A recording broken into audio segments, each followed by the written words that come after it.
A sudden, sharp sound echoes, cutting through the silence. As the young man's gaze hardens with resolve, his thoughts momentarily drifting to the vast, open sky above. Outside, a massive stadium buzzes with an eager crowd, their murmurs growing louder with anticipation. As a shimmering, ethereal glow heralds the moment of entry, finally allowing him to step into the spotlight. The vast, futuristic arena, illuminated by vibrant blue lights, pulses with energy, its massive screens displaying the event's name, DXC Arena.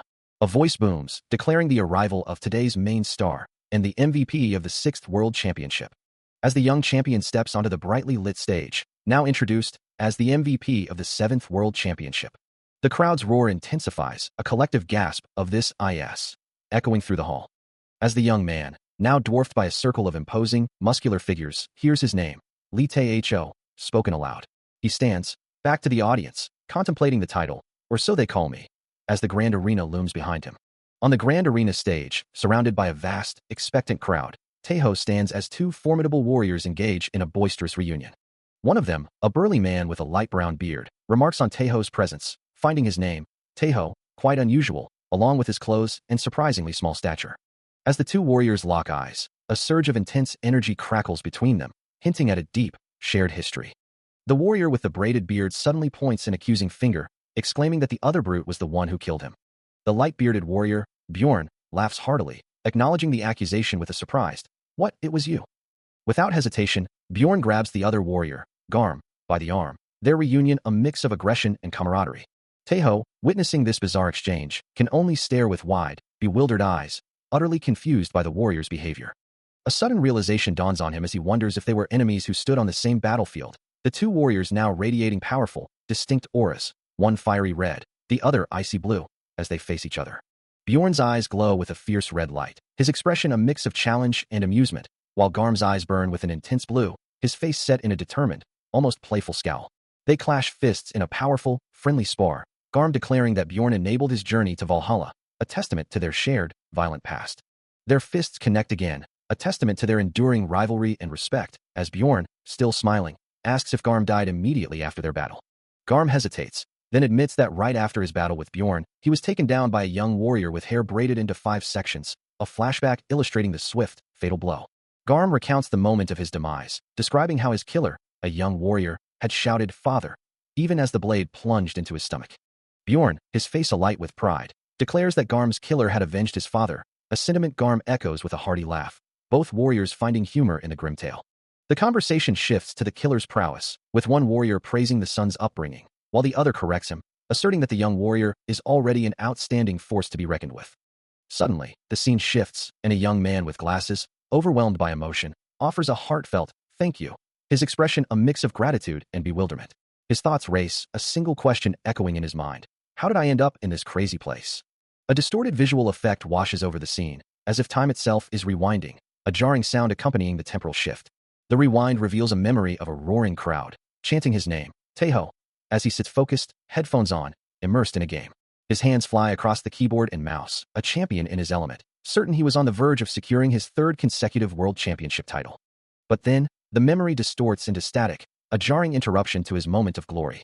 His hands remain poised over the controls, but the game, and his life, are abruptly paused, a sudden, deafening silence falling over everything. Snapping back to the present, a wave of realization washes over him, his eyes wide with horror as he gasps. Could it be that I actually died then? As he grapples with this shocking truth, a powerful, white-haired figure emerges from a brilliant light, a voice declaring this one was a true champion. The whispers of the crowd speak of a formidable champion, a woman who has triumphed in every single duel, her presence commanding and absolute. Her prowess is legendary, having overcome dozens of battles, earning her titles like champion and duel king from the awestruck onlookers, who acknowledge her impressive skills despite her seemingly small stature. The scene is a chaotic blur of combat, a testament to the brutal world where such a champion could rise. Even as the champion stands tall, a voice from the crowd declares a desire to challenge her, while Tae-ho watches, a strange recognition dawning in his eyes. His gaze narrows, a flicker of understanding crossing his face, as if a missing piece of his memory has just clicked into place. He realizes the champion's identity, the woman standing before him, and a question forms in his mind about her presence. The vision shifts abruptly, plunging him into a stark, monochrome memory, where he lies slumped over a desk in a sterile office, surrounded by concerned colleagues. A faint blue glow emanates from his prone form, a subtle indication of the life force leaving his body. His ethereal self, still clad in his gamer jacket, rises above his physical form, a translucent specter observing his own lifeless body. The realization hits him with a jolt, a profound shock as he recognizes the spectral figure as himself. A golden light erupts around him, pulling him back from the brink, and he cries out in pain, clutching his head as the memories and realities collide. Overwhelmed by the collision of memories, he recoils from the radiant figure before him, a warrior's soul that lost its life. After a glorious battle, he feels a profound sense of loss, wondering if this is truly the end. If he is dead, the luminous woman, her eyes glowing with an otherworldly light, extends a hand, inviting him to come with her. Confused and disoriented, he asks where they are going, questioning if this strange place is hell, as she calmly urges him to take her hand. With a gentle smile, she stands amidst a vibrant, rainbow-colored energy that erupts around them, pulling him upwards, causing him to cry out in surprise and fear. She calmly declares their destination, Valhalla. Still reeling from the shock, he can only stammer, barely comprehending the name of his new journey. The rainbow-colored light, having enveloped him, now surged upwards, carrying him through a cosmic expanse towards an unknown destination. As the light intensified, a single word echoed through the ethereal journey, Valhalla. The vivid memory of his ascent faded, marking the end of the flashback. He recalled the name, a place from ancient tales, Valhalla, the afterlife from Norse mythology. His eyes widened, the blue glow of his glasses reflecting the impossible reality as he processed the information, a place one could only enter if they died as a warrior. A thought struck him, observing the confident Valkyrie before him. Had she mistaken him for a great warrior? Her expression certainly suggested it. He felt compelled to clarify, a nervous energy building within him, explaining that he was no warrior, but merely a professional gamer, a person who played games. The Valkyrie looked at him with a puzzled expression, asking if he meant battles or duels, to which he could only stammer a flustered denial, unable to properly explain his modern profession.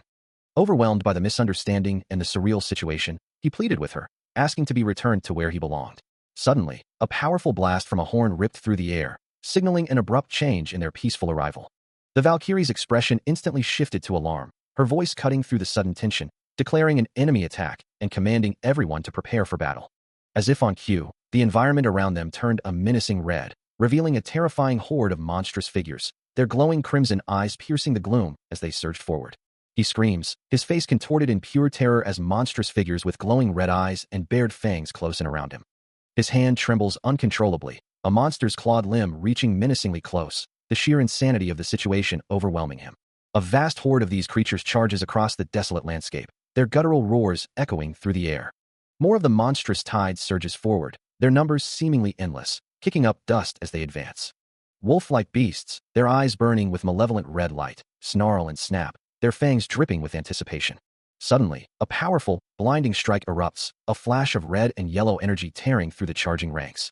Bjorn, wreathed in a golden aura, swings his weapon with immense force, sending monsters recoiling from his devastating blow. Nearby, Garm also engages, his weapon a blur as he fiercely battles another of the grotesque creatures. One of the monsters lets out a pained roar, its face twisted in agony from the warrior's relentless assault. Taeho watches the brutal melee unfold, the sounds of impact and battle echoing around him, a silent observer amidst the chaos. The scene before him is an incomprehensible nightmare, leaving him to wonder what kind of madness this truly is. Sitting on the ground, clutching a glowing blue sword, he confesses his utter inexperience, never having even held a real weapon before. A guttural growl echoes, and Taeho's eyes widen in sheer terror, his face slick with sweat as the reality of his predicament crashes down upon him. He remembers the chilling truth. He has been here before, in this very realm, after dying once already. Now, a monstrous beast with glowing red eyes lunges directly at him, its massive form eclipsing the desolate landscape. The thought screams through his mind, what happens if he dies again? The monster's attack descends, a blur of red energy and razor claws, aimed directly at the vulnerable young man. But before the blow can land, a golden flash erupts, as Bjorn, wreathed in a brilliant aura, intercepts the beast with a powerful, resounding strike. Golden particles shimmer around him as he barks a command. Duck, young man. His eyes glowing with fierce determination, Bjorn winds up a devastating punch, his entire arm engulfed in a blinding golden light. The impact is cataclysmic, a burst of golden energy radiating outwards, obliterating everything in its path. The golden explosion continues to expand, its force tearing through the air with a deafening roar. A lingering golden glow marks the devastating power of the strike, a testament to the warrior's might. This was the legendary Rock Fist, a blow capable of catching even a bear, unleashed by Bjorn amidst the chaos. The golden fist from Bjorn's attack still dominates the space, its immense power pushing down, creating a protective barrier around Taeho. As the dust settles, Bjorn's voice cuts through the chaos, demanding to know if he understands the concept of saga, a question that leaves Taeho utterly bewildered. Still reeling from the impact and the unexpected query, he finds himself sprawled on the ground, looking up at the towering figure of his rescuer.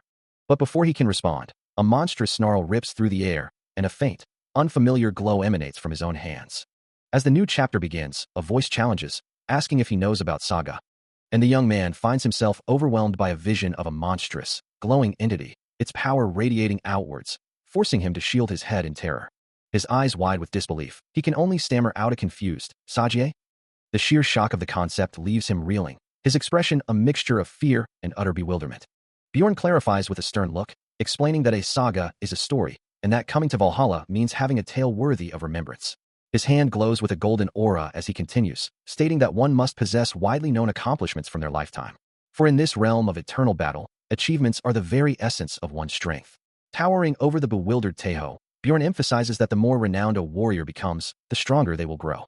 The weight of his words settles heavily on Taeho, who can only think, "My achievements," as a look of deep concern washes over his face. Lost in thought, he touches his chin, pondering the implications of this new reality, his mind racing with unanswered questions. A bead of sweat trickles down his temple as the gravity of his situation truly sinks in, leaving him in a state of anxious contemplation. He had spent his life simply eating and playing games, a thought that gnawed at him. The realization etched a look of deep distress onto his face, his brow furrowed with anxiety. But then, a different image flashed through his mind, that of his valiant in-game character, the armored warrior Karstedt, riding into battle. His eyes widened, a spark of understanding igniting within them, as a new possibility dawned. What if his virtual accomplishments held real weight? He considered the idea that the achievements of his character, the legendary Karstedt, could be his saga. The image of the immortal warrior Karstedt, soaring on a dragon and wielding a blade, represented a lifetime of virtual triumphs. As the thought solidified, a vibrant blue energy erupted around him, crackling with an otherworldly power.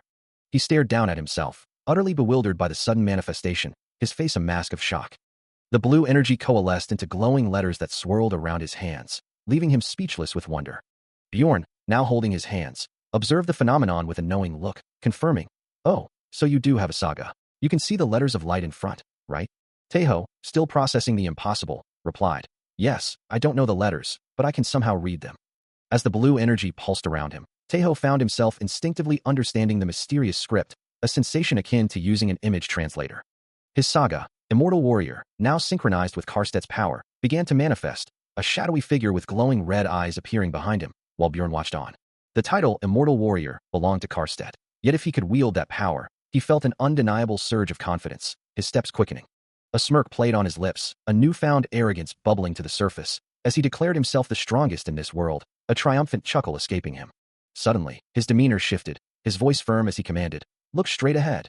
His eyes widened in alarm, a monstrous, blurry form looming directly before him, its sheer size dwarfing him.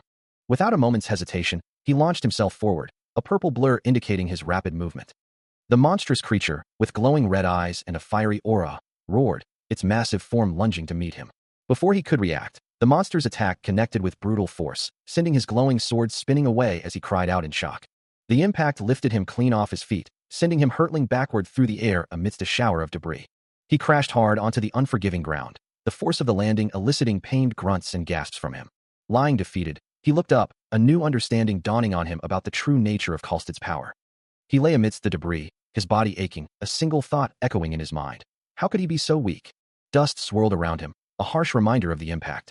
Above him, the monstrous wolf loomed, its presence a stark contrast to his own helplessness, making him wonder if Karstedt himself would have easily defeated such a foe.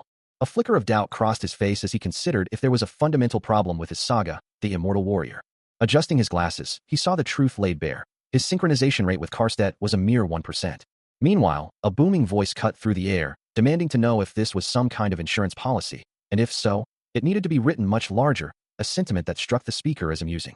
The man named Bjorn then clarified that his help was limited, but assured him this was not the end of the saga, urging him to keep crafting his own story. It was indeed Bjorn, who, with a final, powerful gaze, implored him to survive and meet again. As the words resonated, his eyes began to glow with an intense blue light, a spark of renewed determination igniting within him.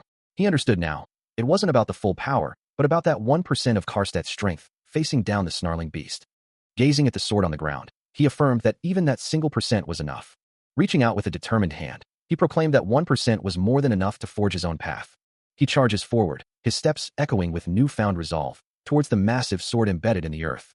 For a moment, his mind flashes to the legend of Kalstead, a superhuman warrior who once stood alone against hundreds of soldiers, his back to an unseen army. But the vision shatters as a surge of blue energy erupts from the blade, sending him reeling backward, a sharp jolt of pain coursing through his body.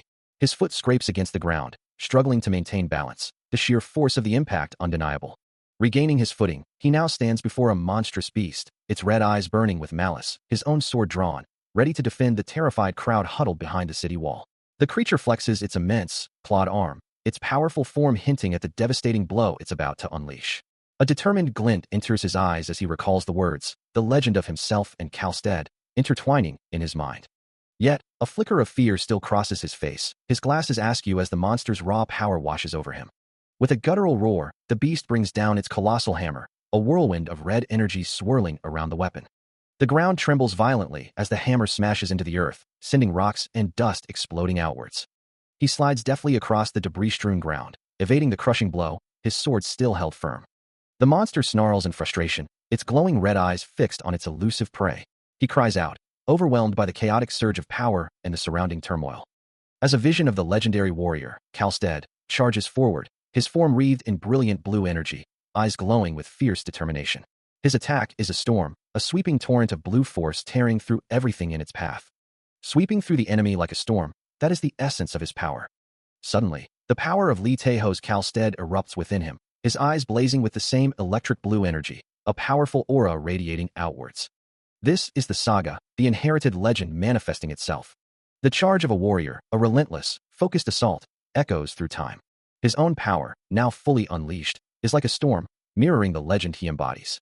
With a powerful leap, he unleashes a devastating strike, shattering the ground and sending debris flying in every direction. The impact reverberates, a testament to the raw force he now commands. Mid-air, he continues his assault, a glowing sword in hand, surrounded by the chaotic aftermath of his power. But the immense power takes its toll, and he is violently thrown back, his face contorted in shock and pain as the debris swirls around him. The ground shatters and cracks under the immense force, debris flying as the impact of his power reverberates through the desolate landscape. Amidst the chaos, Taeho spins, his glowing sword a blur as he carves a path through the monstrous figures surrounding him, their forms recoiling from his relentless assault. A sudden realization dawns on him, his eyes flaring with an electric blue glow as he processes the implications of his actions. Could recalling an achievement truly add a new saga to his repertoire? His feet blur with incredible speed, confirming his suspicion that this newly acquired ability is likely a movement speed buff. With this newfound understanding, he resolves to fully utilize his saga ability. He charges back into the fray, his glowing sword leading the way, a determined warrior facing down the remaining threats. His resolve hardens, a silent vow echoing in his mind. He will survive this ordeal, no matter the cost. Later, the grand, ornate architecture of a fortress stands under the night sky, its windows glowing warmly. Inside, the clinking of tankards echoes through a lively hall, a sound of celebration and camaraderie. A hearty shout of scowl rings out, sealing the toast. Bjorn, Garm, and a stocky dwarf warrior laugh boisterously, exchanging triumphant remarks about their survival and the battle being merely a warm-up. Joining the joyous celebration, Taeho grins widely as he devours a drumstick, his allies' laughter filling the background. He grimaces, taking a swig from his tankard, the meager fare of alcohol and meat barely palatable, yet he's too famished to refuse. A gruff voice suggests that if he desires better food, he should strive to raise his warrior class. The speaker, a burly man with a thick beard, explains that this is merely the lowest banquet, a gathering place for the lowest class warriors and newcomers. He continues, clarifying that this is precisely why the food and drink are so unappealing. Taeho, recognizing the man, asks if Bjorn is also a low-class warrior, to which the larger man chuckles, stating he merely came down for a visit. Taeho expresses his gratitude, acknowledging that he wouldn't have survived without Bjorn's guidance on the saga. A sudden, chilling thought crosses his mind. What would happen if he were to die here? Bjorn, seemingly oblivious to his friend's growing unease, casually mentions that the souls of the dead here are transferred to the warriors of steel. An unsettling image flashes through Taeho's mind, an army of armored figures with glowing red eyes, who feel no pain or hunger, capable of fighting forever. The implication dawns on him, and he cries out in alarm, demanding to know what that could possibly mean. His face contorts in a scream of pure terror, the horrifying reality of Bjorn's words sinking in. His mind screamed in protest, the grim reality of this world settling in. It was a steel coffin, not a warrior's paradise. He knew he absolutely, unequivocally, could not die here, as Bjorn's voice cut through his terror, calmly stating that his affiliation would soon be determined. The word echoed in his mind, leaving him to wonder what affiliation truly meant in this brutal new reality. Bjorn, with a stern expression, confirmed the gravity of the moment, declaring that the process was about to begin. A low rumble echoed through the hall as the golden-armored boots of a powerful figure stepped forward, their presence commanding attention. From a raised platform, a commanding voice boomed over the assembled warriors, declaring that their feats had been witnessed this day. The armored woman, with fiery orange hair and piercing green eyes, continued, promising to reveal which legion each warrior would belong to. Her arm extended, a finger pointing decisively, her golden armor gleaming as she asserted her authority. Taeho's eyes widened in recognition, a single word escaping his lips as he gazed at the powerful figure. Valkyrie?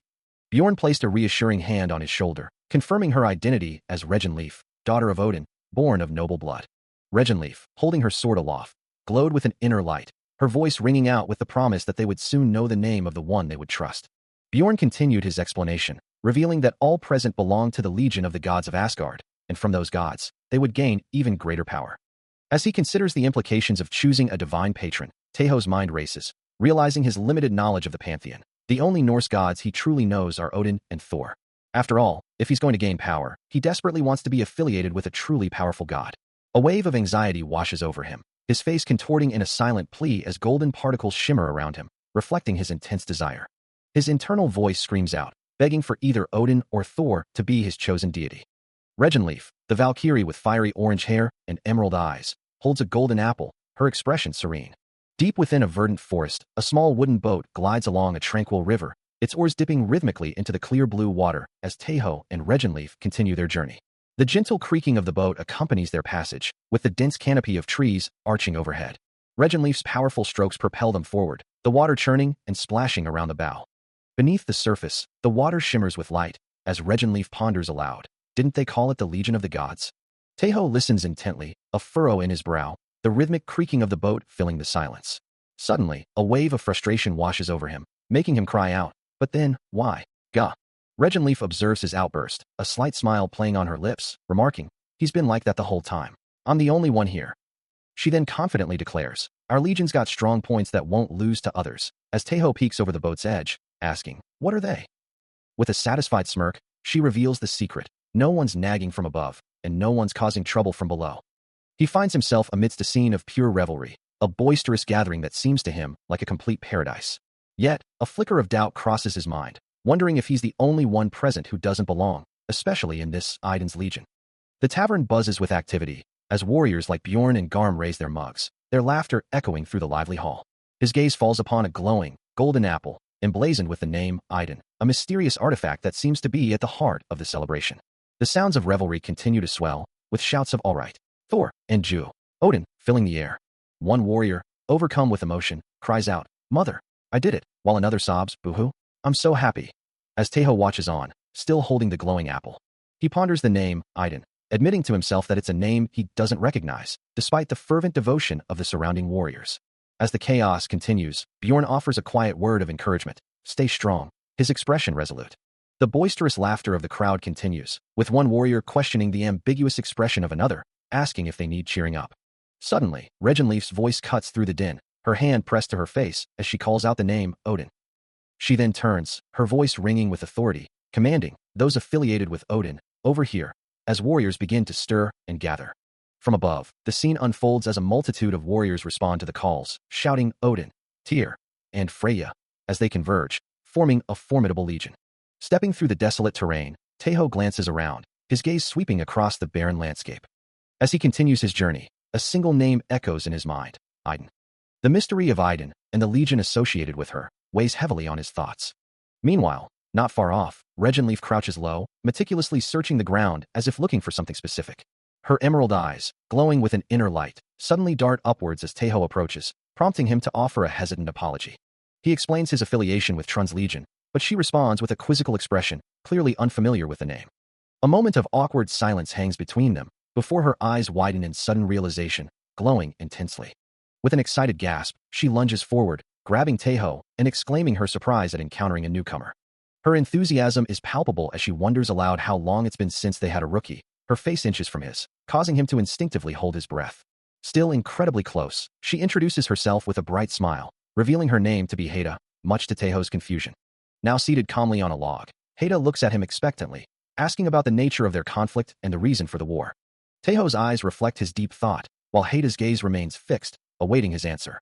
Regenleaf, holding her staff, begins to explain the dire situation, a soft blue glow emanating from her hand as she prepares to illustrate her words. Projecting a shimmering, tree-like map of glowing nodes and symbols, she indicates their current position, confirming they are indeed in Asgard. Her projection then shifts, revealing a menacing red area beyond, Muspelheim, the source from which giants, evil gods, and monstrous beasts are relentlessly invading. As Taeho holds a small, crackling orb of energy, he points to a specific red section on the map, asking for clarification, and Regenleaf explains that it represents Eren, a fallen land that now serves as their desperate front line in a war to destroy the world. The gravity of her words washes over him, his eyes widening in shock as he begins to piece together the implications, a single thought forming in his mind. He voices his dawning realization, wondering if this cataclysmic event could be the legendary Ragnarok, a concept he'd only encountered in games, and Regenleaf confirms his suspicion, affirming that they are indeed undertaking Ragnarok. She describes the grand, world-spanning battle they are engaged in, a desperate struggle for the very fate of the world, ostensibly to save it. Yet, her tone shifts, revealing a more pragmatic truth. Their true, underlying motivation is simply to survive. A vision of the brutal conflict flashes before them, showing monstrous figures clashing amidst fiery explosions, a stark reminder of the sheer scale of the battle for survival. Taeho, still processing the overwhelming information, focuses on a crucial detail, asking if it's truly possible to travel between different worlds. His eyes, wide with a mix of fear and dawning hope, reflect the implications of such a possibility, his mind racing with the profound meaning of interdimensional travel. As the vision of battle fades, he voices his deepest desire, wondering if this means he could return to his original world, just as the scene abruptly shifts, revealing him and Regenleaf standing at the entrance of a dark, rocky cave. Having arrived at their destination, the two stood before a dark, cavernous opening, which Regenleaf declared to be the goddess's temple. As they stepped inside, she suggested that as her warriors, they should pay their respects, leading the way into a vast, echoing hall. He couldn't help but wonder aloud, if they were truly about to meet the goddess herself, his voice filled with awe as he took in the grandeur of the place. She quickly clarified that they wouldn't meet her directly, but rather observe from a distance, gesturing towards a colossal, winged statue that dominated the far end of the hall. Standing upon a grand, circular emblem etched into the floor, Regenleaf explained that the goddess resided in an even higher place. With a graceful motion, she extended her hand, and from the air, a radiant golden apple materialized, glowing with an inner light.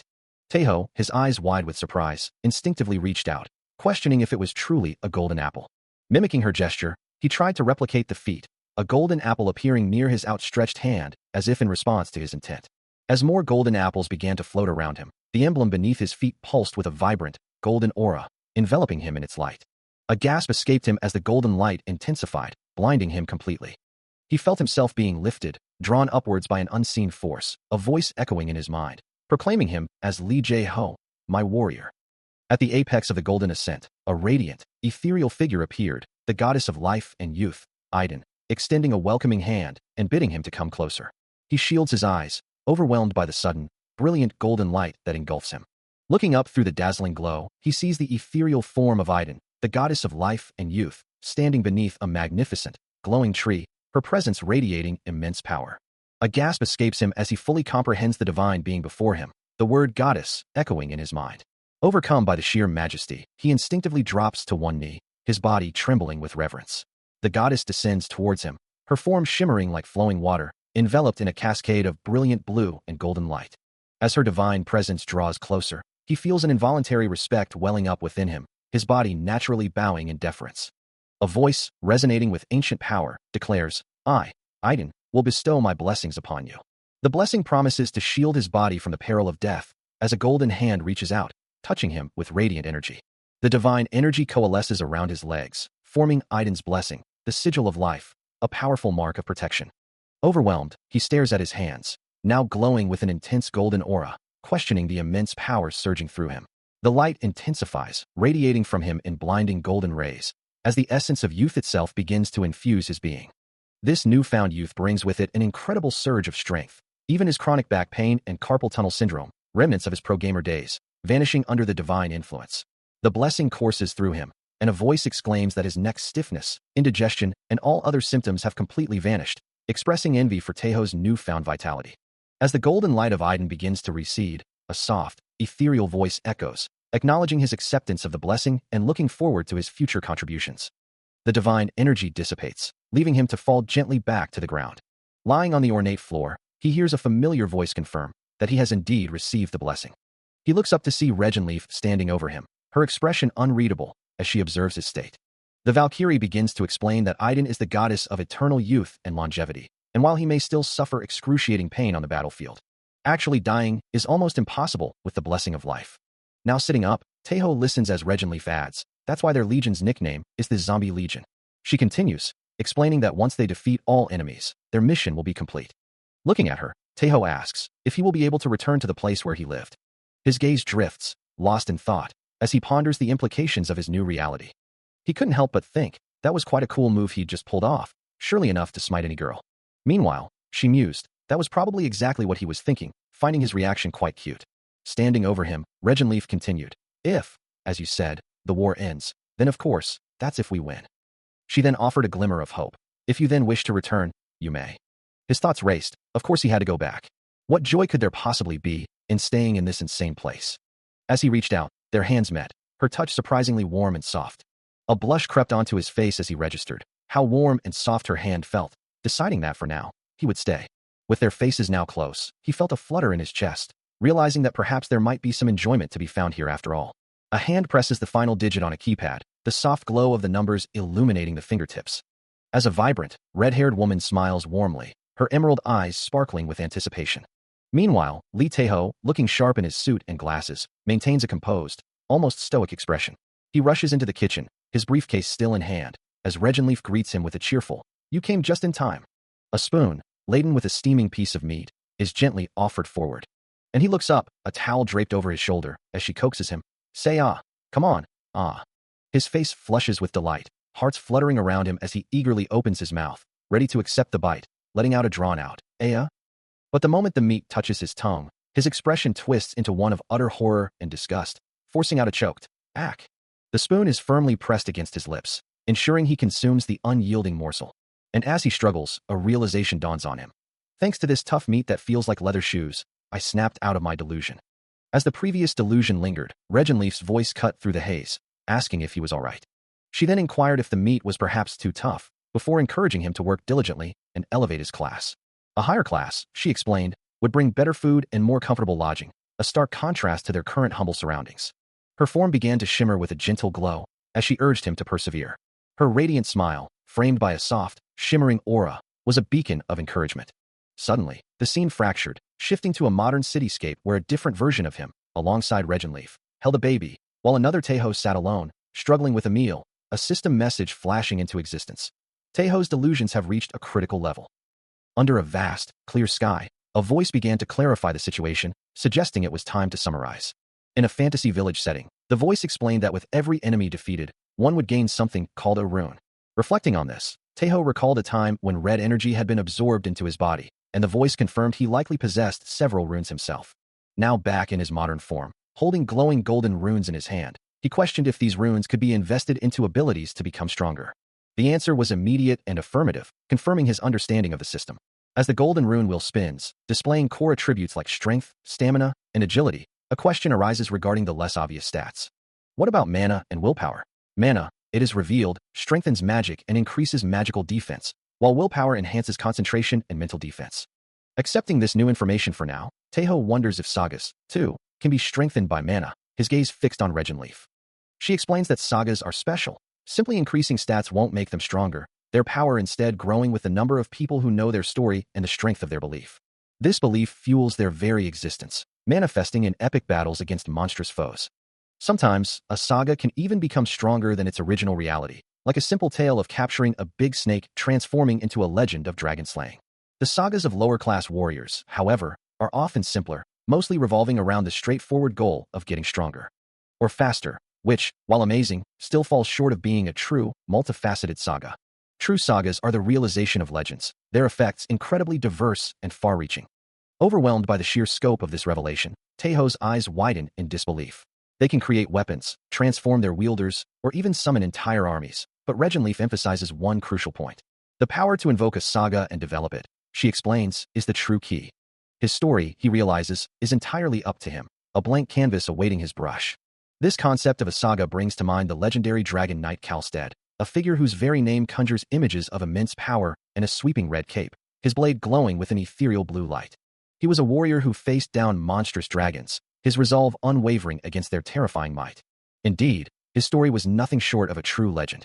Back in the present, the sound of a distant bell echoes through the air, drawing the attention of both Taeho and Regenleaf as they stand before a wooden palisade.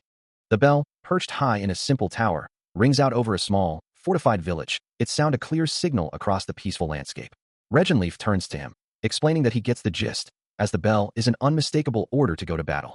As if on cue, a surge of purple energy erupts from Taeho's body, spreading outwards with incredible speed. The raw power swirls around them, coalescing into a vibrant, heart-shaped violet gate between the two of them. Regenleaf gestures towards the shimmering portal, explaining that when he passes through that violet gate, he'll find the deployment waiting area.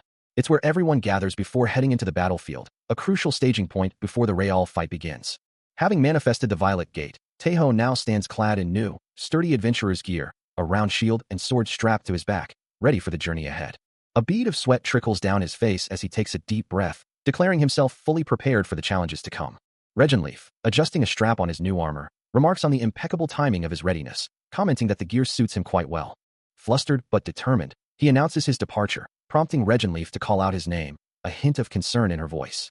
He turns his back, his shield prominent, while Regenleaf watches him go, her expression a blend of hope and quiet apprehension. Placing a hand on his shoulder, she delivers a solemn plea, urging him not to die, a sentiment that causes his glasses to fog with emotion. Looking up with renewed resolve, purple energy crackling around him, he reminds her of his earlier words, that it is hard for him to die. His hand glows with the same violet energy, a testament to Aiden's blessing, as Regenleaf watches, a soft smile gracing her lips. He stands before the shimmering violet gate, its ethereal energy swirling around him, a portal to an unknown destiny. Regenleaf watches from a short distance, her gaze fixed on the powerful gateway. As he steps forward, the violet energy engulfs him, his expression shifting from surprise to awe as he begins to pass through. Through the swirling portal, a grim sight awaits. A colossal, dark fortress looms in the distance, its base swarming with countless figures, hinting at the scale of the impending conflict. Stepping onto the vast, war-torn plain, Taeho's eyes widen at the sheer number of combatants already engaged, a chilling realization dawning on him that there are truly a lot of them. He looks up, a question forming on his lips, wondering if this is some kind of major battle. Before he can fully process the scene, a familiar voice calls out his name, and a large hand reaches out towards him. Suddenly, a heavy shield slams into place, deflecting an unseen attack with a resounding clang, revealing the broad figure of Bjorn. Recognizing his ally, Taeho exclaims in surprise, while the burly warrior grins, declaring their reunion.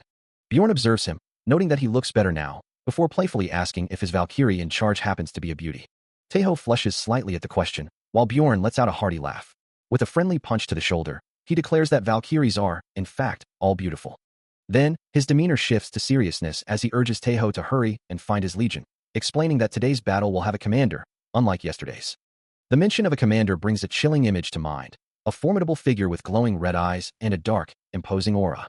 As Taeho stands among a group of warriors, one of them addresses him directly, asking if he is Aiden's warrior. The warrior continues, noting that it feels odd for him to be sticking out alone like this, and instructs him to go to the back and stand there. As the new commander steps forward, a gruff voice cuts through the din, introducing himself as Ragnar of the Heimdall Legion, declaring his intent to lead the warriors into today's battle. He outlines their objective, to reclaim the territory lost to the Gnolls, while Taeho, lost in the sea of bodies, struggles to catch a glimpse of the commander. Ragnar then reveals their deployment strategy, stating they will be sent directly into the heart of the battlefield. With a powerful roar, he ignites the fervor of the assembled warriors, crying out for the warriors of Valhalla to follow him. The crowd echoes his sentiment, their collective shouts reverberating through the air, a unified cry for Asgard and the Nine Realms. Soon, the warriors are seen marching in disciplined formations, their ranks stretching across the vast expanse. Ragnar's voice rings out once more, promising to always lead from the very front. He gestures forward, urging everyone to follow his lead, a declaration that Bjorn wholeheartedly approves of, recognizing the commander's dependable spirit. Still caught in the dense crowd, Taeho sighs in frustration, unable to see anything beyond the backs of the warriors in front of him. The vast army moves as one across a desolate, snow-covered landscape, their collective presence a dark stain against the white. Ahead, the monstrous gnolls, with their glowing red eyes and savage snarls, prepare to meet the approaching force. As the warriors braced themselves, a cry echoed across the snowy expanse, announcing that reinforcements were coming, igniting a surge of determination among them. But their anticipation quickly turned to confusion, as a warrior with a horned helmet looked up, a single word escaping his lips in disbelief. High above them, silhouetted against the stark white of the mountain peak, a massive, imposing figure stood, wielding a colossal hammer. The warriors below could only stare in stunned silence, one of them voicing the collective dread, wondering what terrifying entity had just appeared. Without hesitation, the colossal figure launched itself from the precipice, descending like a meteor towards the unsuspecting ranks below. Its hammer, wreathed in a crimson glow, smashed into the first warrior it encountered, the impact a blur of devastating force. The force of the blow was immense, sending multiple armored figures flying through the air, their bodies mere playthings against such power. Where the hammer struck, the very ground fractured and erupted, a shockwave of brilliant blue energy tearing through the earth. This was no mere reinforcement, but a monstrous foe, the terrifying boss White Fang, its glowing red eyes fixed on its prey. Its presence alone was intense, standing amidst a circle of fallen warriors, prompting others to question if this was truly their leader. Two warriors, observing the carnage, remarked on its colossal size, far exceeding any other monster they had faced, before one impatiently urged the other to stop talking and act. As if sensing their fear and hesitation, Boss White Fang let out a guttural roar, charging forward, its body wreathed in crackling purple energy. The monstrous White Fang stands amidst a swirling purple vortex, its presence commanding a desperate order to charge. Undeterred by its terrifying visage, the warriors surge forward, a wave of determined shouts echoing across the snowy expanse. One, fueled by courage, lunges with a weapon, a red aura of resolve flaring around him. Yet, the sheer scale of their foe becomes terrifyingly clear as the warriors gaze up at the colossal beast, its form wreathed in a menacing red glow. Panic begins to ripple through their ranks as the monster's overwhelming power makes itself known, leaving them stunned and questioning the nature of their enemy. With a devastating roar, the White Fang brings its massive claw down, shattering the ground, and sending debris flying in a brutal display of force. Amidst the chaos and destruction, Taeho stands firm, a determined glint in his eyes as a vibrant purple aura ignites around him, preparing for the inevitable confrontation. His gaze sharpens, reflecting the intense focus of a warrior ready to face overwhelming odds, as a surge of orange energy erupts before him. The White Fang, sensing a new challenge, lets out a guttural roar, its red eyes burning with primal fury, a chilling challenge to any who dare oppose it. Unyielding, Taeho meets the monstrous charge, his shield raised, the purple energy around him flaring as he braces for the impact. The sheer force of the confrontation, or perhaps a sudden, chilling realization, causes him to flinch, a bead of sweat tracing a path down his temple as the desperate question, "Who's the bastard that opened this portal here?" echoes in his mind. The monstrous White Fang, its red eyes glowing with malevolent intent, raises a colossal hammer high above its head, preparing to unleash a devastating strike. Taeho steels himself, trying to calm his racing thoughts, reminding himself to approach this overwhelming foe like a game boss, strategizing rather than panicking. The monstrous figure looms over him, its massive hammer descending with terrifying speed. His eyes, wide with intense focus, track every movement, knowing this is his first, and possibly only, chance. With a thunderous impact, the hammer strikes the ground, sending debris flying, as Taeho barely manages to evade the direct hit. The sheer force of the impact still throws him backward, his arm recoiling from the shockwave, a stark reminder that one direct hit from this pork cutlet hammer would be the end. His shield, unable to withstand the residual energy, explodes into countless fragments, leaving him exposed. Clutching the remnants of his defense, he acknowledges the futility of blocking such power with his small shield. Facing the towering White Fang once more, Taeho extends his hand, a faint blue glow emanating from it, signaling a change in his strategy. With a determined gaze and the broken shield still clutched in his other hand, he prepares for whatever comes next, his resolve unwavering. As the formidable White Fang pressed its assault, Taeho channeled his inner strength, a star-shaped burst of blue energy flaring from his hand. And with a surge of determination, he mentally commanded his system to invest all available points into agility, preparing for the monster's next move. The colossal hammer of the White Fang slammed down with devastating force, shattering the ground and sending debris flying in a wide arc. He watched the massive weapon descend, a blur of dark metal, but his newly enhanced senses allowed him to track its trajectory with chilling clarity, his eyes wide behind his glasses as he prepared to move. With a sudden burst of speed, he darted aside, the world around him blurring as he thought, "I can see it." The other fighters gasped in disbelief as he narrowly avoided the crushing blow, their shouts of surprise echoing. He dodged it. But the White Fang was relentless, its red eyes glowing with fury as it let out a guttural roar, charging forward with terrifying speed. The sheer force of its charge sent several nearby fighters flying through the air, their screams of terror swallowed by the monster's overwhelming presence. The monster continued its rampage, striking down more of the allied forces, its massive form a whirlwind of destruction amidst the chaos.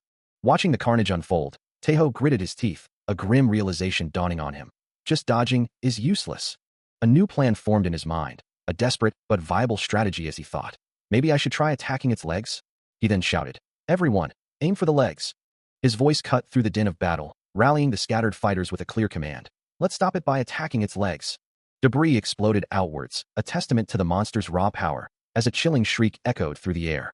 Clutching his sword, he knew his previous tactics wouldn't suffice, and a new thought formed in his mind. They needed to aim for somewhere else.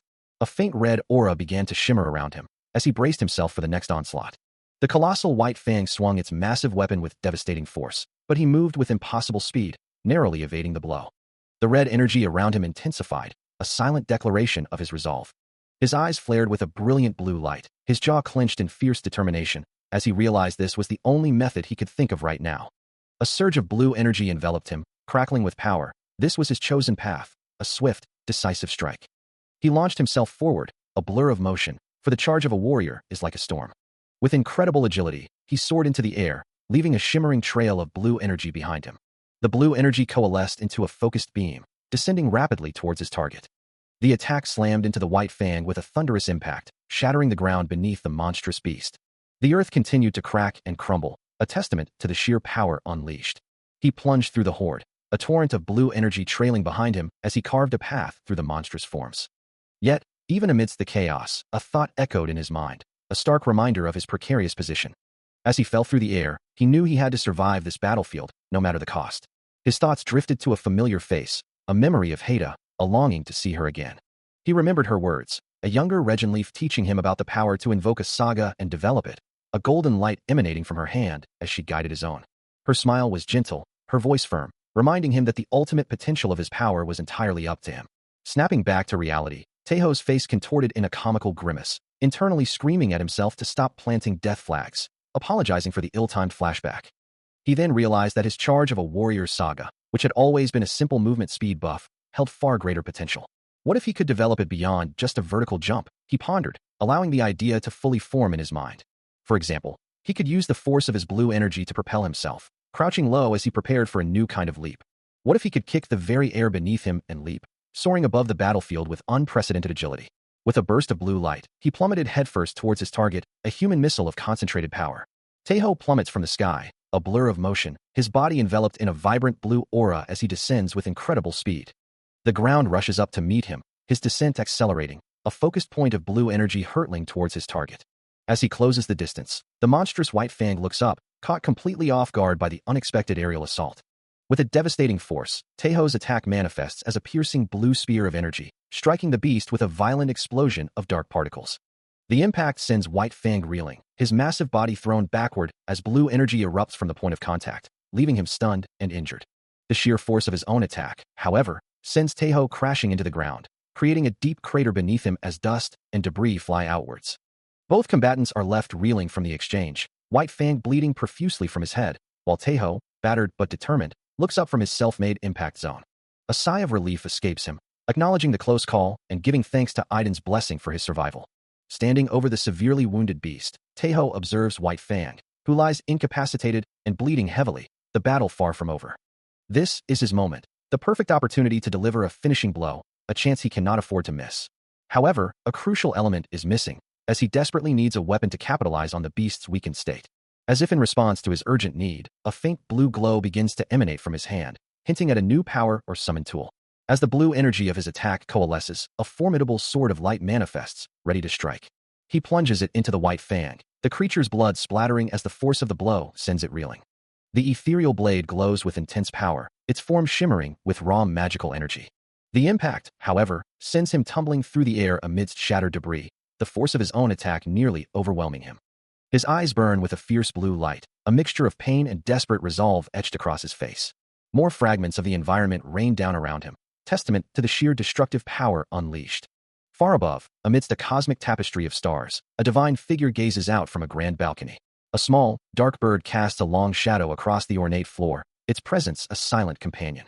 The figure's hand gently holds a small, carved idol, a calm voice stating, "We are winning." Her serene expression, framed by flowing white hair, reflects the vast, star-filled expanse before her. High above the fray, a figure in elegant, silver-blue armor stands poised, her hands delicately clasped. From a celestial balcony overlooking the cosmic expanse, Valkyrie Raskrid addresses a dark raven perched beside her, clarifying that it is Hugin, not herself, who offers greetings to Odin. Her gaze thoughtful, Raskrid then inquires if any particular individual stood out during the recent conflict. Hugin remains silent for a moment, before posing his own question, wondering if there was truly no one worthy of note. The Raven then concedes, acknowledging that the warriors in question are indeed of the lowest class. With a subtle smile playing on her lips, Raskrid reveals that there was, in fact, one. Her words echo with a sense of discovery, proclaiming that there was one truly impressive individual. The focus shifts to the battlefield, where a warrior's hand, scarred and weary, grips the hilt of a sword, his face streaked with dirt and exhaustion, yet his eyes burn with a fierce resolve. Cheers erupt from the surrounding warriors, their voices rising in a triumphant roar, celebrating their hard-won victory. Against the backdrop of a setting sun, the battlefield is filled with jubilant warriors, their cries of glory to Odin and Taeho, echoing across the rugged landscape, acknowledging the hero of the hour. Kneeling amidst the fallen, his sword plunged into the earth, Taeho rests, a silent testament to the brutal struggle he endured. His face, though bruised and weary, holds a glimmer of triumph as he clutches his sword, having emerged victorious from the chaos. He looks up, his glasses splattered with blood, eyes glowing with an intense blue light, as the sound of a distant cheer echoes in his mind. The victorious warrior stands atop a mound of fallen foes, the cheers of the crowd rising around him, a cacophony of triumph. The resounding acclamation fills the air, a powerful wave of sound. The sensation of being celebrated, bathed in a brilliant, star-like spotlight, feels strangely familiar to him, the cheers continuing to swell. The dazzling light illuminates his stance, the fervent shouts of the crowd still ringing in his ears. He grips the hilt of his sword, a flicker of recognition crossing his face as he realizes this weapon is Renfang. Once a legendary blade, one of the most powerful on the server, it now appears before him, radiating a faint blue glow, a silent challenge to become stronger. Yet, he recalls that this very sword later devolved into a mere common, low-level weapon, prompting a stark question. Has he, too, regressed to such a basic state? His gaze hardens, a fierce determination settling upon his features. He resolves to continue earning such fervent cheers, his glowing blue eyes reflecting an unyielding desire to become stronger. The name, Li Tae-ho, the god of war, appears against a backdrop of a majestic, sun-drenched landscape, the cheers of the unseen masses still echoing. Standing alone amidst the defeated, he surveys the rocky battlefield, the triumphant shouts of the crowd still resonating around him. A bold declaration proclaims that one will become the best in Valhalla, as a voice from below offers congratulations, remarking, "Great work, Tae-ho." Suddenly, a large hand grips his shoulder, pulling him back to reality as he realizes, that was supposed to be the last scene. Standing amidst a cheering crowd, the towering Bjorn addresses him, acknowledging his skill in handling their saga, while Taeho offers his gratitude. "Thanks to you, Bjorn." And Haida, another voice, marvels at the spectacle of him. Creating a sword in mid-air, that's quite the spectacle. Bjorn admits this is a first for him as well, as Taeho, holding the glowing Runefang, confidently states, "I think I can make it disappear and reappear whenever I want." With a flex of his bicep, Bjorn declares, "All right, let's start moving." Taeho, looking up at him, inquires, "Are we heading back now?" Bjorn, surprised by the question, asks, "What? You want to leave already?" He then clarifies their objective. "Our goal is to reclaim this fortress. Until then, we need to be stationed there." Taeho's face falls in annoyance, muttering, "Ugh, sleeping here, really?" The vast, snowy peaks of a mountain range stretch into the distance, bathed in the ethereal glow of the aurora borealis. Inside a humble tent pitched in the snow, Taeho lets out a long, drawn-out yawn. Stretching his arms above his head, he groans, "This was a long day." His thoughts drift as he lies there, pondering, how is it real that only a single day has passed? He continues to lie in his tent, lost in thought, the weight of the day settling upon him. He continues to ponder his recent growth, a thought echoing in his mind.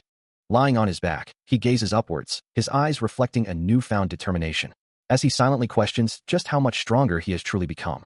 Extending his hand, a faint blue glow emanates from his palm, forming intricate runes that shimmer with ethereal energy.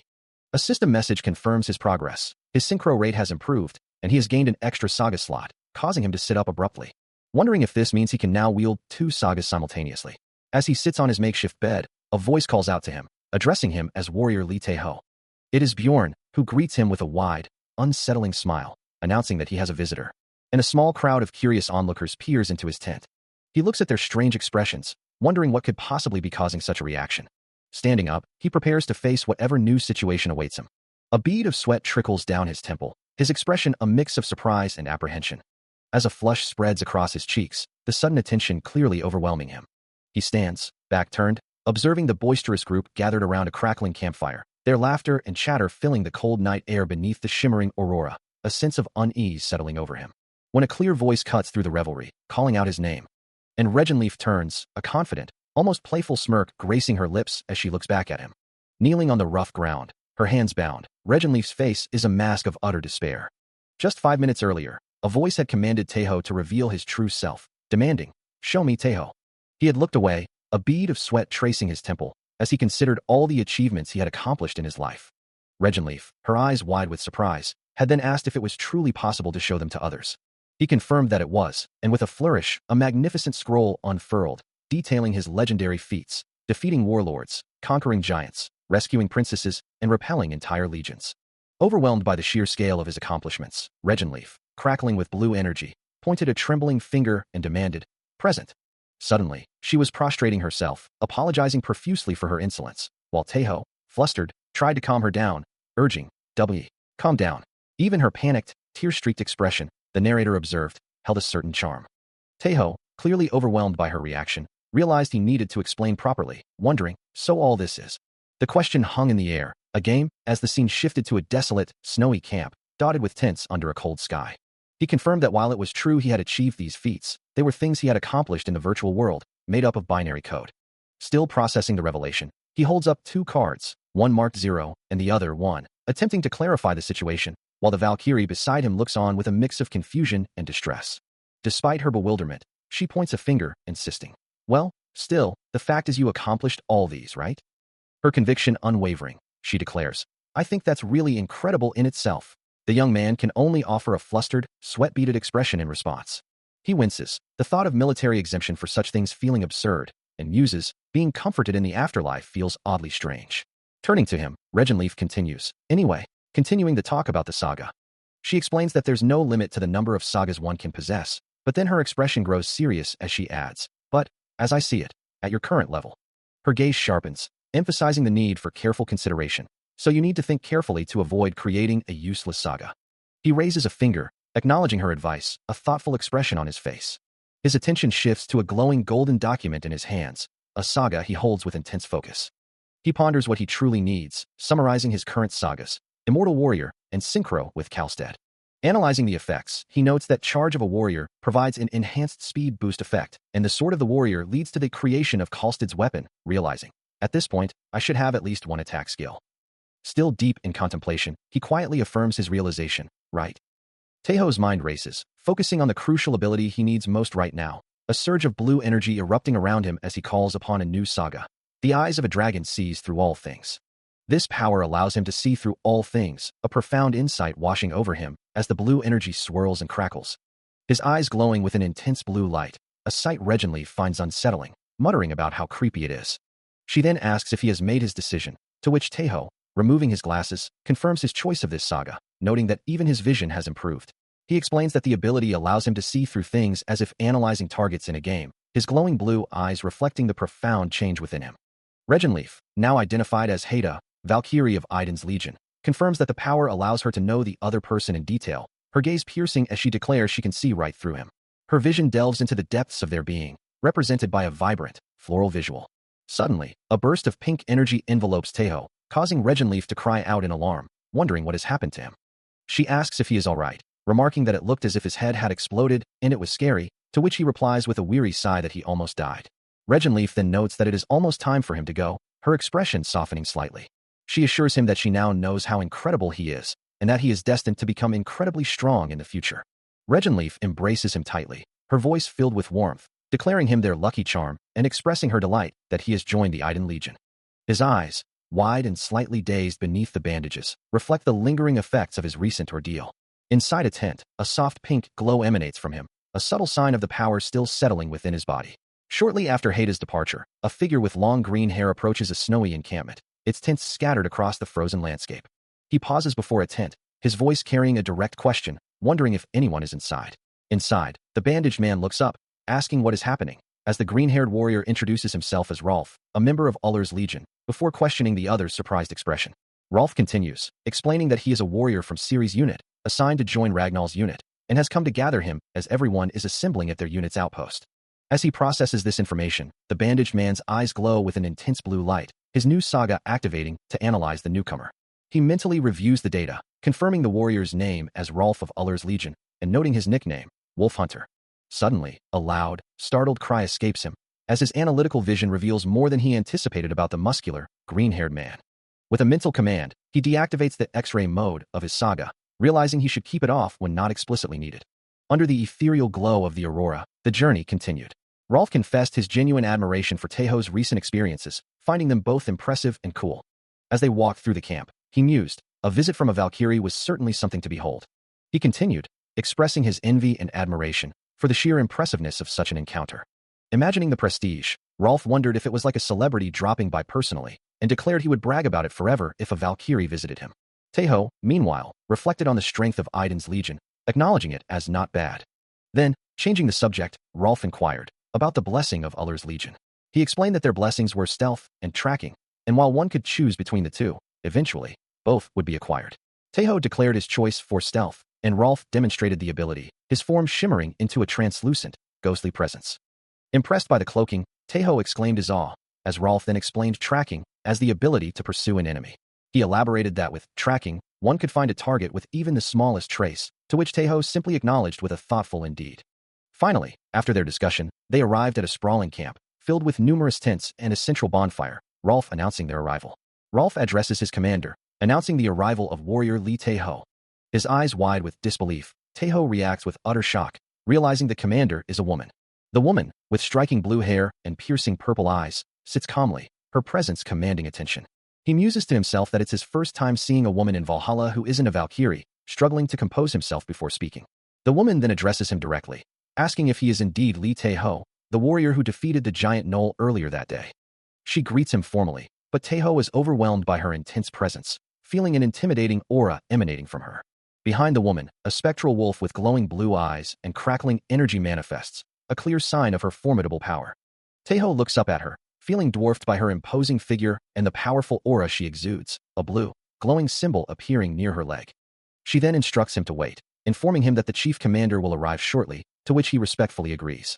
The woman is revealed to be Ciri of Uller's legion, a human hunter, her profile highlighted against a shimmering, ethereal background as Taeho continues to look up at her. He finds her incredibly charismatic, her powerful aura leaving a lasting impression. Meanwhile, two other warriors in the camp look up at the sky in awe, exclaiming that it's a Valkyrie. A figure of immense power descends upon the camp, her white hair flowing like a cascade of moonlight, her form radiating an ethereal blue glow that illuminates the surrounding warriors. Her presence alone commands attention, a vibrant blue aura swirling around her, crackling with raw energy. From a distance, Taeho watches in awe, the name Valkyrie Raskrid echoing in his mind as he processes the incredible sight. He wonders about the nickname Ice Princess associated with Raskrid of Odin's Legion, a title that seems to fit her cool, formidable demeanor.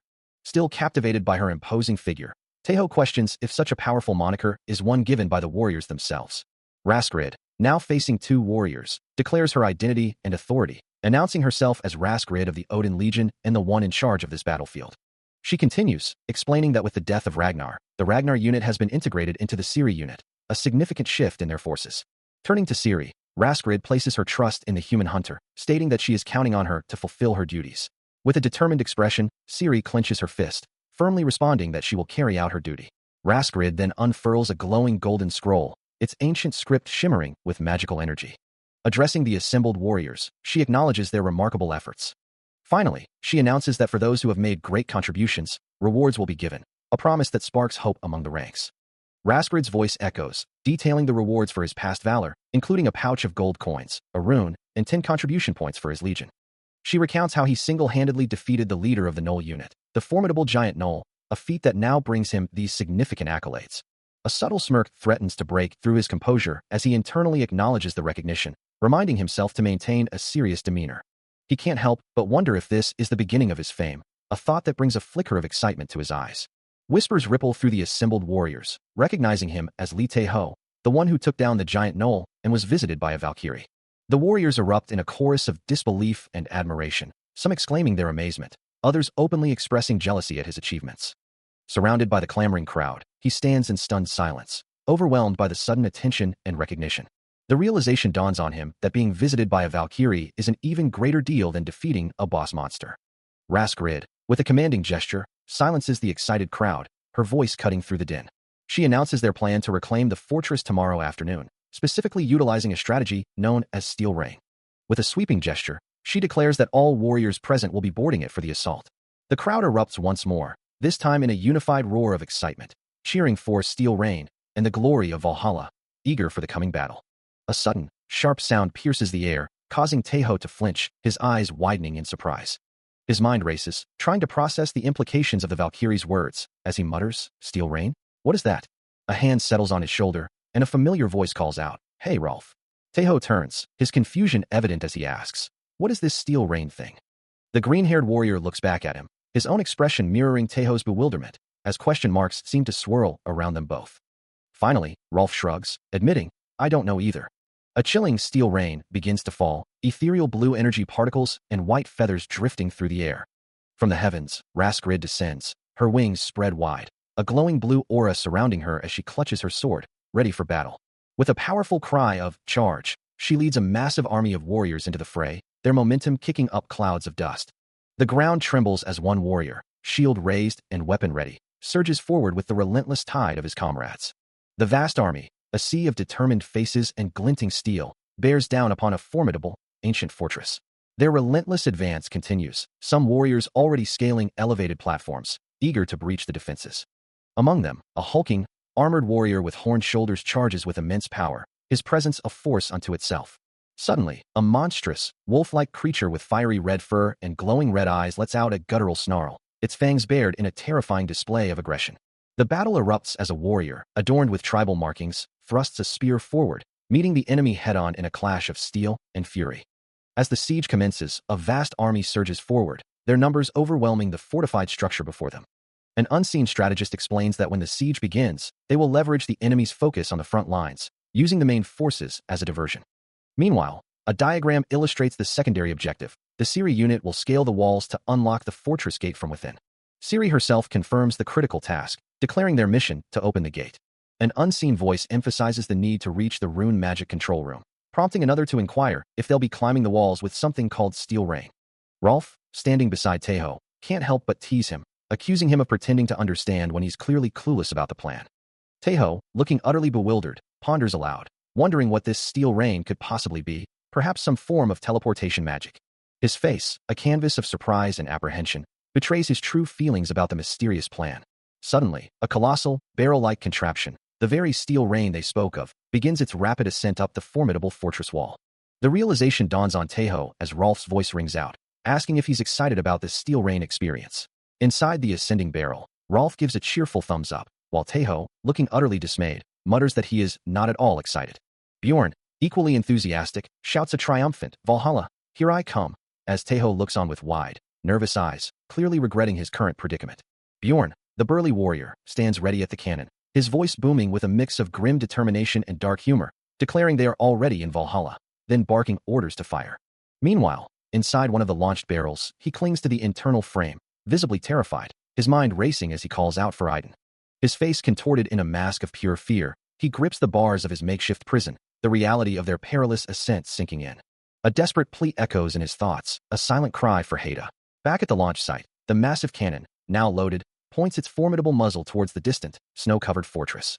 With a powerful blast, the cannon unleashes its payload, sending a barrel hurtling through the air, leaving a trail of blue energy. The barrel spins rapidly as it soars, a blur against the snowy sky. Within another of these airborne projectiles, Rolf tumbles head over heels, his scream of terror echoing. Despite the chaotic descent, he manages a wild, exhilarated yell, "Yeehaw!" The barrel continues its dizzying plunge, a streak of motion against the white landscape. Below, the fortress courtyard comes into view, a swarm of figures already gathered, as multiple barrels arc through the air, descending rapidly towards them. They crash into the snowy ground, scattering across the courtyard, their mission to breach the fortress now fully underway. The first barrel, glowing with a faint blue aura, plummets towards the fortress wall, crashing into the snowy ground with a violent impact, sending splinters and snow flying in every direction. The force of the landing continues to dissipate, creating a chaotic cloud of debris. From above, the fortress courtyard reveals a scattered pattern of newly arrived barrels, while a formidable enemy force begins to gather at the entrance. Another barrel slams down, its impact echoing through the snowy air. From one of the shattered containers, Rolf groans, complaining about his aching back as he struggles to his feet. Nearby, Taeho crawls out of his own wreckage, wincing as he clutches his tongue, barely having survived the jarring descent. Ciri, however, is already on high alert, her crossbow drawn, her eyes glowing with a fierce blue light as she commands everyone to prepare for battle, warning that the enemies are already coming. Another barrel impacts near the fortress wall, adding to the growing chaos. A horde of humanoid enemies charges forward, and a colossal, dark foot descends from above, crushing the ground. The source of the massive foot is revealed to be a giant insectoid monster, its dark carapace and multiple red eyes a terrifying sight. As smaller insectoid creatures swarm the ground, a voice exclaims in disbelief at the sheer number of bugs now confronting them. The overwhelming horde of monsters and humanoids continues to swarm the courtyard. Among them, the giant bugs move in coordinated groups of 5, their screeches echoing, a clear strategy emerging: take down their leader, and the others become mindless. Rolf, observing the chaos, remarks that they all look the same, leaving them to rely on luck.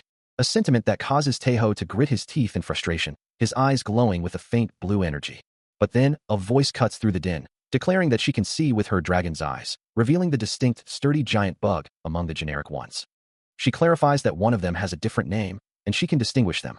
Taeho, looking back at her, listens as she explains her plan, her cloak swirling as she turns, ready to act. With her crossbow drawn, she stands beside him. And as he asks what she means, she reaches out, instructing everyone to focus their attention and point at the leader with their finger. His eyes, now glowing intensely with blue light, reflect his understanding and resolve. As the battle begins, Ciri's keen dragon's eyes pick out a crucial target, a swift giant bug, its head glowing with a faint green aura. Without hesitation, she marks another, a handsome giant bug, for elimination, its form also highlighted by the same ethereal green light. And as Taeho rushes past, she identifies yet a third, ensuring no critical threat goes unnoticed in a chaotic advance. A thunderous roar erupts from the warriors, their collective battle cry echoing across the snowy plains as they surge forward. He, with his eyes now glowing a fierce blue, charges alongside Ciri, both determined to carve a path through the monstrous horde.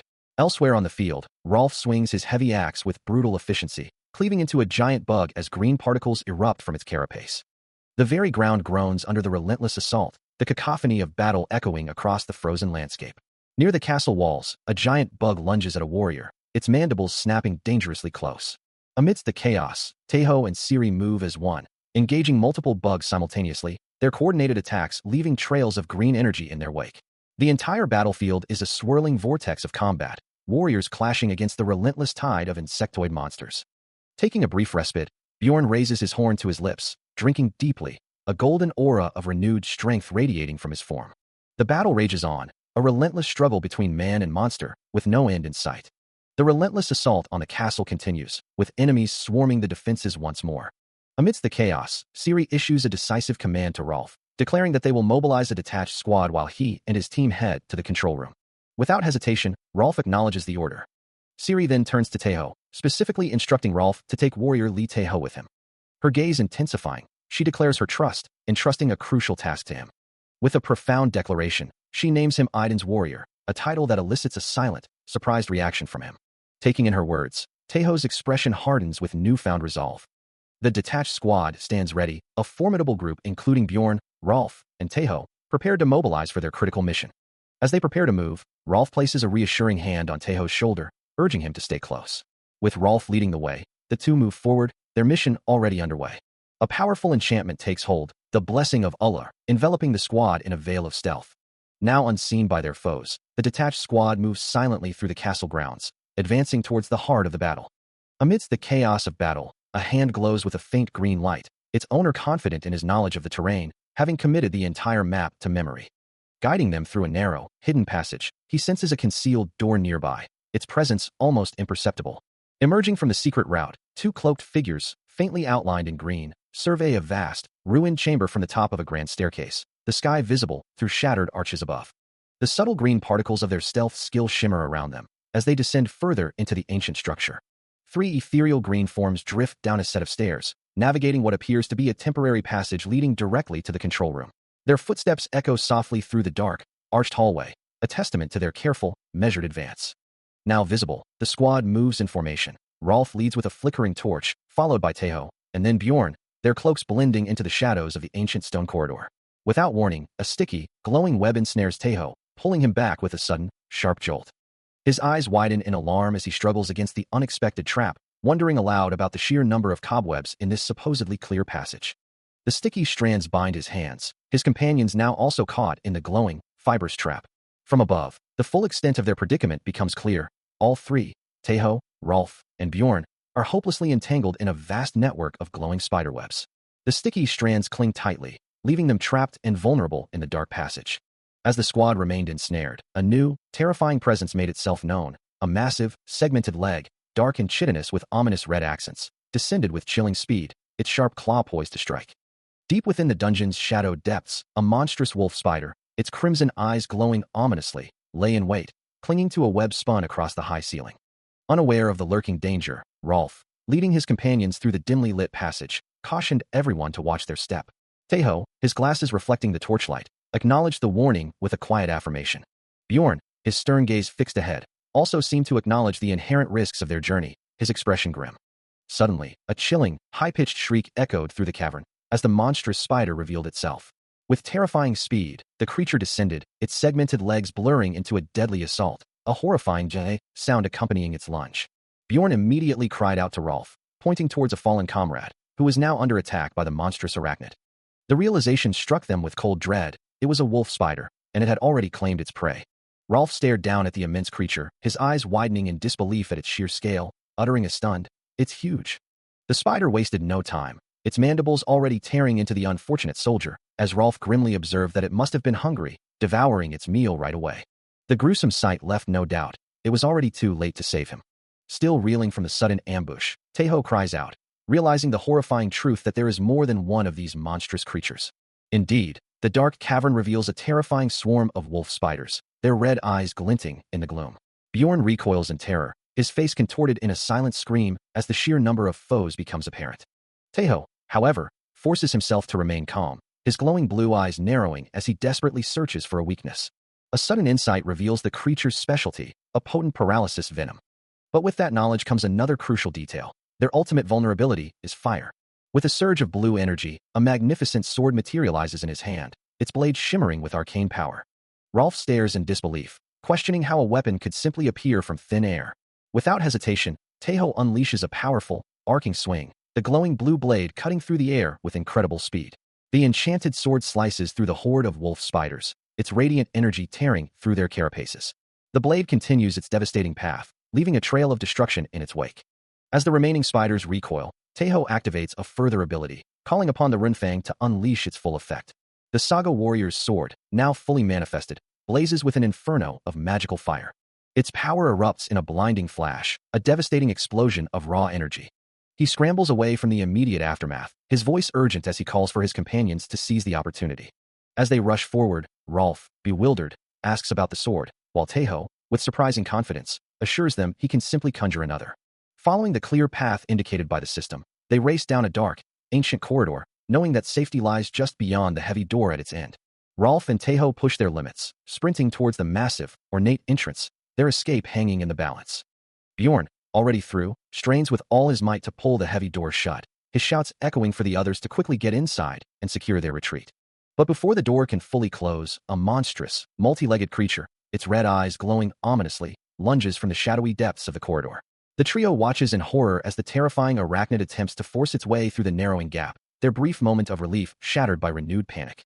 With a desperate, unified effort, they throw their weight against the door, struggling to hold it against the relentless push of the first monster, as more of its kind swarm behind it. Bjorn and Rolf, their muscles straining, channel their strength into the barrier, a vibrant blue aura of protective energy flaring around them as they fight to seal the entrance. Still reeling from the intense pursuit, Taeho lets out a ragged breath, his sword still clutched tightly in his hand.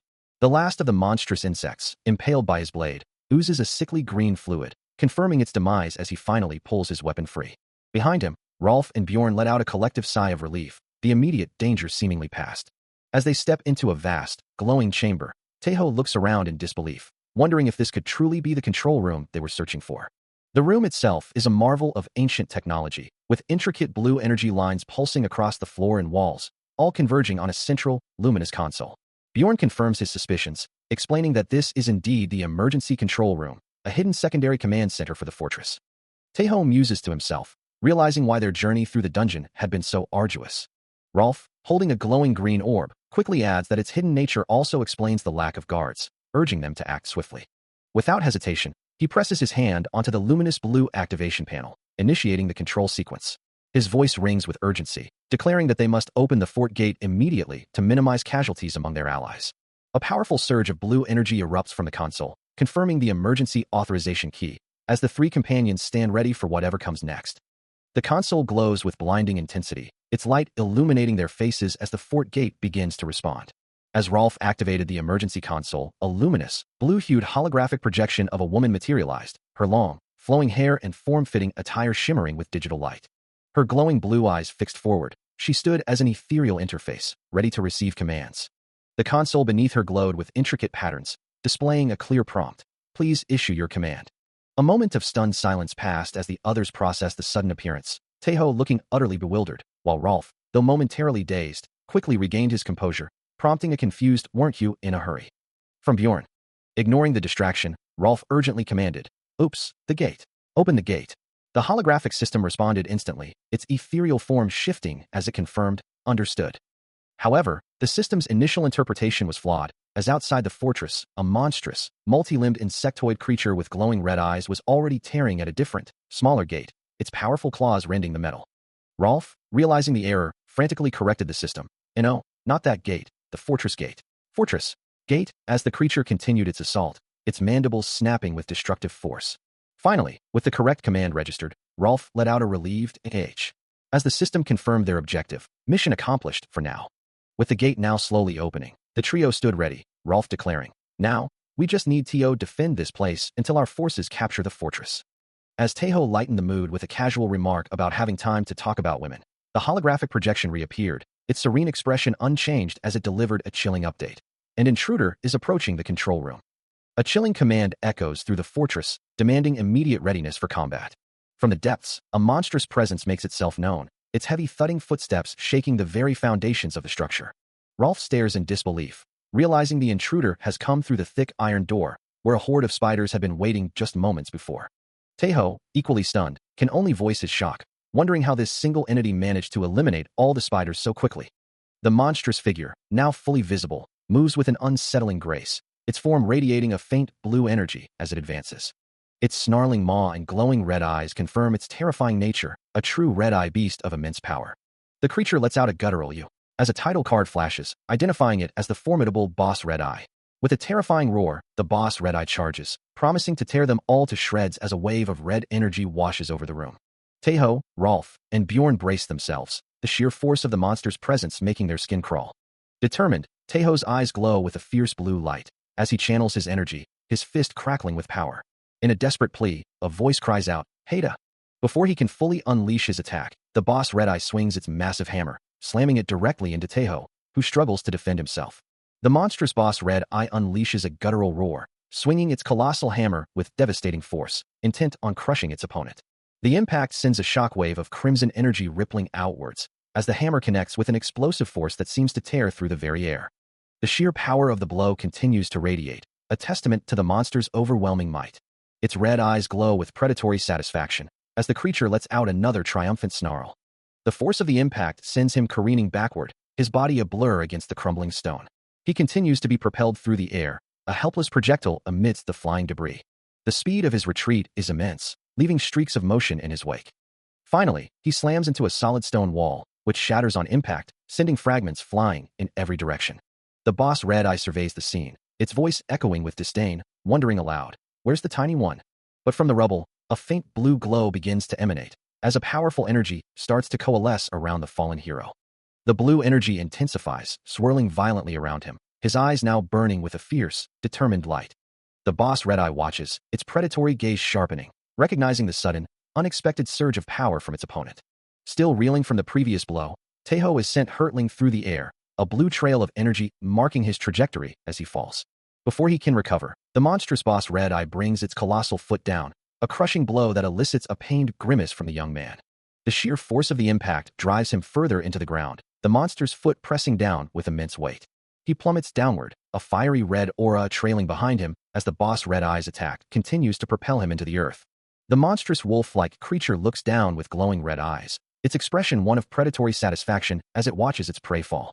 With a deafening crash, the ground erupts in a violent explosion of blue energy and shattered rock, the force of the impact shaking the very foundations of the area. The attack, a brutal maneuver known as the Tombstone Pile Driven, leaves a crater of red and blue magical energy in its wake. As the ground continues to splinter from the force, Rolf watches the devastating scene unfold, a single word of concern escaping his lips.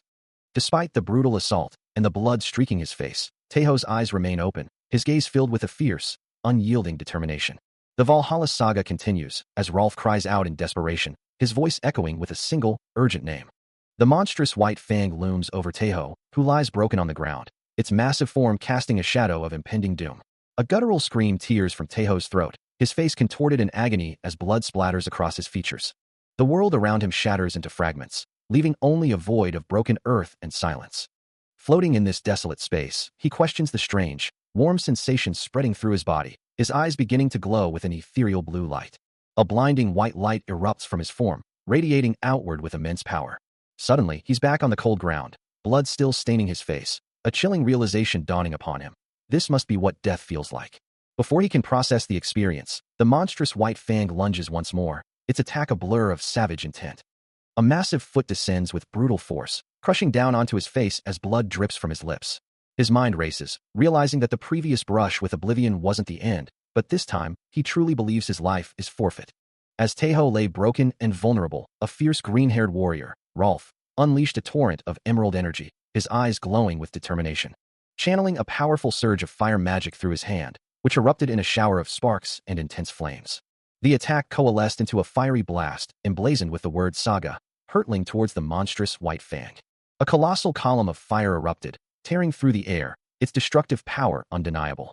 The inferno crashed into the white fang, engulfing the beast in a blinding explosion of flames and glowing particles.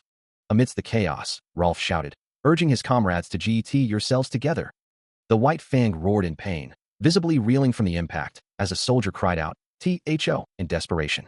Rolf's face contorted in a mix of fury and anguish, a single tear tracing his cheek, as he glared at the monster, muttering, You scum." Despite the attack, the white fang quickly recovered, its fangs bared, and it roared back, "I'm going to kill you." But at that critical moment, a strange red energy pulsed around the monster's arm. The red-eyed beast hesitated, its glowing gaze fixed on its prey. It pondered, calculating its options. Which one should I kill first? The annoying archer? Or the white-fanged monster, its red eyes burning with malice, looms over the fallen figure, contemplating whether to finish stomping the one it had already crushed. As its massive foot descends, Taeho, noticing the impending doom, can only watch in horror, blood still trickling from his mouth. His eyes widen in a silent scream, the sheer terror of his situation etched across his face. The monster pauses, a flicker of surprise crossing its features as it realizes the human had merely been pretending to be dead. With a guttural roar, the white fang lunges forward, declaring its intent to make the young man its first victim. But before it can reach its target, a blur of green hair and swift motion intercepts its path, a determined warrior moving with incredible speed. Rolf, his jaw clenched in fierce resolve, prepares his counterattack, muttering a desperate vow to himself. With a swift, practiced motion, he draws a handful of throwing knives, their sharp points glinting menacingly. The projectiles fly true, impacting the white fang's armored hide with a series of sharp thuds. From a distance, Rolf watches the monster's reaction, while Taeho remains sprawled on the ground, a silent witness to the unfolding battle. Despite the agonizing pain that threatened to consume him, Taeho refused to yield, his will burning fiercely within.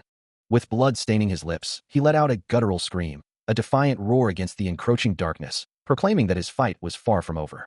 Suddenly, a blinding burst of azure energy erupted, shattering the air with explosive force and sending debris flying in every direction. The white fang monster was caught in the blast, its massive form thrown violently backward, leaving streaks of blue light in its wake. The intense blue energy engulfed its head, the force of the impact rippling through its fur and armored hide. The monster's entire body was then consumed by the radiant blue light, as the attack continued to drive it back with relentless power. The energy coalesced into a solid, towering beam, a pillar of pure force that seemed to stretch endlessly, pushing the beast into the distance. It was Rolf, the green-haired hunter, who had unleashed this devastating strike, his arms still extended from the powerful motion. His attack was not just energy, but also precise projectiles, as two glowing, cucumber-like knives, one perfectly bisected, were shown amidst splashing water, a testament to the watery nature of his power. More watery effects shimmered, underscoring the fluid impact of the hunter's assault. The white fang monster, now reeling from the unexpected blow, reacted with a guttural cry of shock and pain, its red eyes wide with disbelief. Its massive jaws stretched wide, revealing rows of razor-sharp fangs and dripping saliva as it roared in agony. The white fang monster lets out a guttural shriek, its massive form reeling from the unexpected impact as the surrounding hunters watch on. A gasp escapes Siri, who covers her mouth, her eyes wide with a mixture of shock and concern. Nearby, Bjorn groans, blood trickling from a fresh wound on his head, the pain evident on his face. Siri turns to Taeho, her expression grim, remarking that his state is dire and they should end his suffering quickly, to which he responds with a confused gasp. The White Fang, however, is far from defeated, its massive jaws snapping and drooling, a renewed snarl of aggression twisting its features. As Rolf stands over the injured Taeho, he apologizes to his fellow male, blue energy already crackling around his hands as he prepares another devastating attack. With a surge of power, the blue energy intensifies, coalescing into the form of a glowing warrior's sword in his grasp. The glowing blade descends, striking the White Fang's massive claws with a blinding flash of blue light and crackling sparks. Taeho watches, his eyes wide with disbelief, questioning the immense power he is witnessing. With a final, decisive motion, Rolf brings the skull duster down, a pillar of brilliant blue energy engulfing the monster. His face contorted in a mask of fierce determination, Rolf channels every ounce of his strength into the attack, his eyes glowing with the raw power of his magic. The White Fang lets out a final, agonizing scream, its form consumed by the brilliant blue light as it collapses, defeated. The powerful blue energy from his attack still crackled and dissipated, leaving behind a trail of destruction. Where the monstrous White Fang once stood, only a smoking crater remained, dust and debris swirling around the impact site. Both Rolf and Bjorn stared in stunned silence, their faces etched with a mixture of awe and disbelief at the sheer power unleashed. Then, a triumphant shout broke the quiet, as Siri raised her fist high, proclaiming victory, while Taeho stood nearby, still processing the scene. The three warriors then erupted in a joyous celebration, their boisterous cheers startling the young man, who flinched back from their sudden enthusiasm. Meanwhile, Taeho's attention was drawn to a glowing blue interface, displaying synchronization 7% and a message about the siege of the Black Fortress. Indeed, the battle had ended in victory for the warriors of Valhalla. As the three heroes continued their triumphant shouts, a lingering echo of the monster's final roar seemed to reverberate through the air. The formidable White Fang, known as Boss Frostmane, had been decisively defeated. With a final surge of adrenaline, Rolf let out a primal scream, for Thor, his voice echoing with unbridled triumph. This Frostmane was not just any monster, but the last boss of the Knoll Legion, a formidable foe indeed. Historically, this powerful creature had fallen at the hands of a warrior named Bragi from Thor's Legion, a legend in his own right. High above a bustling city, a massive, dark crow soars, its form casting a long shadow over the grand structures below. Its piercing red eyes observe the scene, a thought echoing in its mind. Instead of that warrior, Bragi, you're more interested in that fellow named Lee Taeho. Meanwhile, the city below erupts in joyous celebration, with warriors hoisting Rolf onto their shoulders, their triumphant shouts of "earned it" filling the air. Once again, valiant warriors have claimed yet another victory. As night falls over the fortress, the revelry continues, a barrel of ale promising a night of enjoyment. Raskrid, her golden armor gleaming, raises a hand in acknowledgement, declaring that all have earned this moment. The warriors respond with a resounding roar, their cheers echoing through the night. From atop the fortress wall, a lone figure watches the distant festivities, a quiet observer amidst the boisterous celebration. The silhouettes of the cheering crowd continue to sway, their joyful sounds carrying on the wind. It is Taeho, holding a mug, who stands on the wall, his gaze fixed on the horizon. His eyes, momentarily glowing with an intense blue, widen slightly as a voice asks, "Is your body all right?" Sitting at a table with Rolf, Taeho sighs, confessing, "Honestly, I feel like I'm going to die." A gloved hand gestures, its owner expressing relief that the other is still alive, recalling the terror of seeing him slammed into the ground. On a moonlit rooftop, Siri acknowledges the significant contribution of the detached squad, her voice carrying a rare note of appreciation, as Taeho listens intently. Then, with a warm smile, she extends an unexpected invitation, offering a drink to the assembled warriors. Taeho, looking surprised but pleased, accepts the offer, feeling honored and admitting he had always wished to share a drink with her. The other warriors, including Rolf, erupt in cheers, eagerly clamoring for their own drinks from Captain Siri. Hands reach out from every direction, desperate for a taste of the celebratory brew. Siri, beaming with an uncharacteristic joy, holds up 2 full tankards, ready to distribute them among her eager comrades. The entire crowd, including Bjorn, raises their voices in a thunderous roar, cheering for Valhalla and for Captain Siri in unison. Standing slightly apart, Taeho holds his drink, a thoughtful expression on his face as he observes the joyous scene.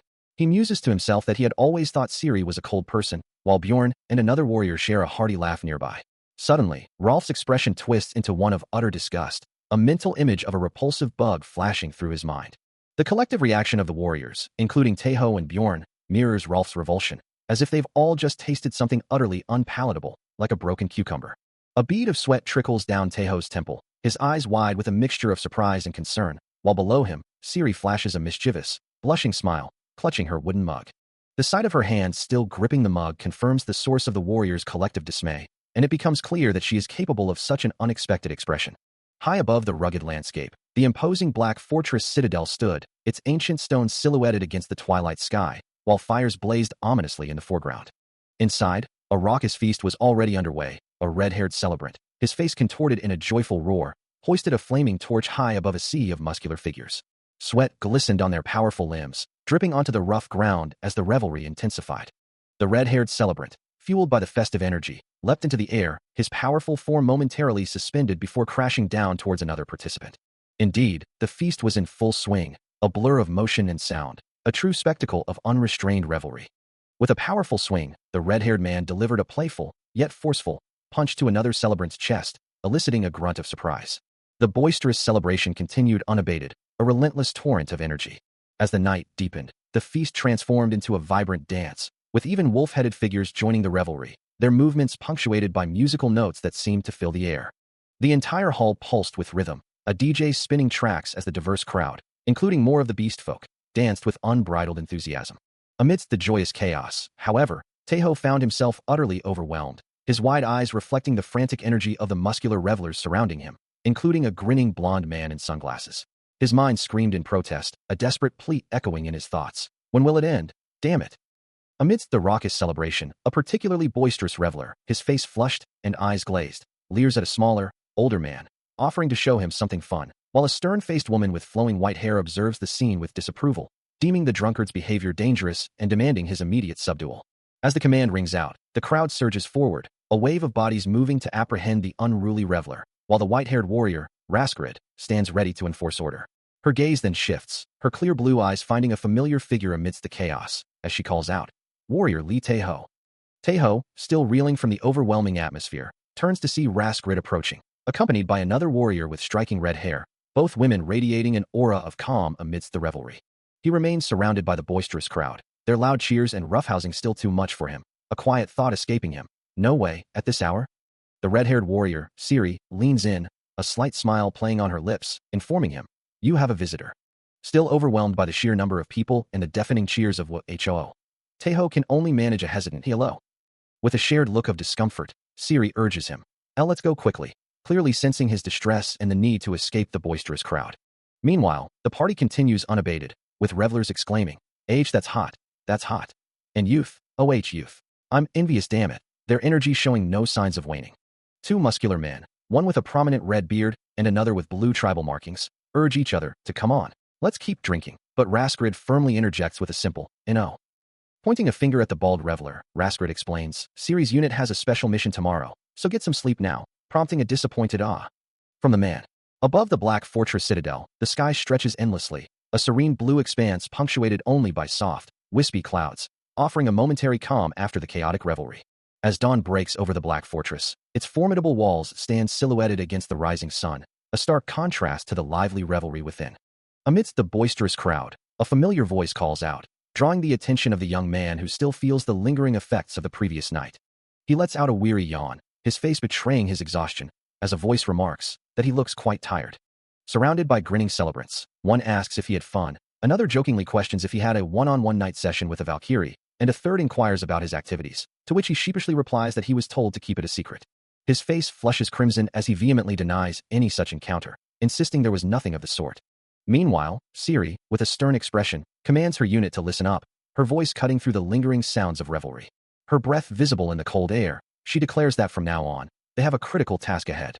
Siri reveals they have a special mission to carry out, and their target is a specific location. The map highlights a location east of the Black Fortress, pointing towards the dwarf mine. A flashback illustrates the grim history. When the gnolls seized the fortress, the dwarves sealed their mine and holed up, but there has been no word from them since then.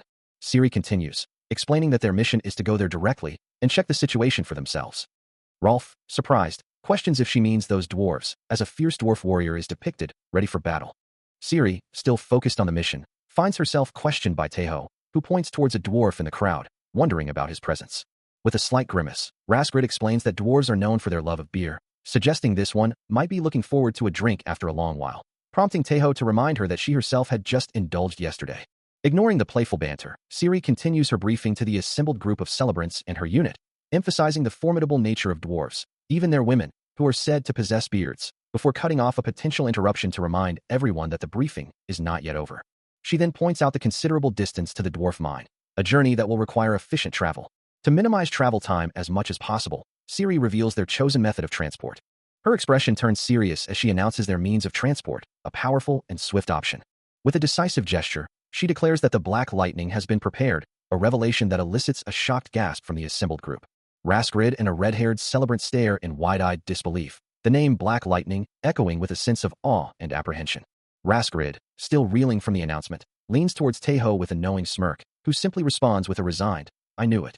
Later, in a more private setting, Siri sits on a bed, looking at Taeho, and asks him to keep everything they've discussed a secret. As the conversation concluded, Siri offered a warm smile, telling him she had something special to give. His heart began to pound in anticipation as her hand reached towards his neck, a soft "Bidum" echoing the moment. She fastened a golden apple necklace around his throat, explaining that wearing it would significantly increase his recovery speed. Next, she presented him with a small pouch, revealing it contained a fragment of a golden apple. The pouch glowed with a soft light, holding crystals that possessed excellent effects in healing wounds, detoxifying, lifting curses, and even beauty treatments. With a final, gentle expression, she whispered, "And lastly." Enveloping him in a warm embrace, a soft glow emanating from her, she bestowed upon him Aiden's blessing. Suddenly, the warmth vanished, replaced by a jarring impact as his leg hit something solid, a harsh thwomp echoing in the sudden darkness. His face contorted in shock and pain, the golden apple necklace now stark against his skin, as he found himself surrounded by biting cold and snow. The desolate landscape stretched before him, a chilling vista of snow-covered mountains and countless coffin-like tombs, the wind howling a mournful dirge. Suddenly, the snow erupted with violent force as a massive, dark, clawed hand burst from the ground. Lying prone in the snow, he let out a pained groan, questioning if he was even still alive.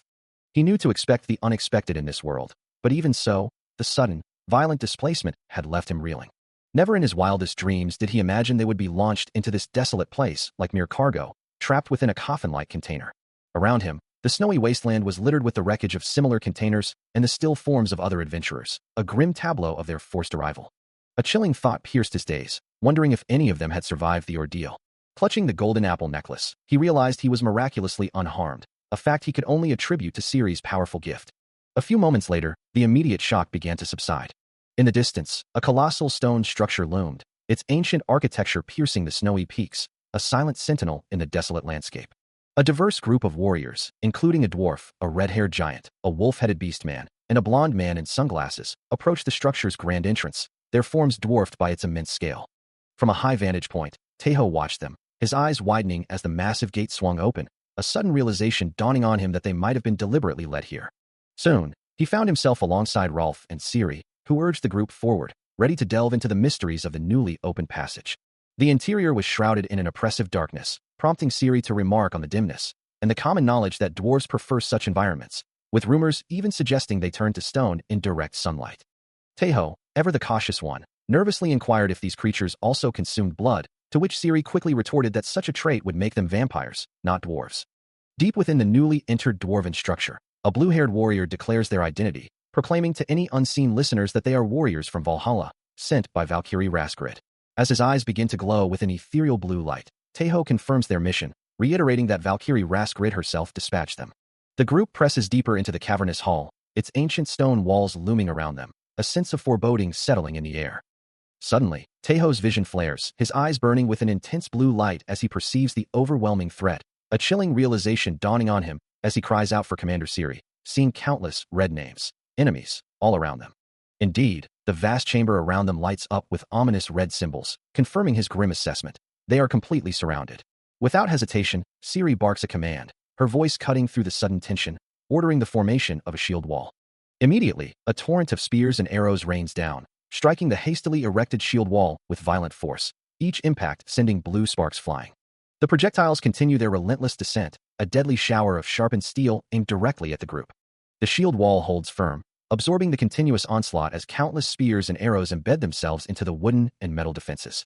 One dwarf warrior grunts in pain, a spearhead having pierced his shield, the impact rattling his entire body. Another dwarf warrior urges his comrade to hold steady, acknowledging the pain, but affirming their resolve to endure the barrage. The relentless assault continues, the shield wall bristling with embedded projectiles, a testament to the ferocity of the ambush. As the ambush continued, Siri turned to Taeho, her voice urgent, asking if he could identify the enemy. His enhanced vision piercing through the darkness, he confirmed his ability to see them. A look of dawning horror on his face, Taeho began to articulate what he saw, the word dwarf hanging heavy in the air. He then revealed the full, terrifying truth. They were not just dwarves, but dwarf zombies, their skeletal forms and glowing red eyes a horrifying sight amidst the arrows piercing their decaying flesh. The revelation sent a shockwave through Siri, who cried out in disbelief, questioning why there would be dwarves, let alone zombies, in this place. As the group processed the horrifying information, Siri, regaining her composure, urged them to listen carefully, implying a plan or further explanation was needed. Taeho, still visibly shaken, could only stare at the undead horde, the full weight of their demise sinking in as he realized they were all dead. As the group faces an unknown threat, Regenleaf turns to Taeho, her voice laced with urgency, asking if he's certain these creatures are all zombies. He responds cautiously, admitting that it's too dark to clearly make out their faces. These grotesque figures, known as ghoul dwarves, appear in various forms, from the rap god to the choreographer and the lead vocal singer-songwriter, each with glowing red eyes and menacing expressions.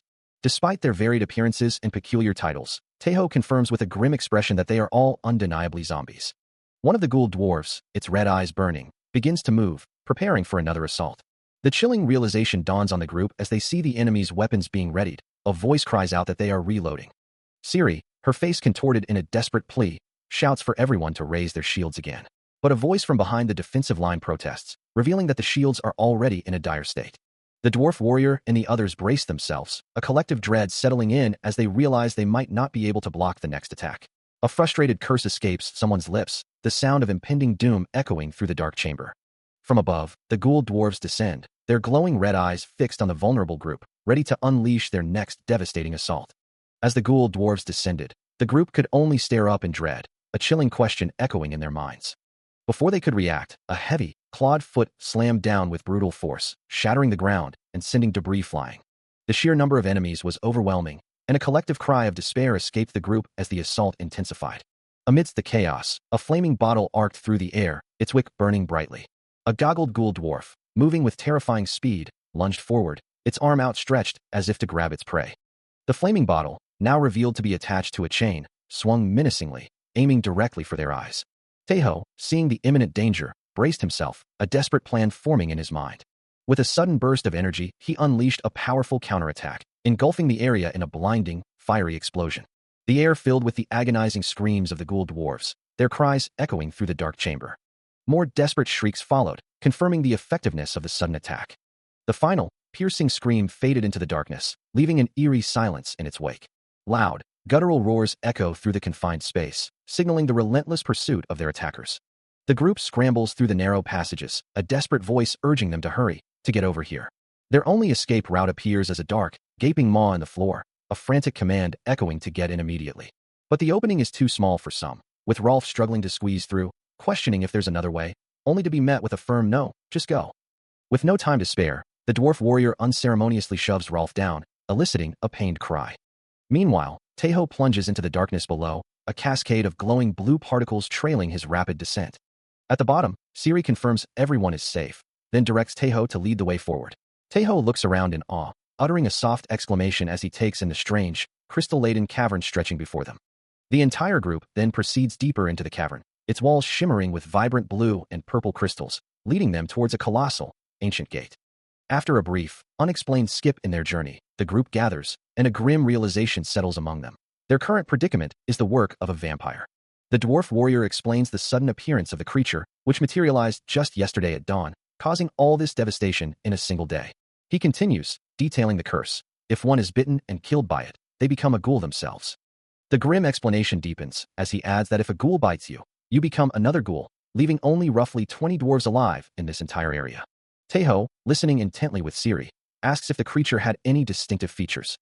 A terrifying image of the monster appears as the dwarf warrior describes it. It was large, its entire body gray, bald with pitch-black eyes, and its nails constantly extended and retracted. He adds that it seemed to fight physically rather than relying on magic. Siri, looking concerned, asks the dwarf warrior, Isaac, if he plans to seek revenge, suggesting it would be better to postpone it for later. The dwarf warrior responds with a grave expression, that they should regroup and come back. Another dwarf agrees, stating, that's safer, but the dwarf warrior firmly declares, no, this must be done right now. He clarifies his urgency, explaining that it's something more important than mere revenge, revealing that recently, in this very mine, his face set with grim determination, an unt was discovered. The revelation sends a wave of shock and terror through the assembled dwarves, their faces contorted in disbelief and fear. His eyes wide with alarm, the dwarf warrior reacts to an unseen threat, while Siri, ever observant, watches with a focused intensity. The group, including Taeho, Siri, and the dwarf warrior, gathers, having just discovered something significant, their expressions a mix of awe and apprehension. Taeho listens intently, his brow furrowed in thought, processing the implications of their discovery. As two other dwarves argue heatedly, Taeho interjects, questioning their surprise, reminding them that they often react strongly to things they don't yet understand. As they traverse a cavern shimmering with glowing blue and purple crystals, the dwarf warrior insists that if the item is truly as valuable as described, they must move immediately, unable to allow such a precious thing to be stolen. Siri acknowledges the incredible nature of the discovery, prompting the dwarf warrior to demand a full explanation, eager to understand the exact nature of this unt they are pursuing. The dwarf warrior emphasizes the critical importance of their mission, stating that they cannot allow a weapon like Mjolnir, forged from unt, to fall into enemy hands, and that they must deal with the threat swiftly. With their resolve hardened, the group presses deeper into the luminous crystal cave, their faces set with determination. Finally, Siri announces their arrival, pointing towards their objective, the glowing crystals illuminating their path to the unt. The imposing Gothic structure of the castle loomed before them, its upper reaches shrouded in a faint, ethereal glow, for on its highest floor resided the sacred anvil. It was there, under a focused beam of light, that the unt was located, and with it, the vampire they sought. This precious material, however, could only be refined by starlight and moonlight. The revelation left Taeho perplexed, wondering how starlight and moonlight could possibly reach such an underground place. The dwarf warrior, however, offered a crucial piece of information, explaining that the tower's summit was connected to the surface, and a section of the ceiling could be opened. A bead of sweat trickled down Taeho's face as he realized the implications. It was around noon, a time when the vampire would surely be weakened by sunlight. Outside, the massive, ornate wooden doors of the castle stood slightly ajar, glowing with faint blue energy, awaiting their breach. Siri, at the forefront of a diverse group of warriors including Rolf, the red-haired celebrant, the wolf-headed celebrant, the blonde celebrant, and Bjorn, surged forward, her determination radiating as she led the charge. With a fierce cry, she rallied her allies, declaring their intent to launch a swift, frontal assault. Meanwhile, within a dimly lit tavern, various monstrous figures gambled and drank, one of them pausing, sensing a disturbance. Outside the castle, a massive army of grotesque figures, their battle cries echoing, began their own furious charge towards the fortress. The ground trembled under the relentless advance of the monstrous horde, their collective roars filling the air as they closed in. Orcs, goblins, and other grotesque creatures surged forward, their weapons glinting with murderous intent, ready for the clash. The allied forces crash into the monstrous army, a chaotic melee erupting as weapons meet flesh and steel, a powerful, glowing slash tearing through the enemy ranks. At the forefront of this charge, Siri, Taeho, and Rolf surge forward, their expressions set with grim determination. The monstrous dwarf-like figures snarl back, their red eyes glowing with malevolent intent as they prepare to meet the assault. Siri lets out a fierce cry, her voice cutting through the din of battle.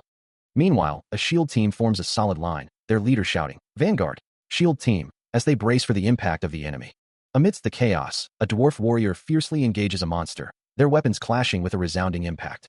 Other dwarf warriors, including the red-haired celebrant, press the attack, their hammers and axes glowing with a fierce blue aura as they advance. With a powerful incantation, Siri unleashes a devastating whirlwind of blue energy, sweeping through the enemy ranks. The wolf-headed celebrant joins the assault, his claws tearing through the air, leaving trails of crackling blue energy in his wake. Not to be outdone, the blonde celebrant delivers a powerful, energy-infused kick, sending enemies flying. As the battle rages, Siri turns to Taeho, her voice firm. "Taeho, let's go in." He responds with a resolute, "Yes," as the command echoes across the battlefield. "Fire. Push forward relentlessly." Amidst the downpour, a dwarf warrior, his face set in a determined grin, prepares to unleash a devastating attack alongside a line of archers. With a thunderous roar, the massive cannon fires, its muzzle flash momentarily illuminating the chaotic scene. As flames erupt around him, the dwarf warrior bellows, "You who were once comrades." The impact of the blast sends an armored figure reeling, engulfed in a blinding explosion of light and force. Red, crackling energy ripples outwards, a testament to the raw power unleashed upon the battlefield. As the ground trembles from the concussive force, Taeho, Siri, and Rolf sprint away from the fiery aftermath, their faces grim. His foot lands heavily on scattered debris, each step a testament to their desperate flight through the ravaged terrain. Beyond the immediate danger, a new objective emerges. Behind this door is the sacred anvil. Before them stands a formidable, ancient door, its heavy metal plates and ornate ironwork hinting at the treasures it guards. Gathered before the imposing entrance, Taeho, Siri, Rolf, and Bjorn prepare to proceed, one of them stating simply, "Let's go in." A small rat scurries across a beam above, unaware of the significance of the small, glowing anvil resting on a pedestal within the newly opened chamber. With a soft thud, the group steps into the chamber, their eyes fixed on the sacred artifact, its presence filling the quiet space. As the group steps into the chamber, their eyes fall upon a large, ornate chest, its golden surface gleaming in the dim light, prompting one of the adventurers to exclaim, "It's the loot." However, another voice quickly cuts through the excitement, asking, "Then, where is it?" As Rolf points a finger upwards, his gaze fixed on the ceiling, declaring, "There, on the ceiling." The revelation sends a wave of shock and fear through the assembled adventurers, their faces contorting in surprise and apprehension as they crane their necks to follow Rolf's gaze. From above, the perspective shifts, revealing the small figures of the adventurers below, their attention now solely focused on the ominous presence lurking on the high, vaulted ceiling. With the threat identified, the dwarf warrior barks orders, "Attack with arrows. Everyone, prepare," as the group quickly shifts from surprise to battle readiness. Taeho, his eyes wide with a mix of fear and analytical thought, mentally notes, compared to a giant knoll, its size is smaller, assessing the new enemy's scale. Despite its potentially smaller size, a chilling thought crosses his mind, but something ominous is emanating from it. As the monster's lower body, adorned with dark armor and glowing red accents, becomes visible, the true identity of the looming threat is then revealed, a terrifying, skull-faced entity with glowing red eyes and sharp horns, known only as Boss Dragos. As the adventurers prepare, Rolf and others draw their bows, their glowing arrows aimed skyward, a tense silence falling over the chamber as they await the command to fire. Before they can even loose their first shot, a chilling voice echoes, "Fur," as Boss Dragos makes its move, extending dark, thorny tendrils downwards with terrifying speed. The tendrils lash out, striking several adventurers, including Rolf, with brutal force, sending blood splattering and expressions of agony across their faces as the surprise attack lands. Amidst the chaos and bloodshed, Taeho watches, his face etched with horror and a cold sweat beading on his brow, the sheer brutality of the monster's assault leaving him stunned. A low, guttural sound escapes the monstrous Boss Dragos, his glowing red eyes fixed on the intruders as he demands to know how they all managed to breach his domain.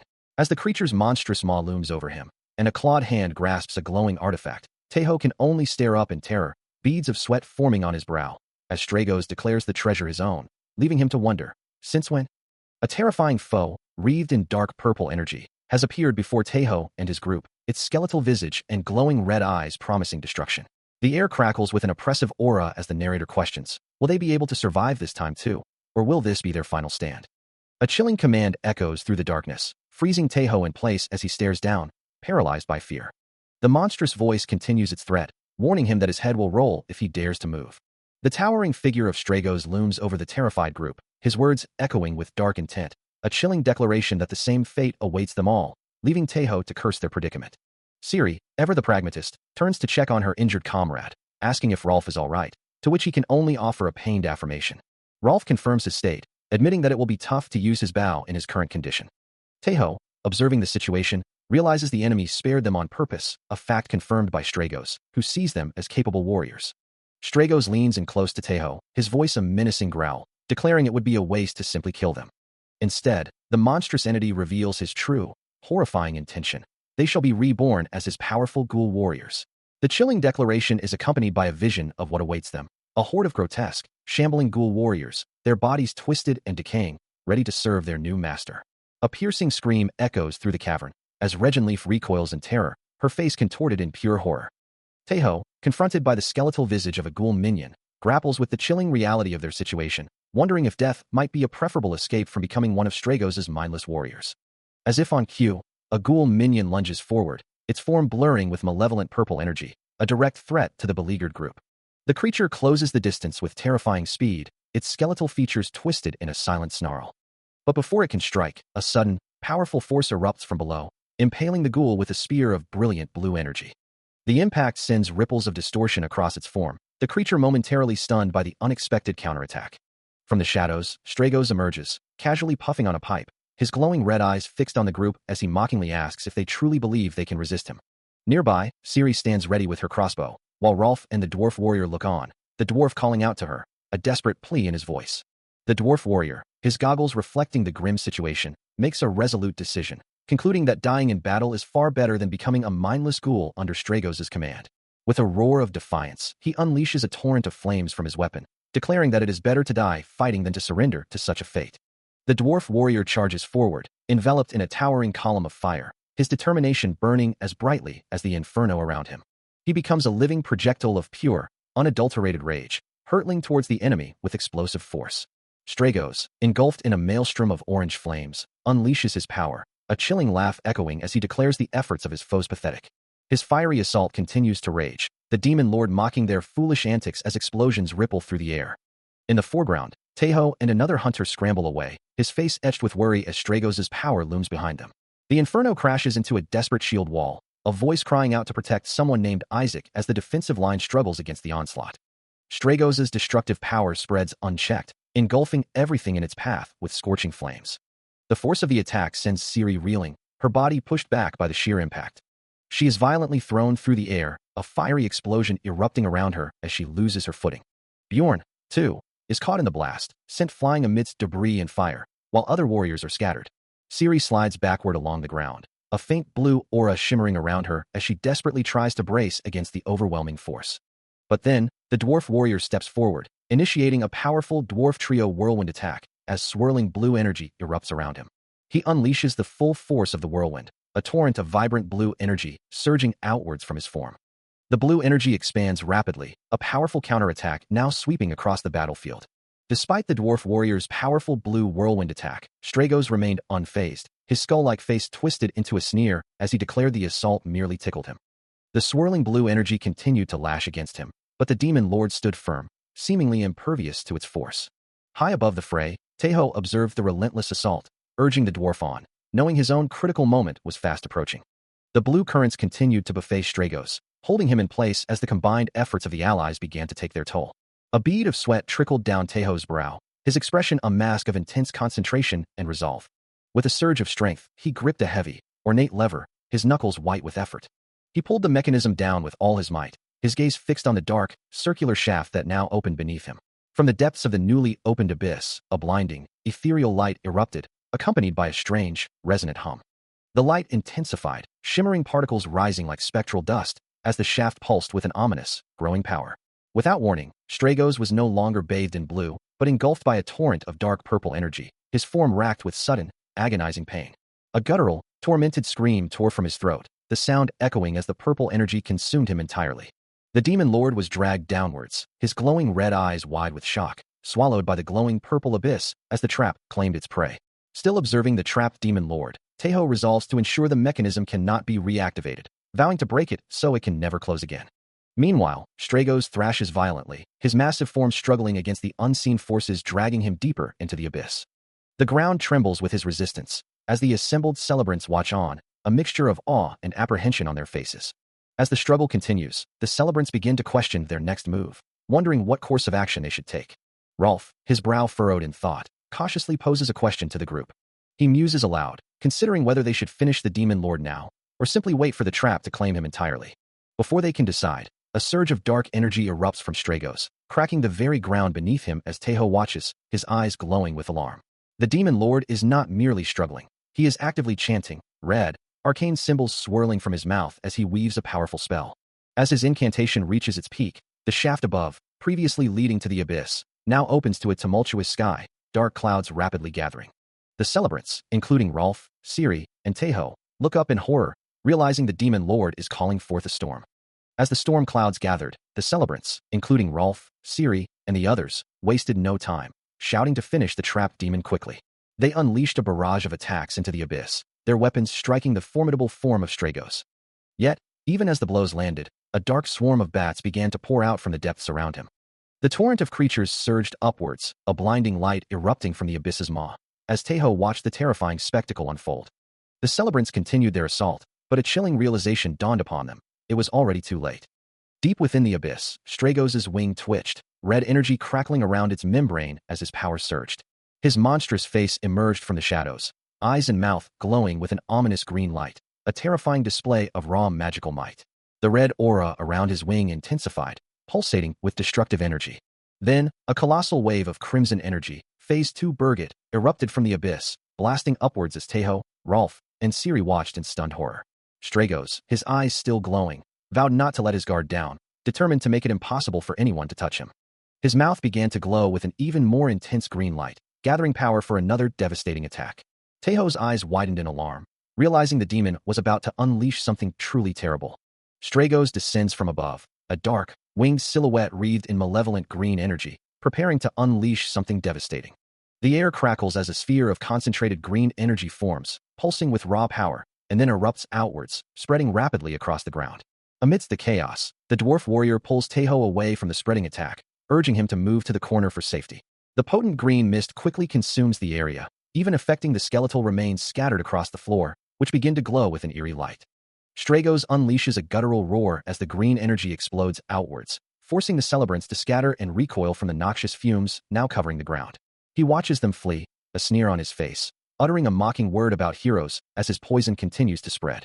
The dwarf warrior and Taeho scramble across the rapidly poisoning floor, the monster's voice echoing, asking how long they intend to keep running away, as the dwarf curses their predicament.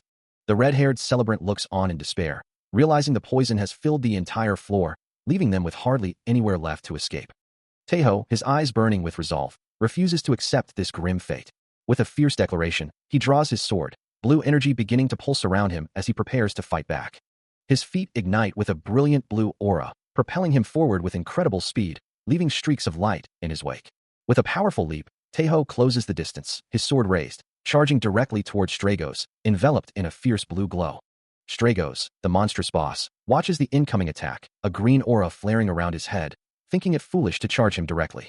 He dismisses the challenger, a green energy spike erupting from his form, as Taeho, a blur of motion, closes the distance. Determination etched on his face, Taeho pushes forward, his eyes burning with resolve.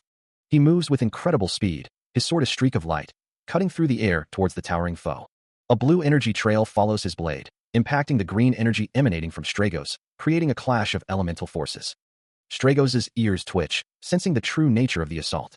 With a powerful, blue-infused swing, Taeho brings his sword down, surrounded by a radiant aura. A massive burst of blue energy erupts from Stragos' chest, indicating a direct hit. But the monstrous boss quickly realizes the deception, his green eyes glowing with surprise, as he understands the previous strike was merely an afterimage. Taeho lets out a guttural scream, pouring all his might into the next phase of his assault. Multiple, rapid sword slashes tear through the air, leaving red impact trails in their wake. He delivers a final, decisive blow, his blade infused with brilliant blue energy, striking Stragos once more. He finds himself in an unexpected position, his eyes wide with surprise as blue energy still crackles around him. Meanwhile, the monstrous Stragos, his green eyes glowing with disdain, dismisses the previous attack as utterly ineffective. He boasts that no mere sword could pierce his skin, leaving the young man utterly bewildered by the declaration. It turns out the unexpected position is atop Stragos' back, who groans in annoyance, demanding he come down from such a height. Stragos angrily questions his actions, and the young man sheepishly explains it was merely the momentum of their clash. With a roar, the monster demands that he get off him immediately. The young man, still clinging on, ponders aloud how he is supposed to dismount from such a height. Stragos, however, declares that is not his problem, before falling silent, a moment of contemplation passing over his monstrous features. Deciding to take matters into his own hands, the young man declares he will bring Stragos down to the ground first, then they can fight again. To his surprise, Stragos responds with a resigned, okay, a surprisingly rational acceptance of the situation. But the monster's true intentions are revealed as he spreads his massive wings, calling him a foolish one and promising to make him crash. With a powerful thrust, Stragos sends him hurtling, straight towards the ground, leaving the young man to wonder what he will do now. As the force of the throw sent him reeling, Taeho could only manage a surprised, drawn-out cry, still clinging precariously to Stragos' back. Surrounded by crackling blue energy, he found himself suspended in the air, his mind racing to comprehend how he had ended up in such a precarious situation. Meanwhile, high above the arena floor, Stragos, now transformed into a massive bat-like creature, ascended rapidly into the brilliant light, leaving the stunned observers below.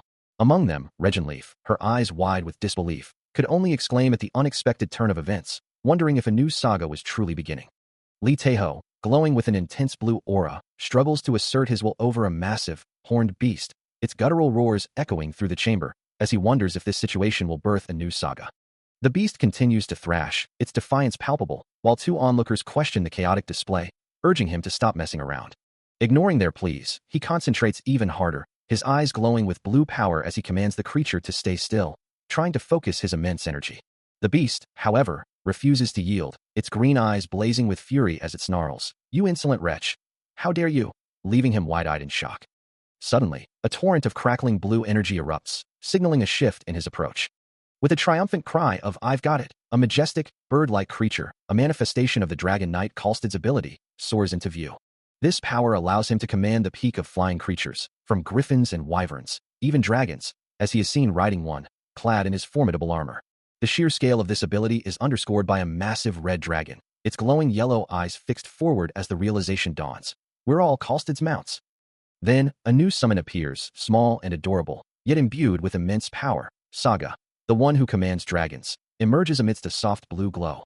And indeed, Saga proves its title, effortlessly carrying Taeho through the air, surrounded by a vibrant blue aura. With the situation now under control, Taeho smiles, calmly instructing his new mount. "All right, let's go down slowly." As the small, bat-like creature, Saga, hovered before them, the assembled group of hunters and warriors regarded it with a mix of awe and curiosity, its presence seeming somehow cuter than expected. With a gentle smile, Taeho extended a hand to the creature, reassuring it with soft words. "There you go, good boy." Rolf, his green hair framing a thoughtful expression, turned to Siri, wondering aloud. "So, what do we do now?"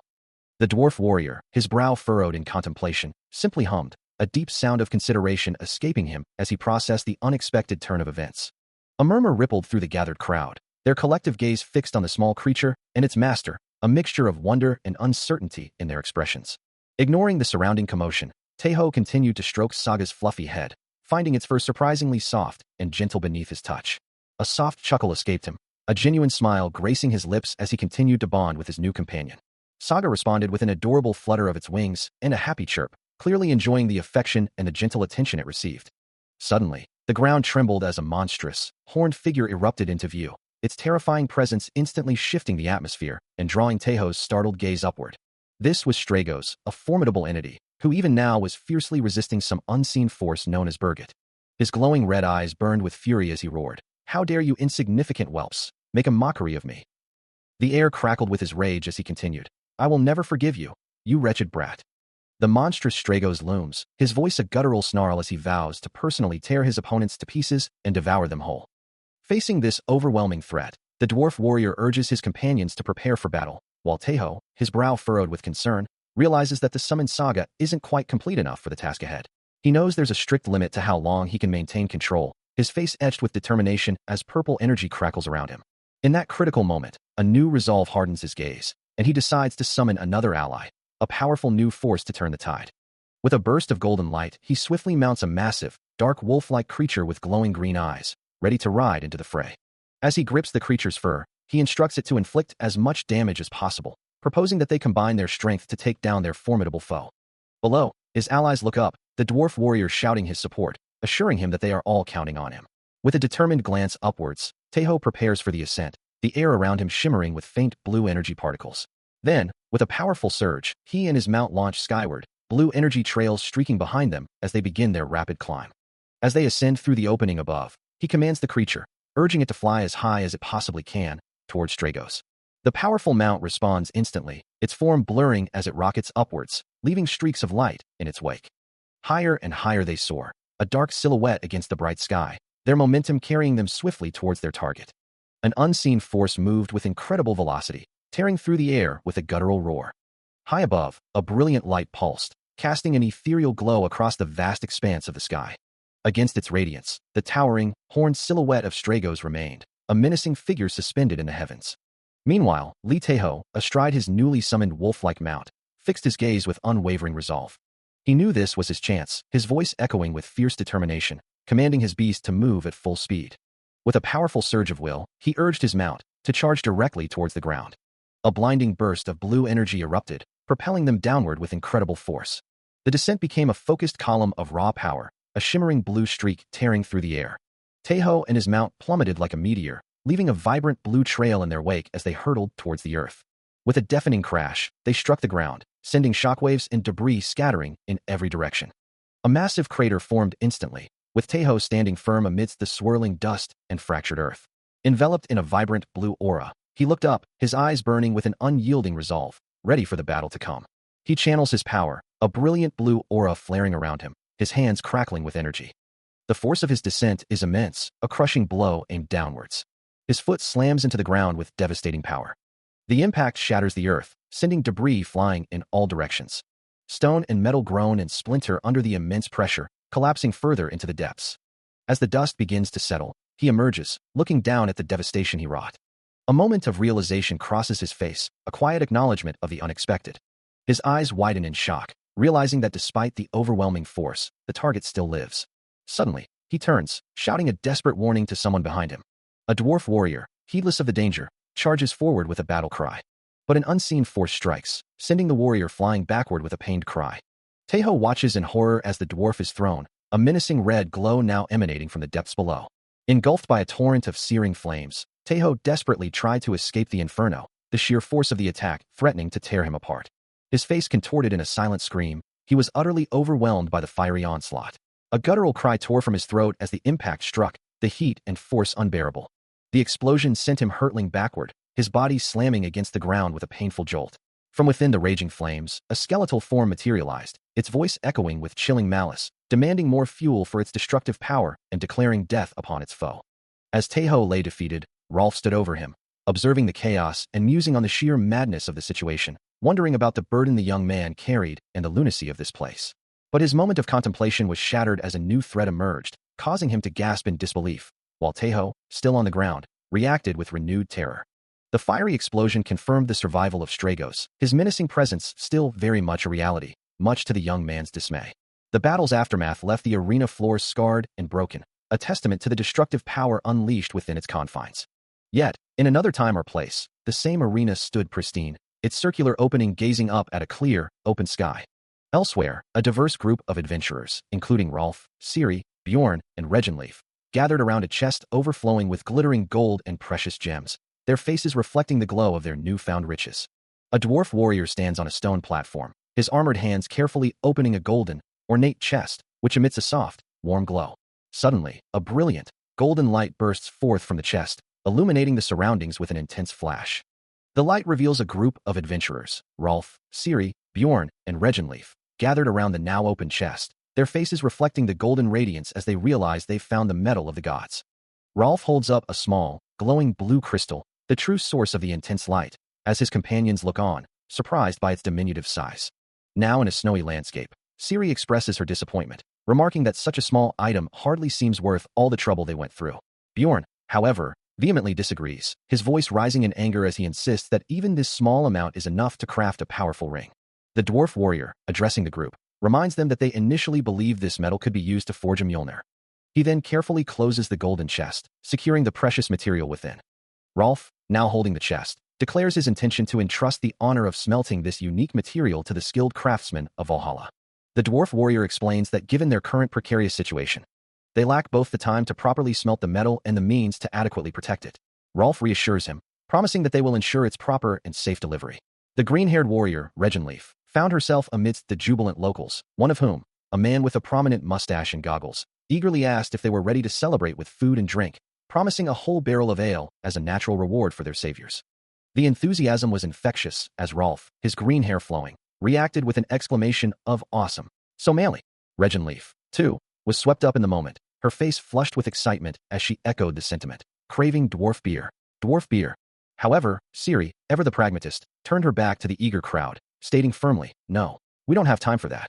She continued, addressing the man with goggles, "Isaac, we must return promptly," a declaration that elicited a collective groan of new from the disappointed celebrants, including Rolf, Bjorn, Regenleif, and Taeho. Ciri paused, considering the situation, before conceding, "If that's the case, it can't be helped." Isaac, however, had another idea, interjecting, "We can't send our saviors off empty-handed." Ciri, seemingly convinced, responded, "All right," as Isaac, his goggles glinting, pointed a finger and declared, "Follow me."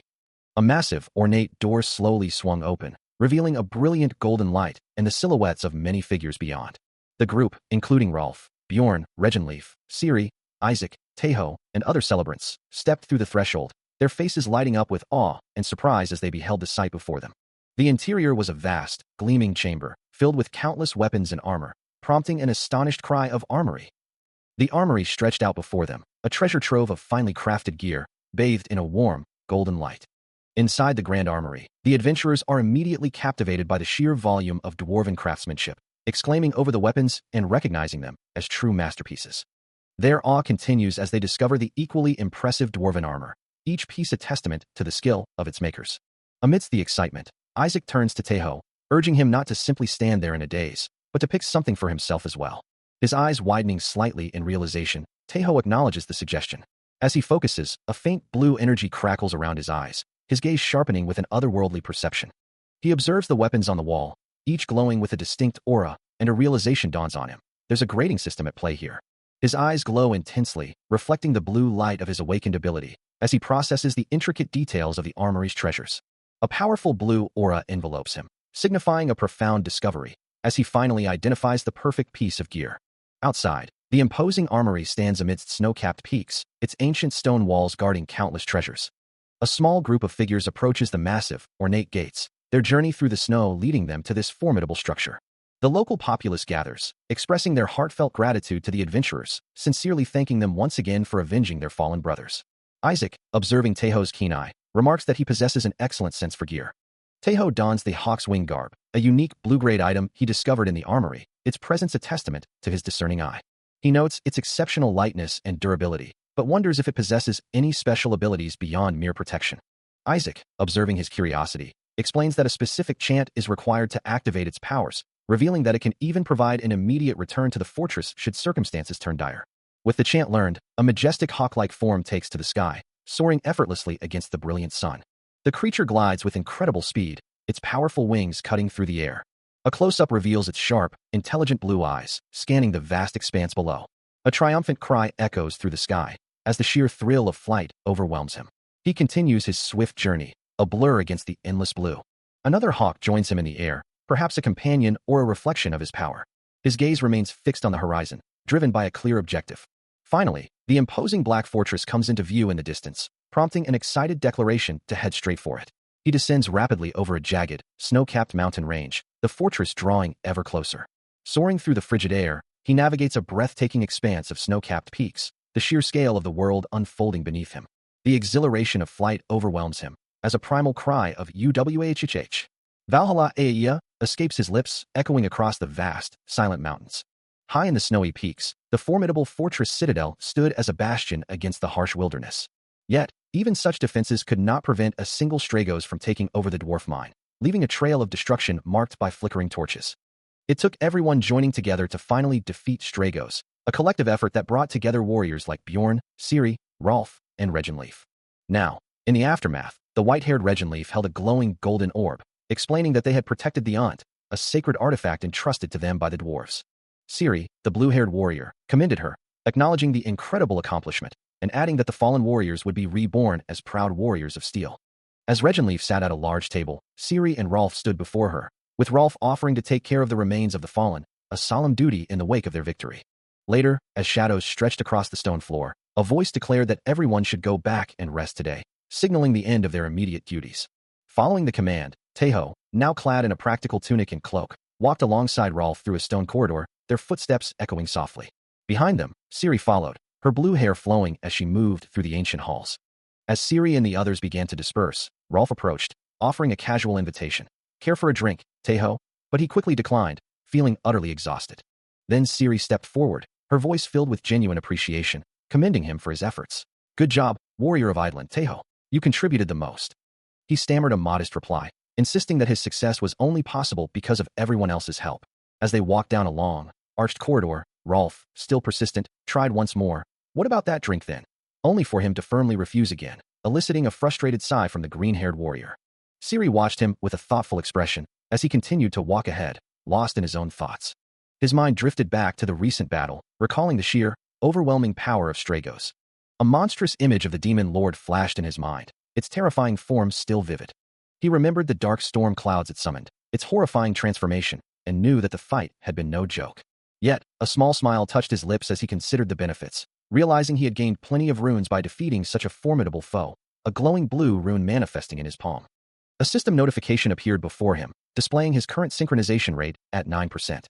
His eyes narrowed with determination, his fist clenching, knowing he was just 1% away from a new milestone. A sense of eager anticipation washed over him, as he wondered what new power or ability would unlock at 10%.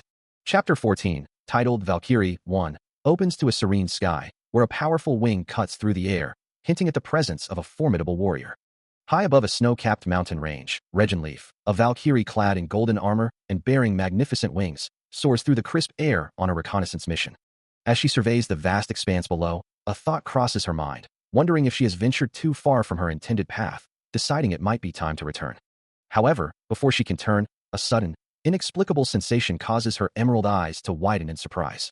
Below, a massive impact rips through the snowy landscape, sending plumes of ice and rock exploding into the air, leaving a deep crater in its wake. The distant mountains echo with a low, resonant hum, as the ground trembles from the force of the mysterious event. A golden wing, shimmering with a faint blue aura, responds to the disturbance, its feathers vibrating with the unusual energy. Descending rapidly towards the source, Regenleaf observes the scene below, recognizing that this tremor is far from ordinary. Hovering above the impact site, she debates her next move, weighing the risk of approaching to identify the anomaly against a more cautious retreat. A bead of sweat forms on her brow, her expression a mix of apprehension and determination as she considers the unknown. With a decisive plunge, she dives downward, her form enveloped in a brilliant golden light, ready to confront whatever lies beneath. Her magnificent wings unfurl, revealing their true nature, as the swan's wing cloak activates, preparing her for battle or swift escape. Still descending through the dark, she knew approaching the impact site would be dangerous. Her swan's wing cloak, a shimmering white, cut through the air, carrying her swiftly towards the unknown. The urgency of the situation pressed upon her, demanding an immediate report. Meanwhile, another Valkyrie, with striking white hair, reacted with a gasp, her eyes wide with alarm. The shocking news echoed through the halls. An army was invading. Back in a grand chamber, Regenleaf seemed disoriented, muttering about her unexpected speed and the completed report. The white-haired Valkyrie, standing nearby, grimly predicted the battle would begin by noon the next day, prompting Regenleaf to declare her intention to request reinforcements from Valhalla. But the white-haired Valkyrie remained puzzled, unable to recall reporting the urgent news herself, wondering if she had been too flustered.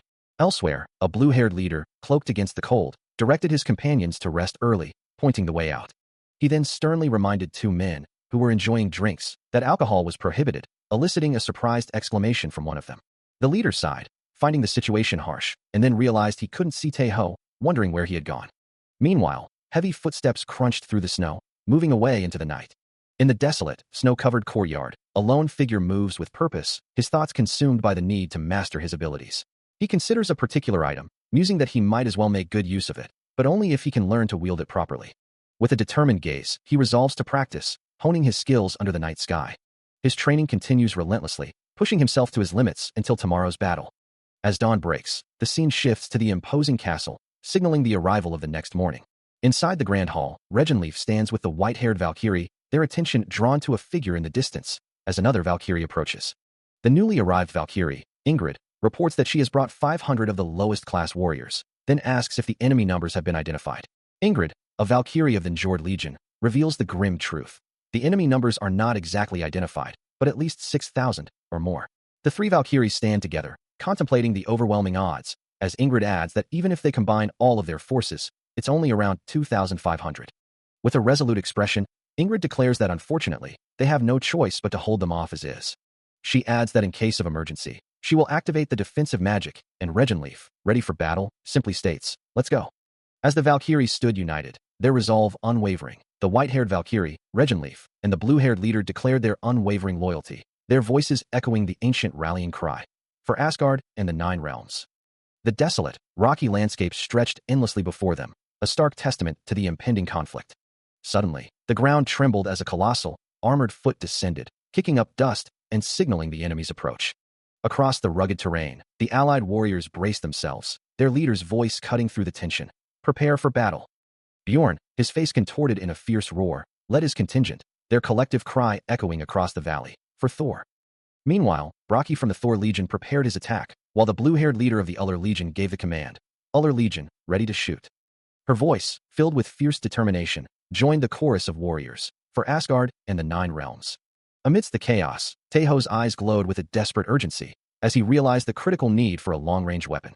With a surge of brilliant blue energy, his hands began to coalesce, manifesting the formidable Thunderbolt crossbow, a weapon capable of delivering a brief shock effect on impact. Aiming his newly formed weapon with fierce resolve, Taeho let out his own battle cry, "For Aiden." Above, the stormy skies darkened further as countless winged creatures descended, their forms silhouetted against the ominous clouds. And from the depths of the valley, a colossal war beast, ridden by a fierce warrior, led a monstrous horde, their numbers seemingly endless, towards the waiting defenders. The beast-like warriors surge forward, their guttural roars echoing across the battlefield, a wave of primal fury crashing against the fortified walls. From the distant peaks, a storm of arrows descends, a dark cloud of death raining down upon the advancing horde, met by their own defiant howls. Many of the wolf-headed celebrants fall, their shields proving insufficient against the sheer volume of the aerial assault, their cries of pain mixing with their battle roars. Still, the relentless advance continues, more of the beast-like warriors pushing forward, their bodies pierced but their resolve unbroken. Not content with a frontal assault, a massive, spiked club is hurled from the enemy lines, arcing through the air with deadly speed. The heavy projectiles slam into the stone fortifications, their impact shaking the very foundations of the wall as they embed themselves deep within the masonry. Meanwhile, some of the beast-like warriors manage to scale the wall, only to be met by the fierce resistance of the defenders, one being brutally struck down by a swinging axe.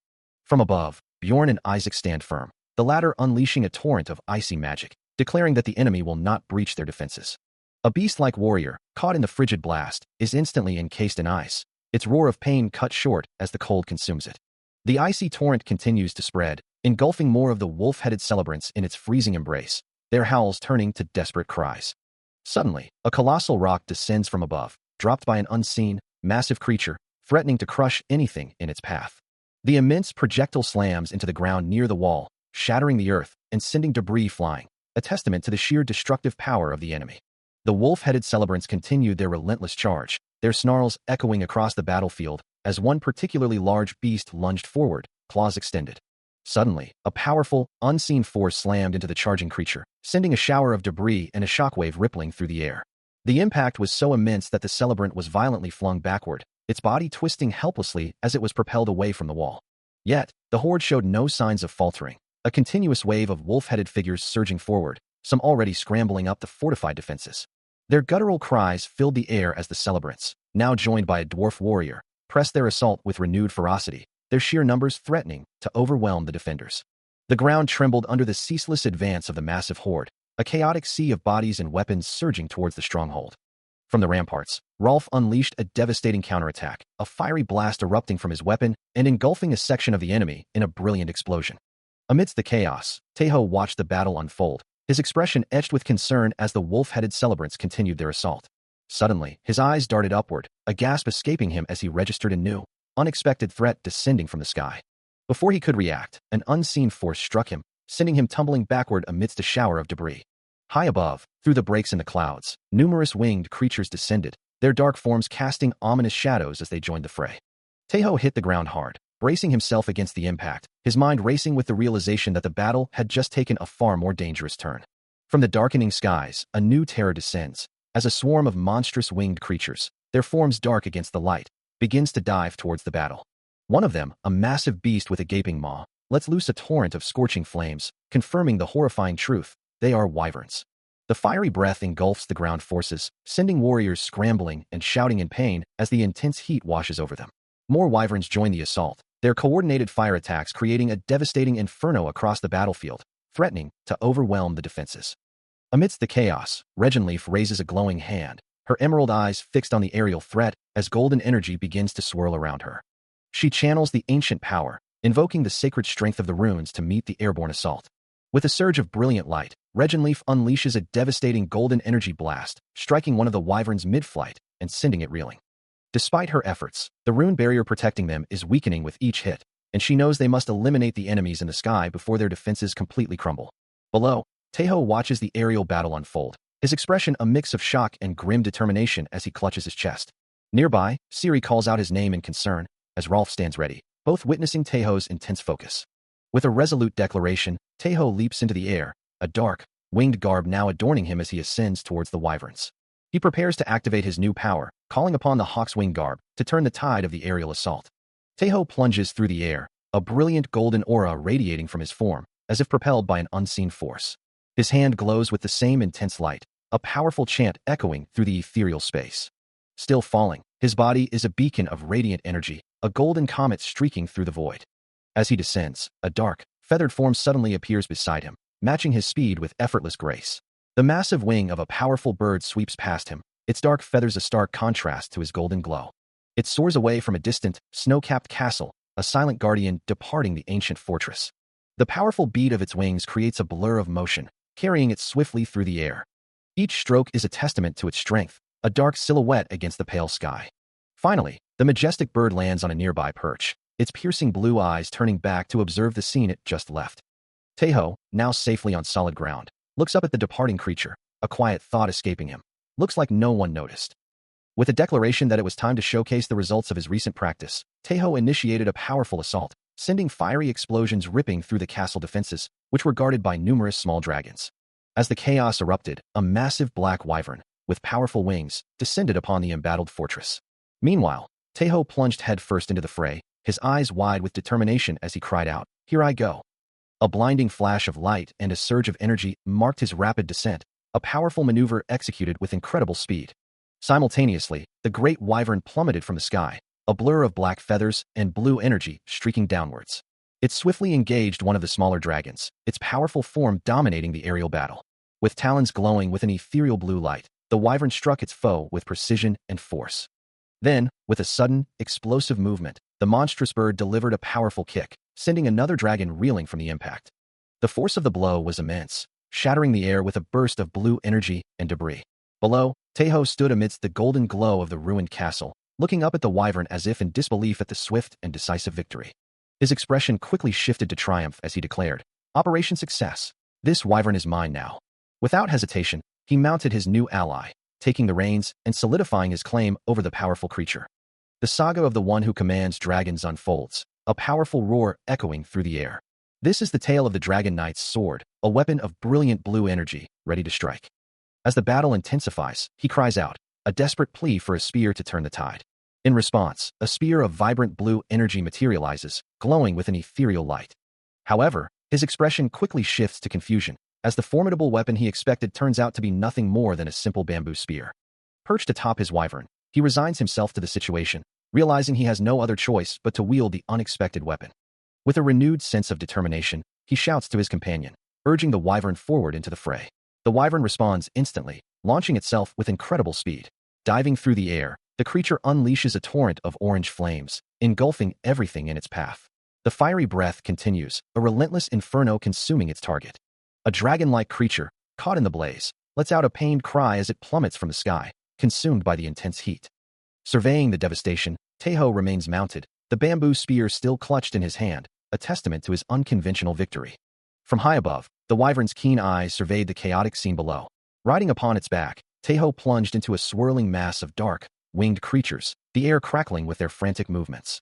As they ascended, he looked up at the encroaching swarm, a silent resolve hardening his features. With a powerful cry, he unleashed his intent, blue energy beginning to spark around his form. His eyes glowing with fierce blue light, a shimmering blade of pure energy materialized in his hand, ready to cut through the darkness. Simultaneously, the wyvern unleashed a devastating beam of cerulean fire, tearing through the first wave of creatures with explosive force. Not to be outdone, Taeho himself erupted with a powerful, expanding wave of blue energy, his form glowing brightly. The combined assault created a dazzling, destructive torrent, sweeping through the sky and scattering the remaining creatures in its wake. On the ground below, the celebrants roared with approval, Bjorn's voice booming, "Well done, warrior of Iden." The cheers intensified as the crowd chanted, "Iden, Iden, Iden." High above, the last of the dark creatures plummeted from the sky, engulfed in the lingering flames of the powerful attack, as the chant of Iden echoed through the air. Among the onlookers, Regenleaf watched the spectacle with wide, amazed eyes, murmuring, "Truly amazing." From the ground, Bjorn watches the aftermath, reflecting on the incredible feat he just witnessed, how the warrior had single-handedly handled an entire wyvern unit. Meanwhile, Regenleaf, her expression a mix of awe and concern, senses that the danger is far from over, her gaze fixed on the sky. As a new, ominous swarm of winged creatures begins to blot out the sun, confirming her fears, the battle is far from over for the warrior of Iden. High above, Taeho, still mounted on his wyvern, also perceives the escalating threat, realizing that something more is coming. From the swirling darkness, a monstrous, harpy-like creature with razor-sharp talons and glowing red eyes bursts forth, its form grotesque and menacing. It is not alone. A legion of similar winged horrors, their eyes burning with malevolent intent, swarms into view, filling the sky with their dark forms. Regenleaf's voice echoes with alarm, identifying the new threat, It's a harpy legion, a formidable force descending upon them. With a grim determination etched on his face, Taeho tightens his grip on his staff, ready to face the overwhelming numbers. He issues a firm command to his loyal mount, telling the wyvern to descend. The wyvern lets out a powerful cry in response, its eyes glowing as it prepares for the rapid descent. Plummeting through the air with incredible speed, the wyvern carries its rider towards a grand, ornate structure below, a golden glow emanating from its depths. As they descend, Taeho's voice rings out, a desperate call cutting through the wind. Captain Siri. He continues his rapid descent, his gaze fixed on the path ahead. As if reaching out for a connection, a helping hand in the vast, glowing expanse. The wyvern carries him swiftly through the air, their combined momentum a blur against the sky. The wyvern lets out a low growl, its senses alert to the approaching danger. As they fly over jagged peaks towards a menacing swarm of creatures in the distance. He glances back, his hand already on the hilt of his sword, ready for whatever comes next. When suddenly, Siri appears, her eyes sharp with focus as she draws her bow, a silent promise echoing through the air. The witch's arrows never miss their mark. A flurry of glowing red arrows erupts from her bow, streaking through the sky with deadly precision. As she continues her relentless volley, a vibrant red aura surrounding her. The wyvern is suddenly engulfed in a burst of red energy as Siri's arrows impact around it, creating a protective, shimmering barrier. High above, a swirling vortex of pink energy pulsed, surrounded by a swarm of dark, winged creatures, their forms barely discernible against the glowing sky. Below, a group of burly warriors looked up in stunned disbelief, their faces etched with alarm as the strange phenomenon unfolded above them. Among them, Regenleaf, the warrior of Iden, stood with another Valkyrie, her gaze fixed on the sky as she declared, "He's made the greatest contribution in this battle." Meanwhile, through the darkening clouds, a shower of crimson particles began to fall, each one glowing with an ominous light. The descent intensified, a massive column of pure red energy plummeting towards the earth, its fiery aura illuminating the entire landscape. The sheer force of its trajectory left a blazing trail, a searing beacon cutting through the atmosphere. Another gathering of warriors watched in horror, one of them shouting, "Hua! What was that?" As the colossal object continued its descent, prompting another to wonder, a gigantic. Then, with a deafening roar, the energy slammed into the ground, erupting in a cataclysmic explosion of crimson light and debris. From a distance, the wyvern carried its rider over a landscape now bathed in the eerie glow of the impact, the air still shimmering with residual power. Taeho and Siri, witnessing the distant cataclysm, exchanged shocked glances, Siri exclaiming, "W fell from the sky," while he added, "That looks like." The source of the impact was revealed to be a gigantic, jagged crystalline structure, glowing an angry red, and crackling ominously with tendrils of black lightning. But before anyone could fully comprehend its nature, the colossal crystal began to violently shatter, exploding into countless fragments of crimson energy. From the depths, a colossal, dark entity began to tear its way into existence, its monstrous form wreathed in crackling red energy and glowing particles. As its upper body became visible, a central glowing blue core pulsed amidst its dark, rocky mass, still radiating an intense crimson light. More of its massive form continued to emerge, revealing dark, sinewy limbs and further red energy emanating from its body. Finally, a monstrous, clawed foot descended, its sheer size hinting at the creature's overwhelming scale. From a distance, Taeho and Siri gazed upwards, their faces etched with profound shock and disbelief, wondering aloud what this terrifying new presence could possibly be. The colossal creature now stood fully revealed, towering over an entire city, its sheer size almost incomprehensible to the human eye. This was no mere monster, but the giant Higut warrior of Utgard Loki, its upper body now fully visible, adorned with glowing blue lines that pulsed with an ominous power. Its imposing form was further emphasized, clearly identified as a boss giant, a threat of unparalleled magnitude. The massive, dark body of the giant Higut warrior continued to radiate a malevolent red energy, its jagged textures hinting at an ancient, destructive power. Below, the giant stood fully revealed, dwarfing a group of diverse warriors including Bjorn, the red-haired celebrant, the wolf-headed celebrant, and the dwarf warrior, who stared up at it in utter despair, questioning how they could possibly defeat such a monstrous foe. Suddenly, a surge of vibrant blue energy crackled, indicating a new manifestation of the giant's power. This blue energy now visibly coursed along the creature's leg, highlighting its monstrous form with an eerie glow. The colossal giant Higut warrior continued its ascent, its massive form tearing through the earth as debris scattered around its lower body, a faint blue energy beginning to pulse from within. Its monstrous face, now fully visible, stared forward with eyes glowing an intense, cold blue, intricate lines of energy tracing across its dark, rocky skin. Observing the terrifying spectacle, Siri urgently advised Taeho that they needed to hurry and retreat from the overwhelming threat. As golden particles shimmered around her, she calmly gave instructions to be dropped near Rolf, preparing for a strategic repositioning. Meanwhile, the colossal entity fully manifested, its entire body now radiating an intense, vibrant blue glow, surrounded by a cascade of golden particles. The blue energy pulsed with increasing intensity, highlighting the jagged contours of its monstrous torso. Elsewhere, Regenleaf stood resolute, her hands raised as golden magical energy began to swirl and gather around them, preparing for a counterattack. With a determined expression and a fierce golden aura, she declared her intent to unleash the sacred power of the runes. Back with the giant, its massive foot glowed with the same ominous blue energy, signaling its impending movement or attack. The colossal figure now towered over the distant city, its blue glowing form casting an immense shadow as the sun began to set behind it. One of its massive hands glowed with concentrated blue energy, a clear sign of the destructive power it was about to unleash. Its monstrous face, framed by white fur, continued to glow with an intense blue light, its eyes burning with an otherworldly power.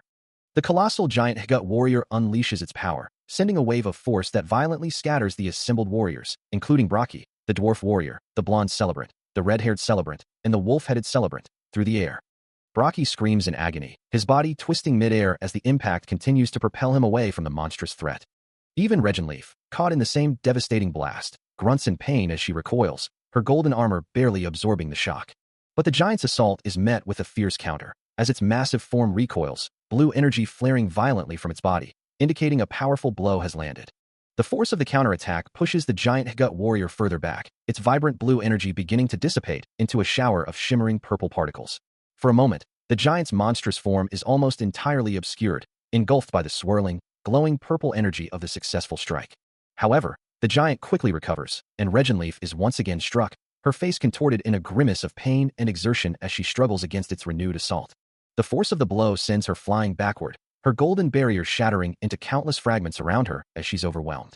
Before she can hit the ground, Ingrid rushes in, catching the falling Valkyrie with a swift, practiced motion.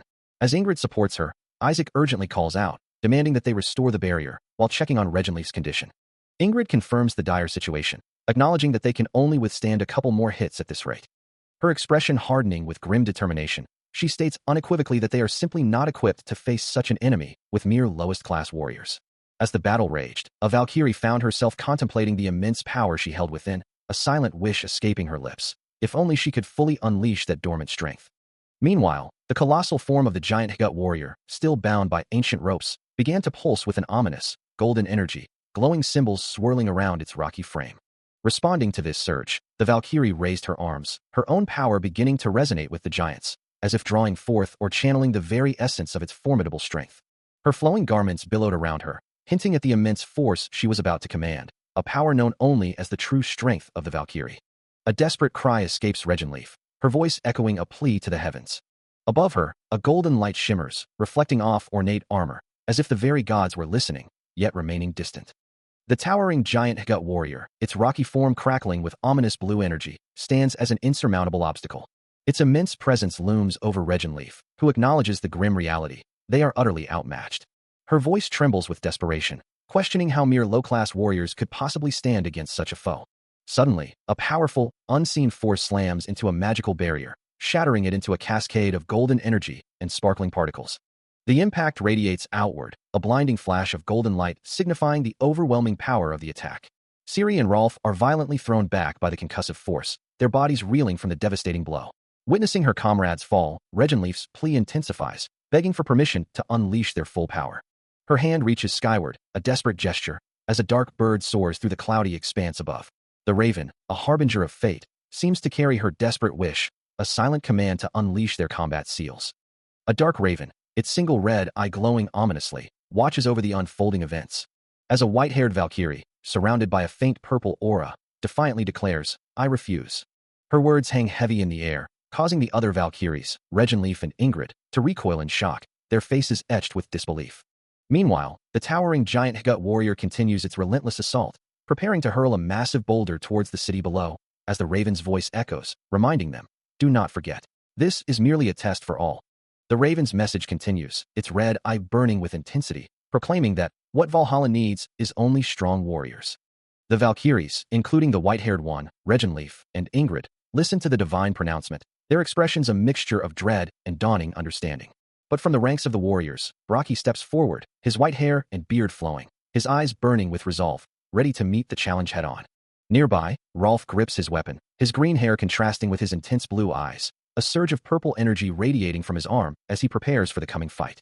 The blue-haired leader, his face a mask of fierce resolve, lets out a powerful cry. Let's go, warriors of the gods. His words ignite the other celebrants, the red-haired, the wolf-headed, and the blonde-haired warriors, who roar in unison, cheering on Braki as they prepare to charge. With a powerful swing, Braki unleashes his weapon, a wave of green energy trailing behind his strike, his form a blur of motion.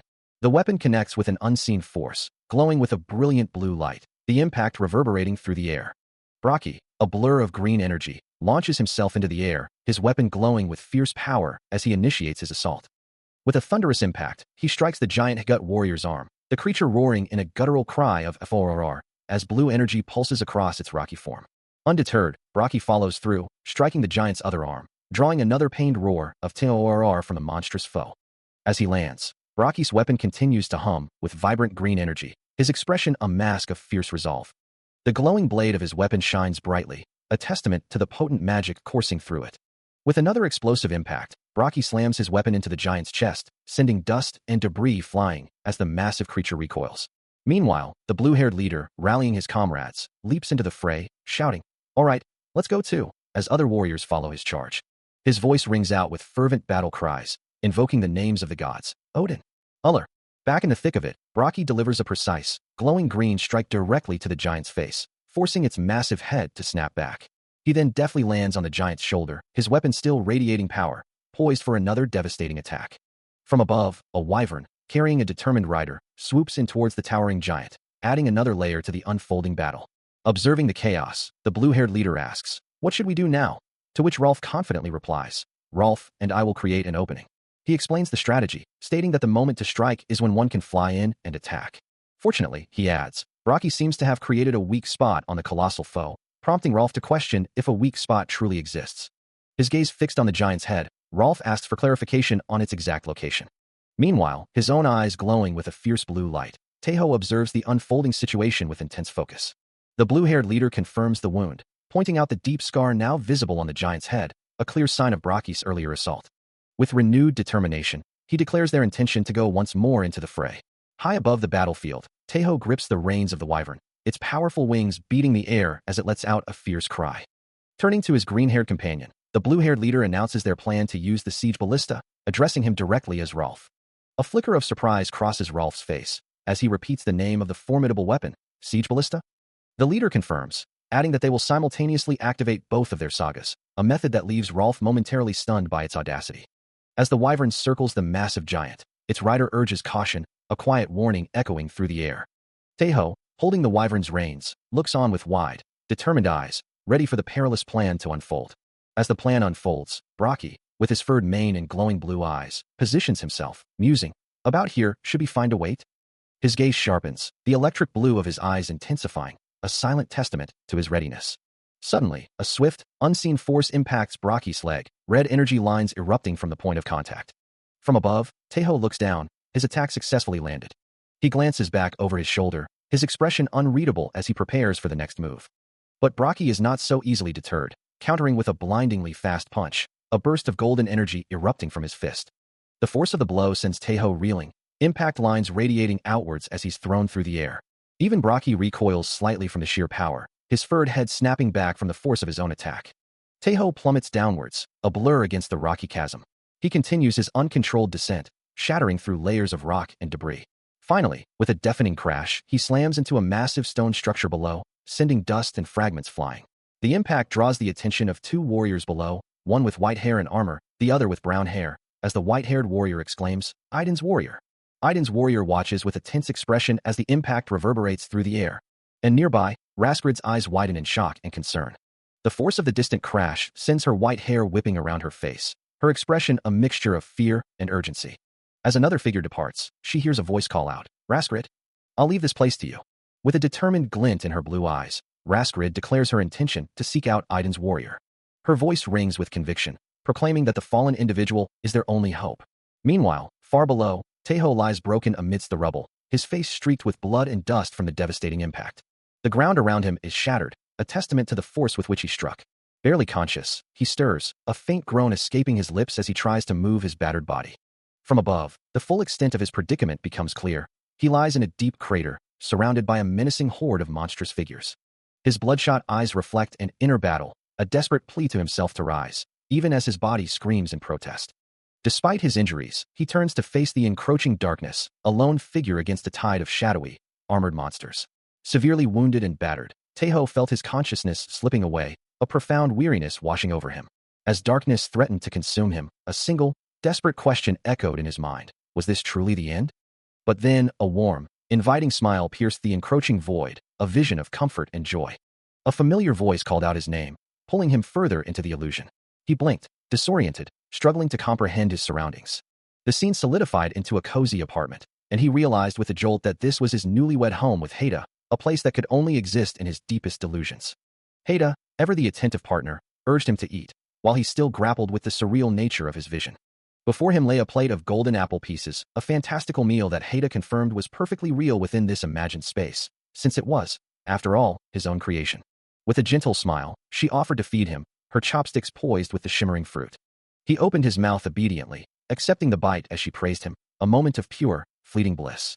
But the comforting illusion began to waver, his eyes closing as the sounds of reality, or perhaps his fading consciousness, intruded, pulling him away from the dream. The golden light of his imagined home receded, leaving him once more in the encroaching darkness. From the depths of his fading consciousness, a blinding golden light erupts, pushing back the encroaching darkness with raw, explosive force. The radiant energy continues to expand, its brilliance hinting at an incredible power manifesting within. A white-haired Valkyrie watches, her eyes wide with disbelief, questioning how a mere lowest-class warrior could wield such divine power. Amidst a horde of snarling wolf-like creatures, Taeho stands, his form now radiating an overwhelming golden aura that forces them back, cracking the very ground beneath their feet. The golden energy intensifies around him, causing the earth to buckle and shatter in concentric rings of power. The wolf-like creatures, previously aggressive, now recoil in confusion and fear, their snarls turning to whimpers. His hair and eyes now glowing with golden light, Taeho realizes his wounds are completely healed, and an immense surge of strength courses through his veins. His gaze, once filled with pain, now burns with an intense golden light, reflecting his newfound, overwhelming power. Without hesitation, he charges into the terrified horde, a golden blur of unstoppable force. With a single, devastating blow, Taeho sends multiple wolf-like creatures flying, their forms shattering on impact. He continues his relentless assault, crushing the remaining creatures with overwhelming, divine force. With a final, explosive burst of golden energy, Taeho scatters the last of his enemies, leaving only destruction in his wake. Still radiating with divine power, Taeho unleashes a devastating, golden-hued punch, the force of it crackling through the air. Meanwhile, the cheers of the crowd echo, proclaiming, "Long live Haida and Aiden." Below him, Rolf and Captain Siri call out, asking if Taeho is all right. Siri confirms their readiness for battle, while Rolf, witnessing his power, asks if he can repeat his incredible feat. Looking back at the white-haired Valkyrie, he admits, "I don't have a ride now." She confidently tells him not to worry, then offers, "Ride on me, warrior of Aiden." A blush spreads across his face as the Valkyrie reaches down, asking, "What?" He stammers in disbelief, questioning the meaning of her words. Meanwhile, a group of warriors cries out in agony, caught in the unseen force of his attack. They are violently thrown against a shimmering purple barrier, shattering it on impact, as the towering form of the giant gut warrior looms nearby. The colossal giant monster, its dark, rocky hide etched with glowing blue lines, continued to be swarmed by countless warriors, their tiny forms clambering over its immense body in a desperate assault. Yet, their efforts seemed futile, as they cried out, "You monster! Die!" Their attacks barely scratching its formidable hide. With a sudden, devastating counterattack, the giant monster sent many of them hurtling through the air, their forms scattering like dust. They plummeted from the sky, a rain of defeated figures against the desolate landscape. Meanwhile, Taeho, still reeling from the white-haired Valkyrie's bold proposition, could only stammer, "I'll ride on you." "What do you mean by that?" His face a mask of bewildered shock. Ignoring his confusion, the white-haired Valkyrie's gaze sharpened, a faint blue glow emanating from her as she uttered a single, resonant name, "Draco." As if in response, a surge of brilliant blue energy erupted from Taeho, swirling around him with immense power and crackling intensity. The ground beneath him fractured, as the magical force expanded outwards, shimmering with countless particles of light. From the heart of the swirling blue energy, a majestic, towering figure began to coalesce, revealing a magnificent white dragon-like creature with feathered wings, its presence radiating ancient power. Taeho stared up at the newly summoned being, his eyes wide with disbelief as he gasped, "A D-dragon." The dragon, Draco, turned its head, its blue eyes glowing with ancient wisdom, and spoke. I think I understand now why Odin forbade our direct intervention. Looking down at the young man, the great beast continued, "You are strong, much stronger than I thought." As the summoned dragon looms, the green-haired warrior, Rolf, watches the unfolding chaos, his gaze fixed on the battle, contemplating its nature. Beside him, Ciri, with her dark blue hair, also observes the scene, her expression unreadable as she takes in the sheer scale of the confrontation, the weight of the moment settling heavily upon them both. Rolf then turns his attention fully to the protagonist, his voice resonating with a clear challenge. This battle is now his to fight.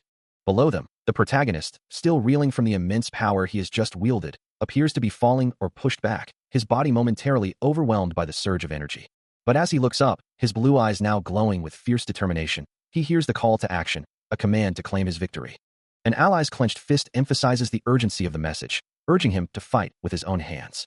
Amidst the chaos of battle, Rolf turns to the young man beside him, his voice firm as he declares, "This battle is yours to fight," his words echoing with a challenge as the green-haired warrior prepares to charge. With a determined roar, Rolf charges forward, leaving a trail of dust in his wake as he plunges into the heart of the conflict. The weight of the words settles on Taeho, who, in his original form, looks on with a mix of fear and resolve, the command to claim your victory ringing in his ears. The memory of Rolf's insistence to fight with your own hands fuels his resolve. Back in his transformed state, the majestic wyvern addresses him, urging him to now climb on, warrior of Idun. The creature explains that the other warriors are buying us time, now is our chance, emphasizing the urgency of their departure. In the distance, the colossal giant gut warrior rages, its rocky form glowing with menacing energy as smaller figures desperately try to hold it back, their efforts creating precious seconds. Taeho, now mounted on the wyvern, seems to hesitate for a moment, prompting the creature to respond with a dry, "Then, excuse me."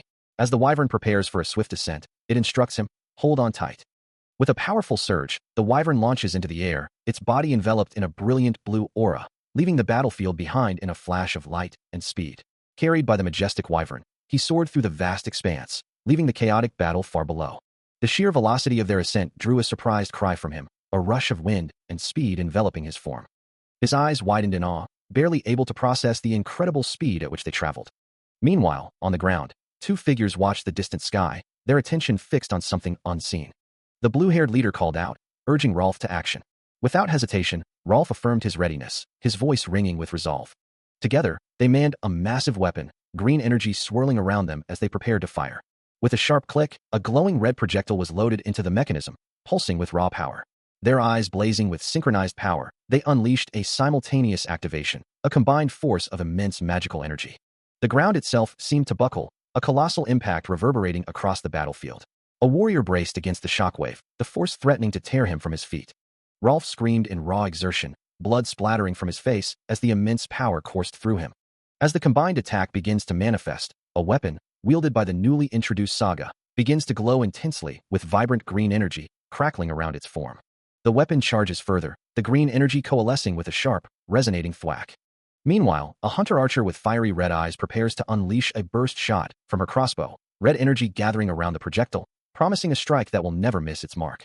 High above the chaos, Taeho continues his rapid escape on the wyvern, observing a massive explosion erupting far below, the sound echoing through the air. On the ground, Saga swings his staff, channeling an overwhelming surge of green energy, preparing to unleash his full power. The blade of his weapon glows with concentrated power, a beacon of destructive force aimed directly at their foe. A fiery red projectile, launched by the hunter-archer, streaks through the air with incredible speed, leaving a blazing trail as it hurtles towards the giant gut warrior. Simultaneously, Saga unleashes a devastating wave of green energy from his staff, adding to the assault with overwhelming force. The giant gut warrior is engulfed in a cataclysmic explosion of red flames and vibrant green energy, its rocky form illuminated by the destructive force of the combined attack. The immense impact continues to reverberate, shaking the very ground with a deafening qualm, as the monster endures the full brunt of the assault. The combined assault continued to hammer the giant gut warrior, green energy tearing at its monstrous form. As a fiery explosion erupted around it, engulfing the colossal beast in a maelstrom of destruction. High above the chaos, the wyvern soared through the air, its powerful wings beating against the blue-tinged sky, carrying its rider away from the immediate danger. Below, Saga gripped her glowing green staff, a potent aura of blue energy swirling around her as she prepared her next devastating move. From his vantage point, Taeho watched the unfolding battle with fierce determination, his eyes burning with resolve as he declared, "Now, warrior." His glowing blue eyes reflected the chaos below, a silent vow echoing in his mind. I must risk everything. True to her title, Saga, the Charge Warrior, unleashed her power, a storm of blue and yellow energy erupting from her, ready to engulf her foe. The colossal giant Hegut warrior found itself caught in the swirling vortex, the vibrant energies tearing at its form with immense force. The attack intensified, the blue and yellow currents twisting and churning, relentlessly grinding against the giant's rocky hide. Debris began to fly as the sheer power of the assault tore chunks from its body, the ground beneath it cracking under the immense pressure. The swirling energies continued their destructive dance, reducing the once formidable warrior to a crumbling ruin. With a final, deafening roar of power, the storm consumed the last vestiges of the giant, leaving only a maelstrom of light and dust in its wake. The raw power of the storm attack had left nothing but a desolate landscape, jagged rocks, and swirling dust marking the site where the formidable foe once stood. A low rumble echoed through the air as the last vestiges of the magical maelstrom dissipated, leaving behind only silence and destruction. Yet, far from the desolation, a grand hall buzzed with life, filled with boisterous warriors celebrating their recent triumphs, their cheers echoing off the high wooden beams. Amidst the clamor, a figure in flowing white and gold robes made her way through the throng, a murmur of anticipation following her. Each step of her golden-armored foot was deliberate, carrying her towards the raised dais. From the heart of the crowd, a warrior's voice boomed, calling out to his comrades, "Warriors, raise your cups." On the dais, Regenleaf stood tall between the white-haired Valkyrie and Ingrid, her expression regal as she addressed the assembly. "I honor your bravery." Her voice carried across the hall. "It is an honor to be among you today." The warriors responded with a thunderous roar, their collective cheer shaking the very foundations of the hall. Bjorn, among the revelers, raised his mug high, joining the chorus with a hearty, "Hail Valkyries." As the cheers continued, Regenleaf turned slightly, a small, appreciative smile gracing her lips as she looked out at the celebrating warriors. As the celebration continued, the white-haired Valkyrie extended a hand, her voice ringing out across the hall, declaring that instead, her sister, the Ice Princess Raskrid, should be honored. Holding up a golden goblet, she commanded the crowd to fill the cups of the two who stood out the most today. The mention of Raskrid and Ice Princess Raskrid clearly grated on Regenleaf, who stood nearby, her brow furrowed in irritation, thinking to herself that she wanted to beat them all up. Meanwhile, the white-haired Valkyrie, oblivious or uncaring of her sister's displeasure, simply smirked, holding her goblet with an air of smug satisfaction. Turning her back to the assembled warriors, the white-haired Valkyrie announced, "I will call them out." Her gaze then fell upon a formidable figure, a warrior of Thor's legion, his powerful presence evident even from a distance. As the warrior leaned forward, his name echoed through the hall. "Brackaby." The white-haired Valkyrie proudly presented him to the roaring crowd, showering him with titles. The One-Man Legion, the Invincible Warrior, Son of God Brackaby. Among the cheering faces in the crowd, a young man named Lee, holding a wooden mug, looked on with wide-eyed surprise, his expression a mix of awe and excitement. The entire hall erupted in a thunderous roar of approval, the warriors' cheers echoing off the high ceilings.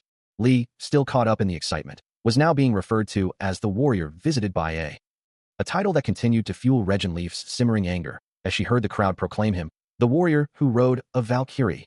The announcement rings out, declaring that with this latest achievement, 2 individuals will be promoted to inferior-ranked warriors, a statement that leaves Taeho looking up with a hint of surprise while being held by the white-haired Valkyrie. He processes the words, repeating them to himself, the idea of being an inferior-ranked warrior settling in. A thought then crosses his mind, wondering if this new rank isn't that same rank as Bjorn, the powerful warrior known for his glowing fists. The question hangs in the air, a silent comparison to the formidable warrior. Meanwhile, the crowd erupts in a cacophony of cheers and shouts, their excitement palpable as the celebration truly begins. A drinking horn is raised high, signaling the start of the revelry. Regenleaf, with a wide, joyful grin, exclaims that it's time to drink. The entire assembly, from the white-haired Valkyrie to the wolf-headed celebrant, joins in the sentiment, ready to celebrate today's victory together. Another mug is raised, and a resounding scowl echoes through the hall. Amidst the joyous chaos, Taeho finds himself clinking mugs with Bjorn, fully immersed in the festive atmosphere. He looks on, a blush coloring his cheeks, overwhelmed by the unexpected warmth and camaraderie of the celebration. Swept up in the joyous clamor, he finds himself at the heart of a roaring crowd, their faces alight with celebration. As the cheers echo around him, a profound sense of satisfaction washes over him, a feeling he acknowledges internally. This feels good. Urged on by the revelers, he throws back his head, emptying a massive mug of ale, the crowd's chant of "Down it all, down it all, down it all," fueling his exhilaration. His face flushed with drink and triumph, he joins their ecstatic cries, a chorus of "He's a man, a real man," rising around him. Then, hands reach out from the throng, lifting him high above their heads as the celebratory WH reverberates through the hall. The revelry continues unabated, with the wolf-headed celebrant and the blue-haired leader joining in the boisterous laughter and cheers, their HHHA and WHH filling the air. Yet, from a shadowed perch above the festivities, a hooded observer watches, a faint kiranghan escaping his lips as he muses, Taeho. Was it? His gaze fixed on the celebrating figure, he considers the implications. He managed to use divinity as the lowest rank. Another hooded figure stands beside him, listening as he continues. That's impressive in its own right, but even my kids could do that much. A close-up reveals the subtle stubble on his jaw, a hint of the man beneath the hood, his expression unreadable. After a moment of contemplation, he makes a decision, a quiet resolve in his voice. I might help out just this once. With his decision made, he turns and walks away from the distant, still cheering crowd, leaving the WHH of the celebration behind him. 1 week later, the world had settled into a new rhythm. And Taeho found himself in far more humble surroundings, residing in what were known as the inferior-ranked warrior lodgings. His room, though simple, offered a quiet respite from the world. Deep in slumber, he snored softly, unaware of the impending disruption. Suddenly, a powerful impact shook the very foundations of his room, a deafening crash echoing through the air. The force was immense, jolting him awake with a startled cry. His eyes wide with confusion and alarm, he desperately wondered what was happening. Around him, the very fabric of reality seemed to tear, as brilliant blue energy erupted, shattering his surroundings into glowing fragments. The ethereal power pulsed and swirled, enveloping him completely. And from the heart of this chaotic energy, the hooded observer watched, his expression unreadable. Taeho could only stare, his eyes wide with a mixture of fear and awe, as the blue light reflected in their depths. Startled by the sudden, localized thunder and crackling blue energy, Taeho questions if this is some kind of staged reality, wondering why the phenomenon is confined to this area. From the swirling energy, the hooded observer's voice calmly asks, who are you? Now in a different, more rugged attire, Taeho looks on with wide eyes as the observer addresses him directly, identifying him as inferior-ranked warrior Lee Taeho, and asking for confirmation. The hooded figure continues, detailing the warrior's recent accomplishments, including the defeat of 2 commander-level giant gnolls, and even repelling a giant this time. With a dismissive gesture of his gloved hand, the observer implies that despite these achievements, Taeho is merely being treated like a hero among the lowest warriors. The warrior remains frozen in shock, processing the observer's unsettling words. Suddenly, a gleaming sword is plunged into the desolate ground, its blade reflecting a faint green light, signaling a drastic change in their surroundings. The observer's voice echoes once more, confirming Taeho's identity, while the warrior's eyes begin to glow with an intense blue light, a clear sign of his burgeoning power. Before him now stands a new, imposing figure, whose presence alone radiates incredible strength. The figure's power is described as being at least as strong as a Valkyrie, or even more, as he declares his intention to have a bout, and a name, Ragnar Lodbrok, flashes across Taeho's mind, though he seems unfamiliar with it. Ragnar grins, his scarred face illuminated by the light reflecting off his sword, challenging Taeho to show him all the power he possesses. Taeho, his eyes still glowing blue, acknowledges the challenge, realizing the observer's initial question about his identity was merely a prelude to this confrontation. Still reeling from the sudden confrontation, Taeho demands to know why this new challenger has appeared, wanting to fight. The imposing figure of Ragnar Lodbrok replies, musing that he doesn't want to fight without a reason, then ponders aloud about the very concept of a reason. His eyes glowing with an ominous light, he questions if a reason is even necessary. A cold dread washes over Taeho as the implication dawns on him. The reason is simply to someone about to die. The sudden appearance of Ragnar Lodbrok, coupled with his chilling declaration, leaves Taeho utterly bewildered, struggling to comprehend the true purpose behind this deadly challenge. Standing on a precipice overlooking a vast, cloudy expanse, Taeho feels a surge of power, blue energy crackling around his hand as he prepares for the coming challenge. Meanwhile, deep within the forest below, Bjorn stands ready, his massive sword drawn, a formidable presence amidst the trees. With a swift, almost imperceptible movement, Taeho descends, his blade already humming with power as he closes the distance. Bjorn, unwavering, braces himself, his gaze fixed, prepared to meet the incoming force head-on. Taeho's charge is like a storm, a whirlwind of blue energy as he lunges, his eyes glowing with fierce determination. His sword flashes, a powerful strike imbued with crackling blue magic, meeting its target with a resounding impact. The clash of steel against steel reverberates, as Taeho's blade meets Bjorn's in a brilliant burst of blue light and raw power. But before he can press his advantage, Taeho is suddenly struck, recoiling with a pained cry as an unseen force sends him reeling. It is Ragnar Lodbrok, his scarred face grim, who delivers the devastating blow, his sword a blur of lethal intent. As Ragnar Lodbrok stood poised, a flurry of blue energy slashes erupted, Taeho launching a relentless, blindingly fast assault. Yet, with a resounding clang, Ragnar met each strike with his blade, deflecting the onslaught with surprising ease. A flicker of frustration crossed Taeho's face, realizing the sheer skill of his opponent, but his resolve hardened, a fierce determination burning in his eyes. He vanished in a blur of blue, his speed leaving only a faint trail in the air. Circling around, he declared, his voice echoing with renewed purpose, "I'll aim for the back." But Ragnar, with uncanny perception, spun on his heel, his gaze locking onto the approaching threat. Before Taeho could even register the movement, a powerful, orange-tinged fist slammed into his side with brutal force. The blow sent him reeling, his body flung backward through the air as Bjorn watched from a distance. He crashed into the rocky ground with a sickening thud, a cloud of dust erupting around the newly formed crater. Stunned and disoriented, he struggled to move, the pain radiating through his body. Above him, Ragnar stood, an imposing figure wreathed in a crackling green aura, his victory absolute. The ground beneath him cracked further, a testament to the raw power he exuded. The impact of Ragnar's blow sends Taeho reeling, debris exploding around him as he's thrown back. A guttural cry escapes him, his face contorted in a mask of shock and agony. He crashes to the forest floor, a small, broken figure amidst the shattered trees. From above, Ragnar Lodbrok surveys the scene, his back to the viewer, an imposing silhouette against the ravaged landscape. Taeho lies defeated, struggling to rise, a single thought echoing in his mind. He is so strong. His hand trembles, a faint glow emanating from it, as he realizes the truth. If it weren't for the blessing, he thinks. The orange energy around his palm flaring, I'd be dead. Ragnar's voice cuts through the air, cold and resolute, as he declares, the warriors who die here become steel warriors. Standing over the fallen Taeho, he continues, and if they die as steel warriors, they go to the true resting place of warriors. His eyes glow with an intense red light, as he adds, so even if you die, his words carrying a heavy weight. A surge of red energy flares around him, as he concludes, don't be too disheartened. The red energy intensifies, swirling with raw power, a testament to the brutal philosophy of the warrior. A glowing red blade slashes downwards, leaving a vivid trail of light.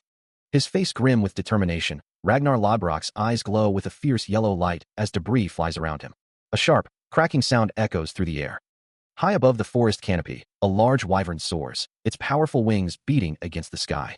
Below, his movements a blur of speed and determination, Ragnar charges through the dense forest. The sound of splintering wood and rushing wind accompanies his relentless advance, while the wyvern continues its flight in the distance. His back to the viewer, Ragnar pushes forward, an aura of intense focus surrounding him. He turns slightly, his voice resonating with a challenge. Come on, give it your all, he declares, his sword resting on his shoulder. I'll take it head on. The very essence of a warrior's charge is like a storm, a force of nature unleashed. Suddenly, wreathed in crackling blue energy, a wolf-headed warrior surges forward with incredible speed. Both Ragnar and the wolf-headed warrior close the distance, their paths converging in a violent collision. The wolf-headed warrior's leg, still enveloped in the same vibrant blue aura, propels him forward with immense power. The wolf-headed warrior, wreathed in crackling blue energy, launches himself forward, his weapon raised high as glowing block-like constructs erupt around him. His powerful assault continues, the blue aura intensifying around him as he closes the distance. The sheer force of his attack manifests as a colossal wave of azure energy, threatening to engulf everything in its path. But Ragnar Lodbrok, with a swift and decisive movement, meets the onslaught, deflecting the powerful blue energy upwards with his blade. Without missing a beat, he follows through with a devastating kick, marked by a skull icon and the word Buster. The impact sends the wolf-headed warrior flying backward, his form dissolving into a shower of blue energy particles as he crashes into the ground. A moment of silence hangs in the air, broken only by the rustling of leaves and the faint sound of something settling. The wolf-headed warrior lies pinned to the ground, struggling against a shimmering blue energy construct that holds him captive. Standing over his defeated opponent, Ragnar remarks, "You're using quite an entertaining technique." The warrior, looking up with defiance, admits, but it's not enough. Ragnar, raising a hand, urges him, "Try to draw out more of your strength." He then delivers another sharp kick to the warrior's face, adding, "Otherwise, you might really die." Ragnar Lodbrok's foot slams down, kicking up a cloud of dust as he continues his relentless assault. With a swift, brutal motion, the wolf-headed warrior's sword is torn from his grasp, spinning away into the air. Before he can recover, Ragnar seizes him by the neck, lifting him effortlessly from the ground. Then, with a sickening crunch, he slammed back down, the impact shaking the very earth. Watching the brutal display, Taeho clenches his fist, his eyes burning with a fierce resolve. Suddenly, Ragnar's attention shifts, his hand closing around Taeho's neck, a chilling question echoing through the air. "Got it, Taeho?" Without waiting for an answer, Ragnar's fist ignites with a fierce red aura, crackling with raw power. He unleashes a devastating blow, the force of his punch distorting the air around it. The impact sends Taeho crashing down, forcing him to one knee amidst shattered debris. The ground around him cracks and splinters, a testament to the immense power of Ragnar's strike. Finally, Taeho lies defeated in a newly formed crater, the battle seemingly over. The ground beneath them shatters, debris exploding upwards as the force of the impact ripples through the earth. Amidst the chaos, Ragnar's armored leg remains firmly planted, a testament to the power he just unleashed. His opponent, Taeho, is violently driven into the ground, his body contorted by the brutal impact. As the dust begins to settle, a single, desperate thought echoes in the silence. Is this the end? Ragnar surveys the scene, standing casually over the defeated Taeho, who lies broken in the crater he created. His hand rests on his sword's hilt, a hint of disappointment in his voice as he admits he was hoping for more. Looking down at the fallen warrior, he questions the extent of his insight, finding it to be only so much. But then, from the depths of the crater, streaks of brilliant golden energy erupt, tearing through the air with explosive force.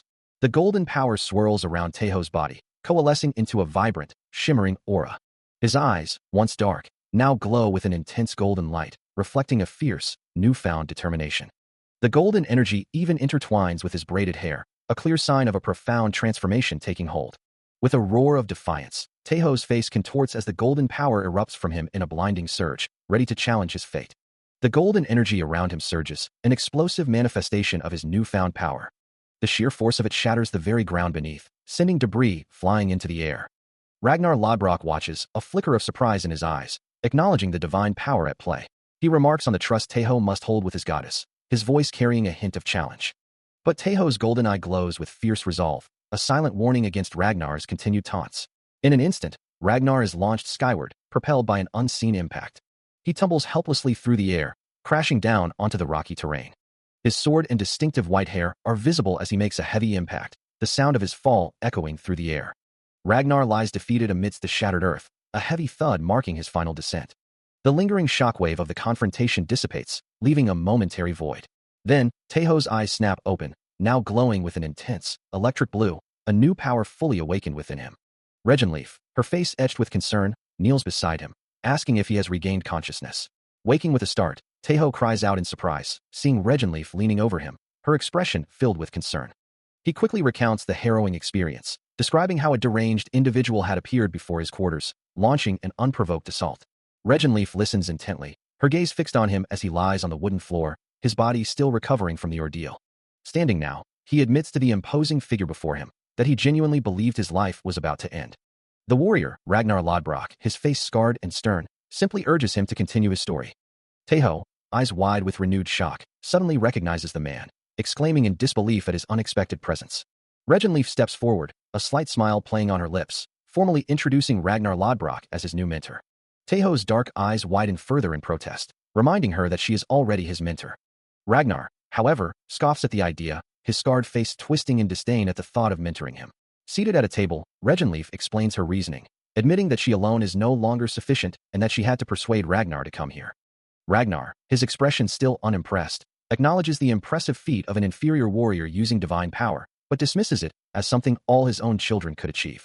His gaze sharpens, a hint of challenge in his eyes, warning that if this is the extent of Taeho's abilities, his disappointment would be immense. Regenleaf, seated beside Taeho, encourages him to embrace his new mentor, suggesting that he might even come to beg for Ragnar's tutelage. With a confident smile, she assures him of her trust in Ragnar. Then, turning her attention to the formidable warrior, she asks if he won't show Ragnar his saga, to which Taeho, after a moment of consideration, agrees to trust him as well, offering a polite thank you. His words hang in the air, a quiet acceptance of the challenge ahead. Holding up a glowing steel feather, a magical tool designed to reveal the contents of one's saga, Taeho prepares for the demonstration. Regenleaf confirms his familiarity with the artifact, and he responds with a simple yes, his eyes glowing with a faint blue light as he activates the feather. Ragnar, observing the glowing feather and the young man's focused expression, dismissively thinks to himself, what's so extraordinary about it, while Regenleaf encourages Taeho to begin when he's ready. Suddenly, a powerful surge of energy erupts from Taeho, causing Ragnar to recoil with a sharp gasp as brilliant flashes of light emanate from the unfolding saga. The saga itself manifests as a crackling, glowing scroll, surrounded by arcs of blue lightning, its raw power causing the very air to rumble and distort. Ragnar's face contorts in utter shock and disbelief, his previous skepticism shattered by the overwhelming display of power emanating from Taeho's saga. Unaware of the profound impact his saga is having, Taeho continues to hold the glowing steel feather, a look of innocent concentration on his face. Ragnar, still reeling from the experience, stares down at the young man, demanding to know, "You? What were you doing?" his voice laced with a mixture of awe and bewilderment, leaving Taeho utterly dumbfounded. Still reeling from the overwhelming display of power, the young man looks up, a question forming on his lips. Meanwhile, Regenleaf offers a knowing smile, her expression hinting at the profound impact of the saga. As the shock begins to subside, Ragnar Lodbrok turns to his companion, asking for her thoughts on the protagonist's potential, wondering aloud what might happen if Taeho's saga were to reach its full completion. The Valkyrie, her gaze fixed on the young man, then poses her own question: just how far could he truly go? A flicker of determination crosses his eyes, while Regenleaf's expression remains thoughtful. Ragnar's own gaze burns with an intense, almost predatory focus, his mind clearly racing with new possibilities. Placing a firm hand on the young man's shoulder, Ragnar declares his intention to train him to the level of Sigurd, a name that echoes with legendary power. Regenleaf clarifies the reference, describing Sigurd as a mighty warrior, the strongest in Valhalla, before pressing Ragnar again on the true maximum of Taeho's potential. Her bright eyes meet Ragnar's intense gaze, a silent challenge passing between them. Ragnar, still holding the young man firmly, asserts his role in guiding his growth. Regenleaf, with a slight blush, acknowledges his point, but her expression suggests a hint of amusement at his intensity. She then gently admonishes Ragnar, reminding him not to be too hasty or wild in his approach, and playfully chides him for holding on to Taeho as if he were a precious treasure. He turns to the young man, declaring his intention to leave him in the care of the Valkyrie. Regenleaf acknowledges the task, her thoughts drifting to the unbelievable saga she had just witnessed. As Ragnar stands, his massive sword glinting, she can barely comprehend the power Taeho displayed, and he reassures her, dismissing any concerns about his teaching methods. Ragnar then muses on the ultimate outcome, wondering how far the young man could truly go. Regenleaf, with a knowing smile, echoes his sentiment, questioning the limits of Taeho's potential. The young man's eye gleams with a fierce determination, absorbing their words. As a soft smile plays on Regenleaf's lips, a hint of anticipation in her gaze. His gaze remains sharp, his resolve hardening. High above, the ancient stone walls of a formidable city stood sentinel against a clear, bright sky. Within its gates, Captain Siri, clad in her distinctive blue cape and armor, awaited, her gaze fixed on the entrance, while a group of warriors gathered nearby. One of them, holding a shield, offered a teasing remark, declaring that someone had finally become an inferior-ranked warrior. Captain Siri, however, was focused on the green-haired warrior before her, extending a hand in greeting, pleased to see Rolf again. Rolf, in turn, expressed his gratitude, acknowledging her as his captain, before Siri inquired if everyone had finally gathered. She noted that one person was still missing, but just as she spoke, a figure appeared in the distance, prompting her to announce his timely arrival. It was Taeho, waving cheerfully as Rolf exclaimed his name, and Taeho returned the greeting to both Captain Siri and Rolf. His attire, a practical tunic and belt with a dagger, spoke of a seasoned warrior, ready for any challenge. The other warriors, recognizing him, erupted in excited whispers, marveling at the legendary warrior who rode a Valkyrie. Surrounded by the eager group, Taeho was met with enthusiastic greetings, as they expressed their excitement about the rumors they had heard. Rolf then leaned in, asking Captain Siri if she had also shared the tale of Taeho's incredible feat in defeating the giant. From an elevated position, a commanding voice calls for attention, gathering the assembled warriors. Introducing herself with a confident smile, the leader of this expedition, Valkyrie Gander, greets her new team. Her presence is undeniable, a true Valkyrie of the Uller Legion. Gander stands as a beacon of strength. She explains that this expedition, though small and composed of what she calls inferior-ranked warriors from both the Uller and Iden legions, will be far from easy. Taeho, listening intently, can't help but feel a familiar frustration, wondering why nothing ever seems easy, and if the mission's difficulty isn't being overstated. Gander, seemingly anticipating the unspoken doubts, challenges the notion of letting lower-ranked warriors simply laze around. Taeho observes the relaxed atmosphere of Uller's Legion, a stark contrast to his own experiences, as Gander quickly dismisses further discussion, stating they will address it later. With a confident smirk, she assures them the mission details will be discussed upon their arrival at the destination. She then opens the floor for any other questions, her gaze sweeping over the assembled warriors. A green-haired warrior steps forward, raising a hand to inquire about the expedition's ultimate destination. Gander's expression turns serious as she reveals their perilous journey will take them to the land of the Dark Elves, a place shrouded in perpetual night. The shadowy figures of the Dark Elves are glimpsed, their forms hinting at the dangers that await in a realm where endless night persists. She finally reveals their perilous destination, the land known only as Svartalfheim. The name alone sends a jolt through Taeho, his mind racing at the mention of Dark Elves. The expedition arrives at their destination, a world shrouded in an eerie twilight, where the gnarled branches of ashen trees twist and intertwine. These colossal branches form a dense canopy, completely blocking out the sky and creating the endless night that defines this world. Within this perpetual gloom, faint, ethereal particles drift through the air, illuminating the twisted forms of the ancient forest. The expedition members, including Gander, Siri, Rolf, and Teho, stand at the threshold of this strange land, a glowing purple archway marking their entry into Svartalfheim. As one of them steps forward, the ground beneath their boot glows with a soft, purple light. Teho observes the strange environment, noting the persistent darkness despite it being daytime. He also feels the oppressive humidity in the air, wondering if this truly is the fabled home of the Dark Elves. Siri turns to the assembled group, her voice cutting through the heavy atmosphere, confirming that everyone has successfully arrived. Gander begins to explain the mission, her voice clear and authoritative as she outlines their objective. Their task, she reveals, is to exterminate a monster, prompting Teho to wonder if she means the King of Serpents. The entire expedition team listens intently, their expressions a mix of anticipation and readiness for the challenge ahead. Gander continues, explaining that a member of a dark elf family, crucial for supplying Valhalla with medicinal herbs, had accidentally awakened a basilisk from its hibernation during a gathering expedition. The monstrous basilisk, with its dark, scaly hide and glowing green eyes, looms, a formidable and ancient threat now unleashed upon the land. Confirming Teho's earlier thought, Gander affirms that it is indeed the King of Serpents, and for this critical mission, they are deploying something special. With a dramatic flourish, Gander announces the name of their special deployment, the White Silence. The announcement sends a ripple of excitement through the gathered hunters, who erupt in cheers, clearly familiar with and thrilled by the prospect of the White Silence.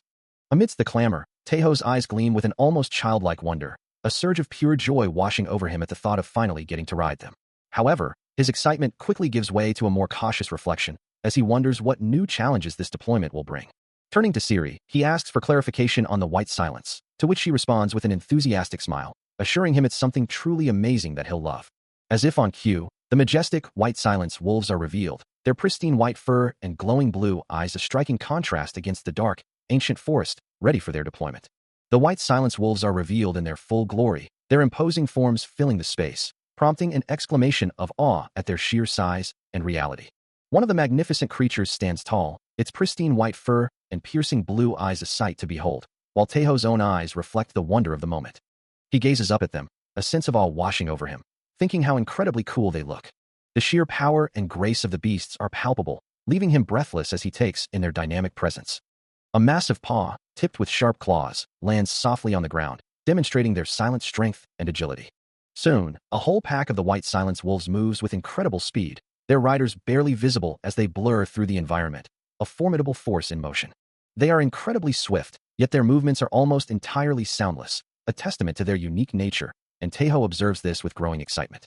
Riding atop one, he feels an exhilarating rush, as if soaring through the clouds, while a voice from behind confirms, "You are quite a rider, warrior of Iden." Regenleaf, seated behind him, acknowledges his skill, recognizing him as a true warrior of Iden, and he thinks to himself, "Ah, yes, thanks to the one who commands Dragon Saga." She leans in, her expression one of admiration, remarking on his truly desirable talent. Suddenly, the wolf they ride turns its head, giving Regenleaf a playful lick on the neck.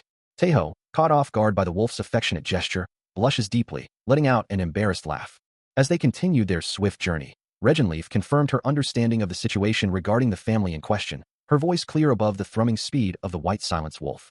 And Teho, riding beside her, responded with a firm, "I'm counting on you." The White Silence wolves continued their incredible pace, their powerful forms blurring through the ancient, gnarled trees of the forest, a silent, swift current of motion. Their speed was breathtaking, carrying them over the rugged terrain with effortless grace, the forest floor a mere streak beneath their paws. Finally, the dense canopy gave way to the sight of a secluded settlement, nestled deep within the woods, the Malo family's ancestral village, its ancient buildings glowing softly in the twilight as the wolves carried their riders to its entrance. A figure with long, white hair stood awaiting their arrival, his back to them, as the White Silence wolves slowed their approach. Turning to face them, he offered a polite greeting. "Welcome. I am Tolaris, in charge of guiding you through the village." Tolaris, with his pointed ears and serene expression, then clarified his immediate purpose. "I will escort you to the head of the family." As the group, led by Tolaris and followed by Teho, Regenleaf, and their wolves, moved through the village streets, the murmurs of the inhabitants filled the air, their gazes fixed on the unusual procession. Two villagers, a man and a woman, watched with wide eyes, their expressions a mix of awe and curiosity. Further down the street, a woman holding a basket, with a small child clinging to her side, also paused to observe, the child's gaze fixed on the majestic White Silence wolves. The atmosphere in the village felt far from welcoming, a sentiment reinforced by the neutral, gray-coded names of the villagers, indicating they were neither hostile nor friendly. Still, he noted with some relief, at least there were no immediate hostiles. As they continued their journey, the elegant elf, Tolaris Malo, led the way, his long white hair flowing behind him. A quick mental scan brought forth images of the powerful figures they might encounter within this domain. The fierce Ragnar Lodbrok, the stoic Rolf, the sharp Ciri, the ethereal Gander, the imposing wolf-headed Celebrant, and the ever-present Regenleaf. Finally, Tolaris announced, "Here we are." Before them stood a magnificent structure, its grand entrance glowing with an inner light, a stark contrast to the rustic village they had just traversed. With a deep, resonant groan, the massive, ornate doors slowly swung inward, revealing a golden glow from within. Beyond the threshold, a grand, multi-storied hall stretched upwards, adorned with intricate carvings and warm, flickering torchlight.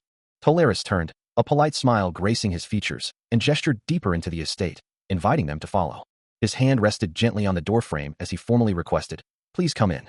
Stepping inside, they found themselves in a lavish dining hall, where several figures stood attending a long table laden with food. As the grand doors of the Malo family residence swing open, a voice echoes through the lavish dining hall, announcing the arrival of their guests. The host, an elegant figure with long white hair, stands at the head of a table laden with a magnificent feast, his back to the newly arrived. Turning to face them, he offers a warm welcome, acknowledging their long journey. Introducing himself with a dignified air, he reveals his name as Malus, the esteemed head of the Malo family.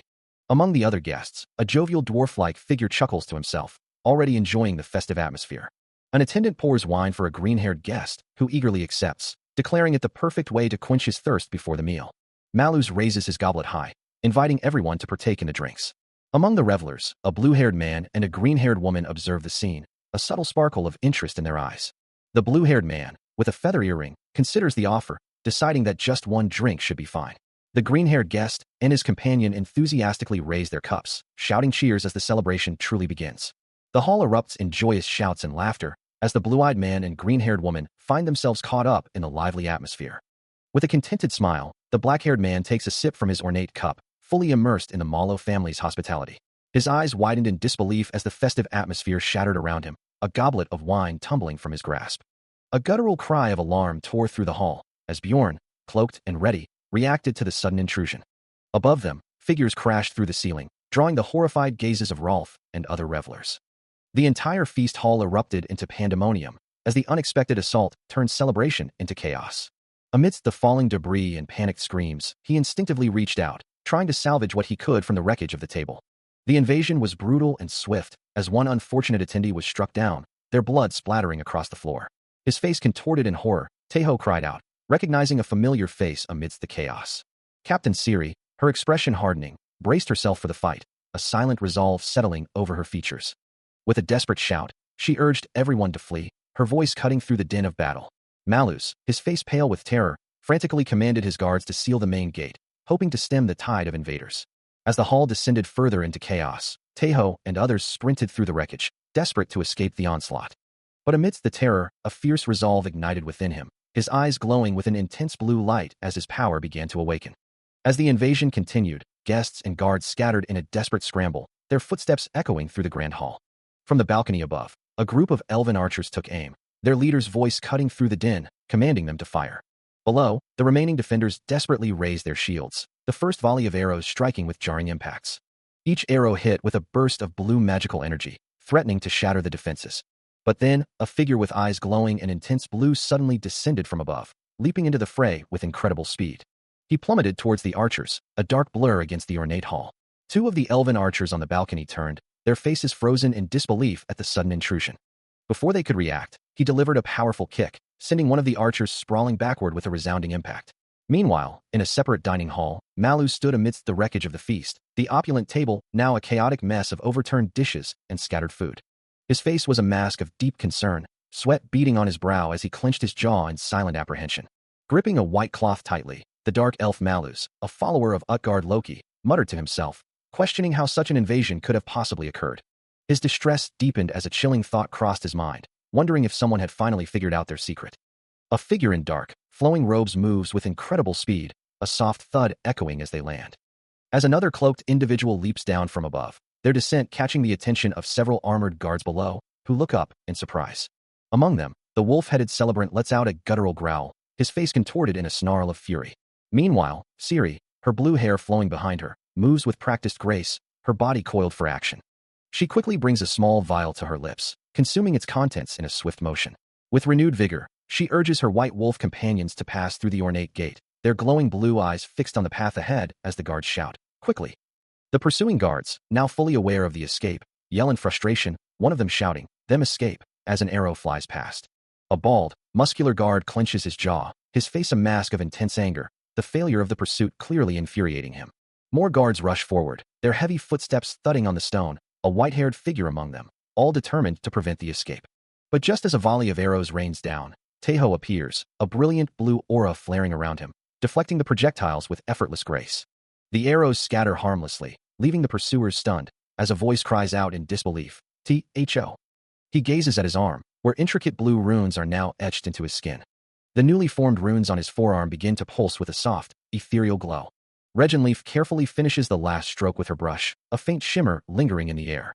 With a triumphant smile, she declares the process complete, gesturing to the fresh markings on his arm. A flush rises on his cheeks as he questions the nature of the strange new patterns, while she looks on with amusement. She explains that these are engravings, and by etching runes onto one's body, they can harness magic. However, she clarifies, what she just performed was a temporary engraving, easily removable at his discretion. A true engraving, she continues, cannot be so easily erased, and could pose a problem for stronger magic later, given the limited space on the body for such powerful markings. He nods slowly, the logic of her explanation settling in. Suddenly, the runes on his arm flare to life, radiating a brilliant golden light. With a surge of power, he unleashes the magic, a single word escaping his lips, "Gant." Golden energy erupts from his form, scattering like brilliant dust. Having just activated his new magic, Taeho bursts forth from the elven stronghold, a whirlwind of motion as he evades a volley of arrows, leaving shattered debris in his wake. Another elf, also making a desperate dash for freedom, rushes through a grand archway, startling the guards who stand frozen in disbelief. The elder elf, his face contorted in fury, bellows at his stunned subordinates, demanding to know why they are merely standing there, ordering them to pursue the escapees immediately. Inside the grand, ornate halls of the elven city, the silence that follows the commotion feels heavy and foreboding. Far from the pursuit, Taeho, Regenleaf, and Rolf ride swiftly, their white silence wolves bounding across the landscape, carrying them away from danger. Back at the stronghold, the elder elf and his subordinates watch helplessly, their gazes fixed on the distant, now empty gate, the escape a bitter pill to swallow. The elder elf clutches his head in despair, the weight of the failure pressing down on him. His frustration boils over, cursing the situation and wondering how he will ever explain this monumental failure. Meanwhile, deep within a dark forest, Taeho's group, now including Ciri and Gander, finds a moment of respite, their white silence wolves standing guard around them. As they settle down, one of the elves voices a hopeful question, asking if they should be safe in this location, while another offers to tend to a comrade's wounds. The injured elf winces in pain, muttering about the discomfort and asking if his companion could remove the arrow piercing his shoulder. As the group pressed on, a bloodied arrow, still clutched in his hand, served as a stark reminder of their recent escape. Examining the projectile, he noted it was coated with a potent poison, a single scratch from which would have been fatal for an ordinary human. Behind him, Ciri, her face etched with concern, asked if they could pause to tend to their wounds, a sentiment echoed by Rolf, who looked visibly shaken. He turned to her, his expression firm, insisting they treat their wounds while continuing to move, the white silence wolf padding silently beside them. Stopping was too risky, he explained, as they couldn't truly relax until they met up with Gander. Meanwhile, far from the forest's urgency, within the opulent halls of a grand elven structure, a different kind of tension was brewing. There, Malus knelt, his posture one of utter defeat, his face contorted in anguish. Sweat beaded on his brow, and his eyes were wide with terror, as if facing an insurmountable judgment. A voice, unseen but resonating with immense power, declared, "You failed, Malus." The elder elf bowed even lower, his body trembling, a desperate apology escaping his lips. His plea was urgent, almost frantic, as he begged to borrow the basilisk's strength, promising to find a way if only given the chance. But the unseen entity's response was chillingly dismissive, stating simply, "You can't do it," before adding, with a sinister undertone, that preparations had already been made for such situations. Still kneeling in the grand chamber, a dark, swirling aura of magic surrounds Malus, who mutters to himself that the basilisk should be moving by now. The dark energy intensifies around him, as he reflects on the consequences of trusting too easily. Meanwhile, a soft rustling sound echoes through a dense forest, where a small group of riders on white wolves moves swiftly through the undergrowth. Among them, Taeho listens intently to his green-haired companion, who asks if he's learned that the head of the family is a bad guy through a saga, to which he simply replies, "Ah yes." The green-haired man then addresses the blue-haired warrior riding beside them, thanking Captain Ciri for trusting him right away. Ciri, with a confident smile, dismisses his gratitude, stating that it's only natural, as comrades, trusting is essential. Suddenly, Her expression shifts to one of alarm, her eye glowing with a faint purple light, as she senses an unseen threat. Before anyone can react, several hooded figures emerge from the shadows of the forest, confronting the group, while a sinister red portal shimmers behind them. Ciri's voice cuts through the sudden silence, her urgent cry echoing. It's an ambush. The ambush is swift and brutal, as a hand is violently cut, blood spraying in the air with a sickening glow. Another figure falls, their neck slashed open, the crimson flows stark against the dark forest. As the ambush unfolds, a figure in a red hood is violently thrown through the air, their cry of alarm echoing through the forest, leaving Taeho to stare in disbelief at the sudden, brutal turn of events. From the shadows, a dark, hooded figure emerges, radiating an ominous, swirling red energy that pulses with raw power, its very presence a chilling declaration of intent. With a single, deliberate motion, it clenches a gauntlet fist, and streaks of crimson lightning crackle around it, amplifying the oppressive aura. The sheer force emanating from the figure causes Taeho's eyes to widen in terror, a single thought piercing through his mind. This foe is truly dangerous. Indeed, the oppressive aura confirms it. He is facing an incredibly strong opponent.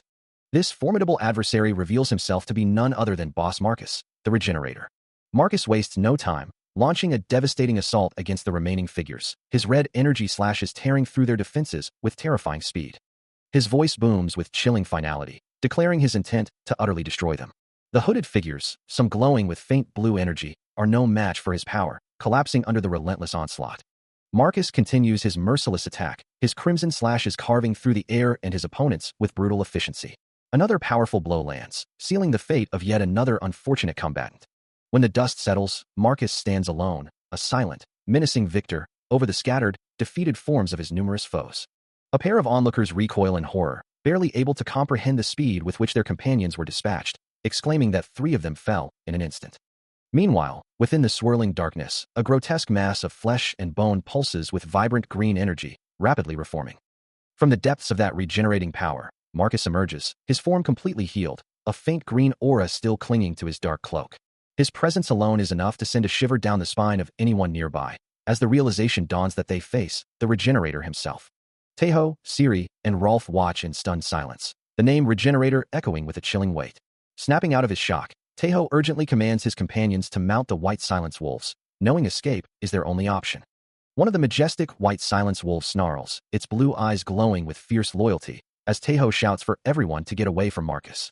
Without hesitation, Rolf and Ciri swiftly mount their powerful wolf companions, preparing for a desperate retreat.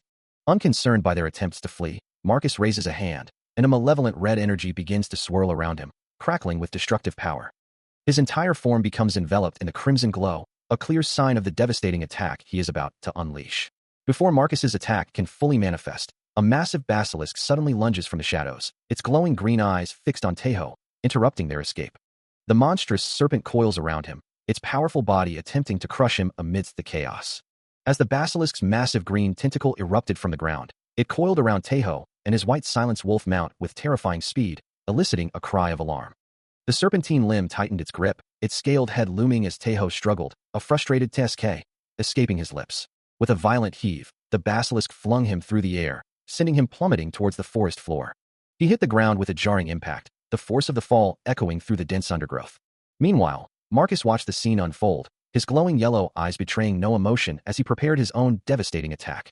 Before Marcus could unleash his power, Ciri, with fierce determination, fired a barrage of glowing red energy bolts from her crossbow, aiming directly at him. Her attack, joined by another unseen force, converged on Marcus in a blinding flash of red energy.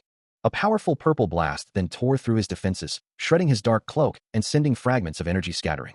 It was Rolf, unleashing a torrent of purple energy, his attack a vibrant display of raw power. Taeho, still recovering from his fall, looked back in surprise at his ally's sudden intervention. Frustration etched on his face, he gripped his dagger, lamenting his inability to join the fight, wondering, damn it, are you not even going to block them? But his distraction proved costly, as a sudden blue energy blast struck him, sending him reeling once more. He is still reeling from the basilisk's assault, a powerful blue energy impact sending him backward. Meanwhile, Marcus unleashes his own fiery attack, a burst of red and orange energy. But before his assault can fully connect, Ciri lunges, her blade cutting through the air with a swift, blue-tinged strike. Yet, even as his allies engage, Taeho is once again overwhelmed, another unseen force knocking him violently to the ground. Seeing this, Rolf's eyes glow with a fierce green light, his voice echoing with alarm as he calls out to Ciri. Enraged, he unleashes a torrent of fire, his fury palpable as he curses his opponent. The fiery blast erupts with explosive force, engulfing its target in a searing inferno. The wolf-headed celebrant roars in agony, consumed by the intense flames. Without hesitation, Rolf scoops up the injured Taeho, swiftly moving him away from the immediate danger. But the battle is far from over, as Marcus's eyes flare with a sinister purple glow, a surge of dark energy emanating from him. Still carrying his comrade, Rolf turns back, his own form now wreathed in a furious red aura, his gaze fixed on the regenerating foe. Marcus's masked face remains impassive, but the renewed intensity of his glowing yellow eyes signals a dangerous resurgence of power.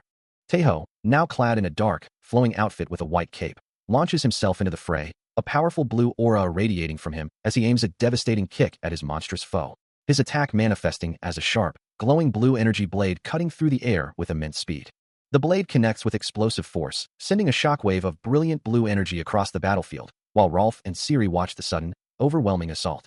With fierce determination, he declares, "From now on, I'll be your opponent, you monster." His arm, adorned with intricate patterns, pulses with an intense blue light, signifying the surge of power coursing through him. The scene opens on a dark, cavernous space, filled with an eerie blue mist and floating particles. Taeho lunges forward, his blade glowing with a fierce blue light, striking a massive, shadowy creature. The monstrous form of the basilisk, its scales dark and imposing, looms through the haze, its eyes glowing with a malevolent yellow light. A smirk twists across the basilisk's reptilian face, as if mocking his efforts, and Taeho recoils, a sudden threat emerging from the creature's body. A thick, scaly appendage whips through the air with incredible speed, aiming to ensnare him. But he is too quick, his blue glowing sword a blur as he parries and strikes, surrounded by the basilisk's multiple serpentine heads, each snapping and lunging. His blade connects with one of the monstrous heads, sending a shockwave of blue energy through the air. He moves with practiced agility, a blue aura trailing behind him as he shifts his stance, preparing for his next move. The basilisk's relentless assault makes him realize something crucial. This opponent never dodges, it only attacks, and in that case, he knows exactly what to do, his sword now blazing with a brilliant golden light. With renewed determination, he unleashes a powerful strike, his golden blade cutting through the darkness towards the colossal beast. The golden energy of his sword erupts in a flurry of rapid, devastating blows. The golden attack landed directly, yet the green-haired warrior cries out in alarm, realizing the wound will quickly heal. Undeterred by the enemy's resilience, Taeho surges forward, his golden aura flaring around him as he presses the assault. The hooded figure's eyes glow with an eerie yellow light, a silent acknowledgement of the blow he just received. As if nothing happened, a purple energy pulses around his torso, rapidly mending the damage. Still, the young warrior unleashes another powerful strike, the golden energy exploding on impact with a resounding crash. The regenerator's glowing eyes narrow, a silent question hanging in the air. In a memory, Ragnar Lodbrok's voice echoes, explaining that such power isn't just for recovery, but can suppress the blessings and powers of other beings too. He continues, emphasizing the futility of fighting someone constantly enveloped in divinity, calling it a foolish endeavor. The veteran warrior advises using the divine power only at the moment of attack, a focused burst for maximum impact. Back in the present, purple energy swirls around Marcus's feet, mending them with unsettling speed. His glowing eyes fixate on his opponent, a silent challenge in their depths. The purple energy intensifies around a deep wound on his abdomen, highlighting the relentless healing power of the regenerator. Taeho, enveloped in a brilliant golden aura, prepares for a decisive strike, his eyes burning with fierce resolve. With a determined breath, he declares his intent, "Here I go." His blade connects, drawing a pained grunt from Marcus as blood splatters across his arm. Taeho presses his assault, a blur of golden energy against the towering figure of Marcus. Another impact sends a shockwave through Marcus's leg, the golden energy of Taeho's attack radiating outward. He unleashes a rapid flurry of strikes, his sword a golden streak against Marcus's defenses. Marcus struggles, deflecting the relentless blows, sparks of divine energy erupting with each parry. The barrage continues, Taeho's attacks raining down with unwavering intensity. A cacophony of clashes fills the air as golden energy explodes around Marcus, each strike pushing him further back. Marcus strains under the onslaught, barely managing to defend himself against the overwhelming power. From a distance, Rolf shouts encouragement, urging him to finish the fight, while Ciri watches with bated breath. Although the current situation seems advantageous, the blue-haired observer notes that as long as their opponent remains purely defensive, the tide could still turn. Meanwhile, the hooded figure endures a barrage of golden-infused strikes, each impact flaring with brilliant light as he absorbs the relentless assault. Unfazed, Taeho pushes through his own growing fatigue, declaring with fierce resolve that his opponent will be the one to tire out first. As the battle rages, the blue-haired captain moves with urgency, her footsteps echoing the mounting tension. Her ally, the green-haired warrior, calls out to her with concern, a hint of alarm in his voice.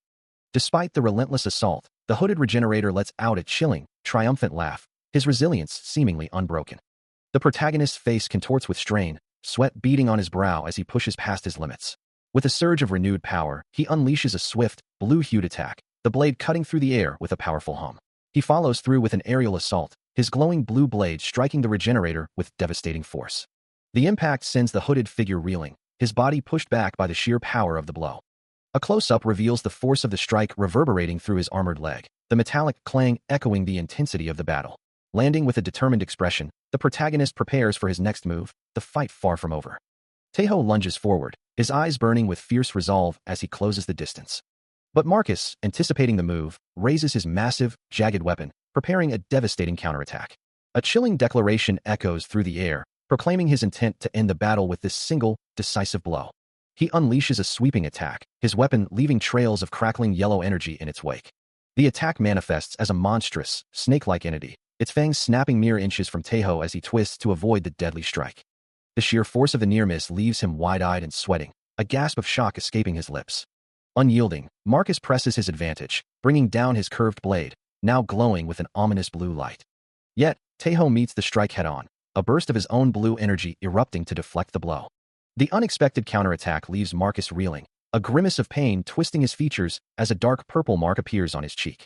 With renewed determination, Taeho declares that while he may not be able to wound his regenerating foe, he can certainly push him back, as a brilliant golden aura flares around him, ready to unleash its power.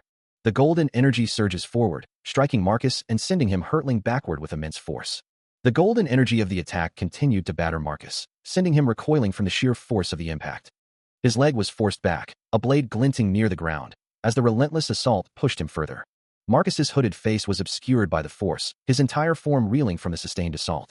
A final, devastating blow struck his neck and shoulder, causing dark purple liquid to splatter violently into the air. Despite the apparent damage, Taeho, wielding his Saga warrior's sword, declared the fight was far from over, preparing for a final, decisive attack. He unleashed a devastating golden energy attack, a massive skull of power forming around him. The attack intensified, transforming into a powerful buster, a red skull icon marking its destructive path. The sheer force of the golden energy overwhelmed Marcus, who could only express disbelief as he was consumed by the swirling purple power.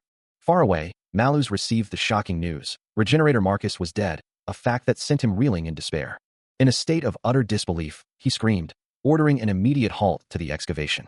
His face contorted in anguish, a silent scream escaping his lips. As dark purple energy swirled violently around him, Malus was consumed by the overwhelming despair. As the dust settled, a voice cried out, urging Taeho to regain his composure, but he remained unresponsive, lying still amidst his worried companions. His name echoed through the air, but the hero lay unconscious, a dark stain spreading across his side. Standing over him, the green-haired warrior observed that he wasn't stirring at all, prompting the blue-haired captain to question if they should simply wait. The weight of the decision pressed heavily upon the warrior's shoulders, as the forest around them remained eerily silent. A growing unease settled over the captain, who confessed to a bad feeling, insisting they needed to leave this place quickly. Suddenly, an unsettling sound echoed through the trees, causing the warrior to remark on its ominous nature. The green-haired warrior's eyes widened in alarm, identifying the source of the sound as a basilisk, demanding to know its direction. With a grim resolve, the captain declared that they would scatter, prioritizing regrouping with Gander, but emphasizing that not everyone needed to reunite immediately. One of the warriors, with a sniff, suggested they meet again in Valhalla, a sentiment the captain found fair enough, yet a bit unsettling to voice. Without hesitation, the captain barked a command, urging everyone to move, her voice cutting through the tension. The green-haired warrior clenched his fist, a silent vow forming on his lips, as he invoked the names of Asgard and the Nine Realms. Turning to her companion, the captain declared her intention to handle the threat, urging him to hurry and go, receiving a quiet plea to be careful in return. A look of desperate concern crosses Rolf's face as he calls out, his voice echoing through the dark forest. Meanwhile, Ciri kneels beside the unconscious Taeho, her gaze fixed on his still form, a silent resolve hardening her features.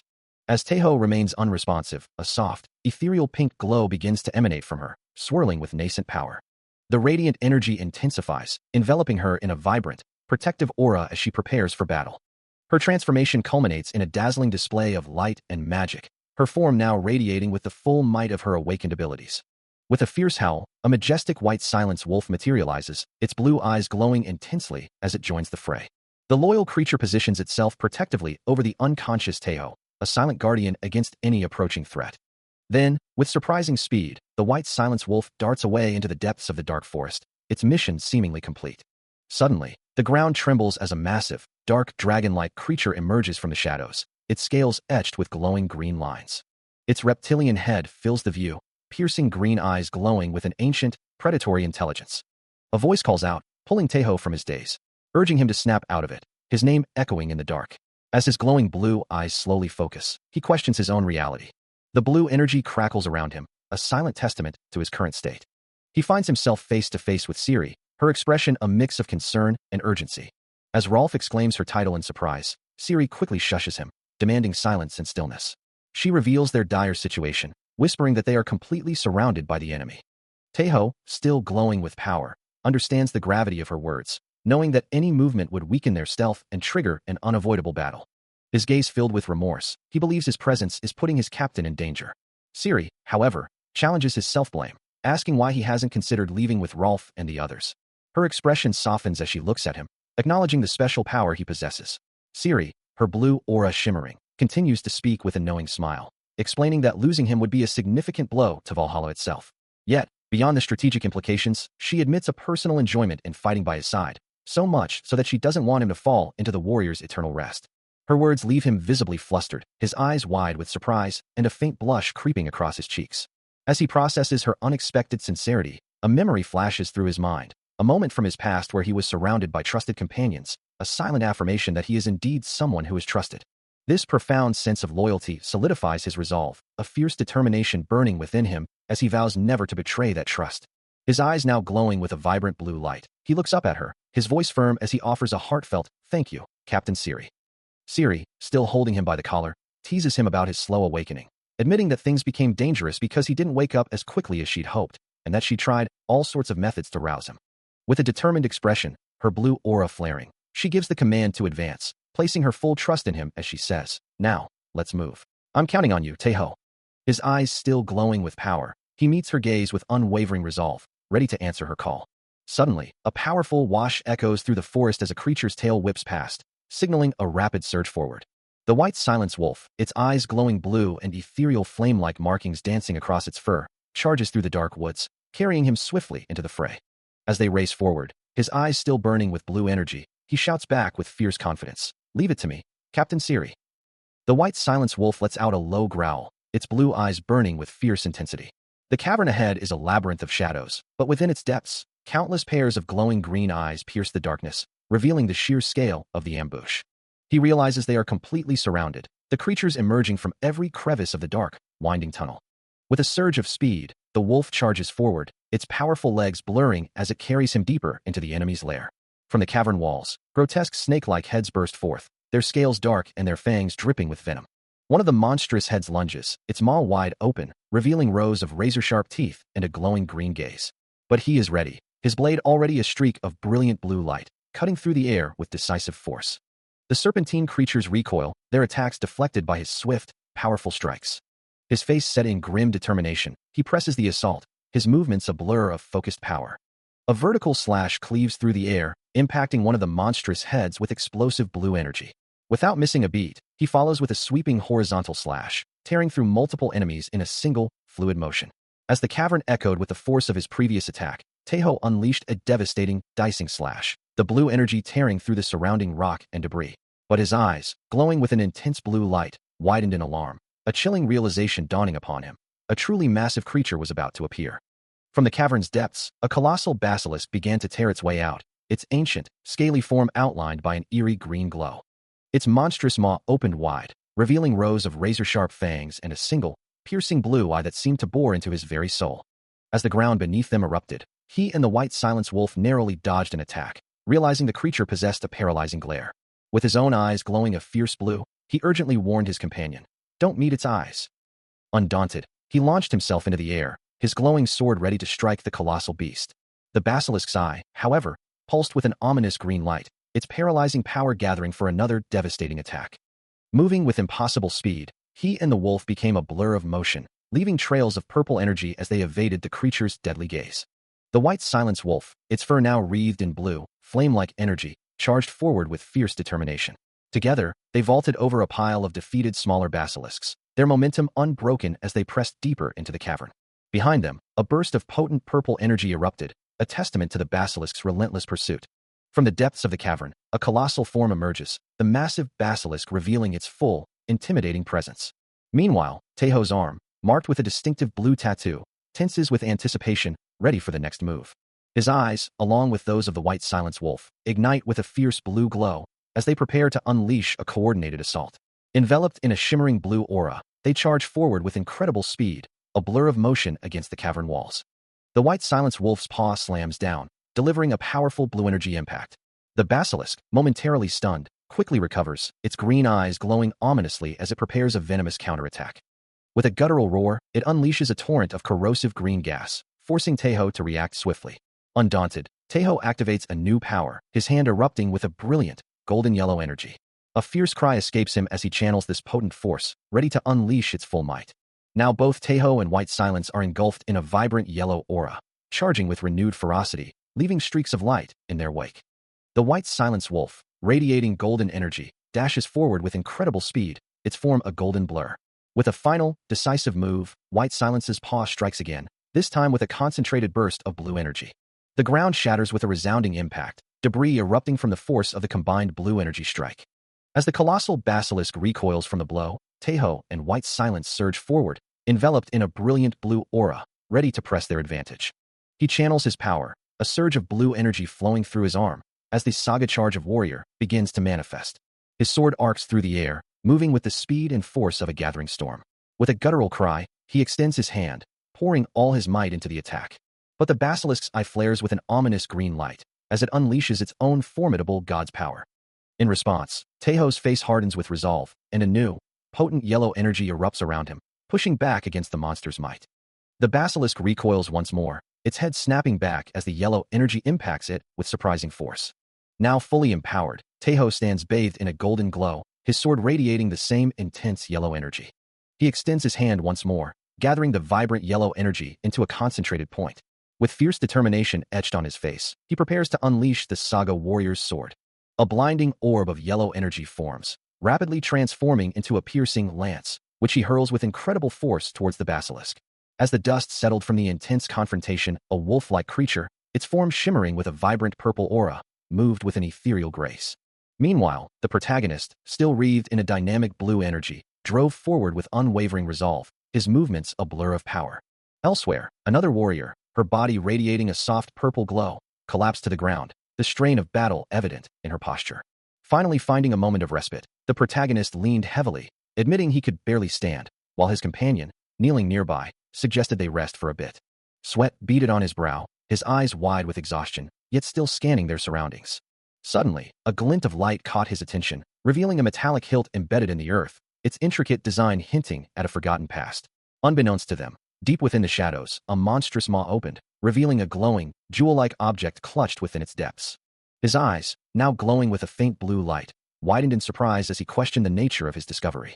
Reaching out, he grasped the object, realizing it was merely the handle of a broken sword, yet its presence felt significant. Before he could ponder further, a sudden cry of alarm from Siri pierced the air, her voice filled with urgency. Her face etched with fear and exhaustion, she uttered the chilling realization that they had been surrounded once more. A heavy silence hangs in the gnarled forest, broken only by the faint, unsettling sounds of unseen movement, as Taeho and Siri stand poised for battle. His face streaked with dirt and exhaustion, Taeho admits he has no strength left, his voice barely a whisper as he calls out to her. Without hesitation, Siri commands him to go, intending to face the encroaching danger alone. His eyes wide with a mix of fear and desperation, he struggles to comprehend her sacrifice. Her face grim and resolute, Siri clutches the broken sword hilt, her purple eyes glowing with an inner fire. As she prepares for the onslaught, a brilliant blue energy begins to emanate from her hand, enveloping the hilt in a powerful aura. Refusing to leave her side, Taeho declares they will survive and return together, his voice firm with renewed resolve. With a determined glint in his eye, he vows they will meet again in Valhalla, ready to face whatever comes. United in their resolve, the two stand back to back, their forms silhouetted against the ominous forest, prepared for the inevitable clash. Suddenly, from the swirling purple mist, multiple monstrous snake-like heads with glowing red eyes and razor-sharp fangs lunge forward. The creatures swarm, enveloping Taeho in a whirlwind of scales and fangs. As one of the serpentine beasts lunges directly at her, Ciri's purple eyes blaze with fierce resolve, ready to meet the assault head-on. As the first monstrous snake lunges, Taeho moves with a surge of blue energy, his expression grim with determination.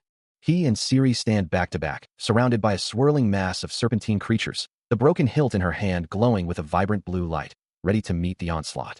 One of the monsters, with glowing red eyes, snaps its jaws in a blur of motion. Its reptilian head, slick with saliva, looms menacingly. Taeho, with his own blade now drawn and shimmering with blue light, braces himself for the impact. A frustrated sigh escapes him as he surveys the overwhelming numbers, realizing the gravity of their situation.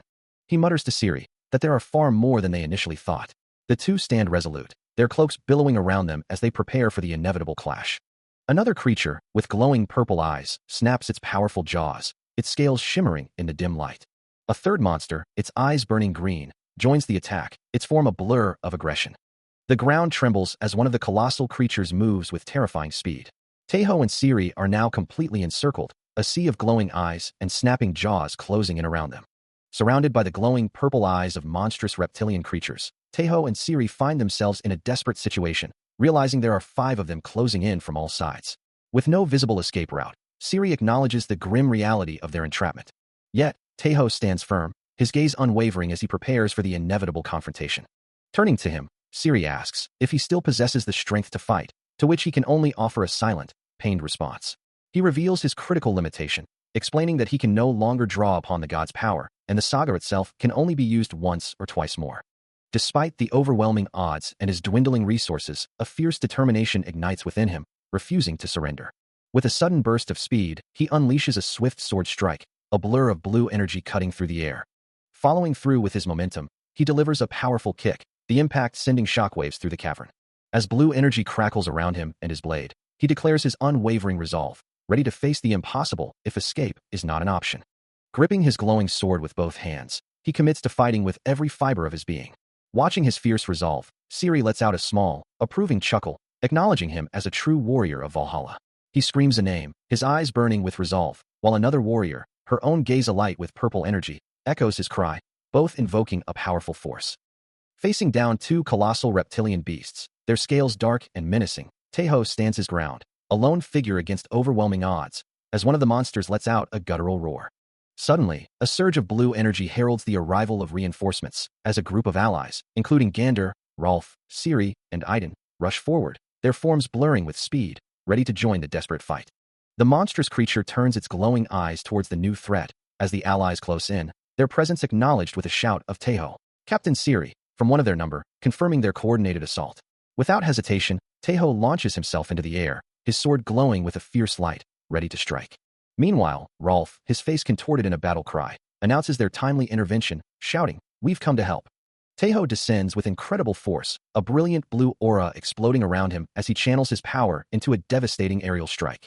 His attack connects with brutal efficiency, sending shockwaves of blue energy through the reptilian monster as it recoils from the impact. Not to be outdone, Gander follows up with her own fierce assault, her sword glowing with ethereal blue light as she carves through the air.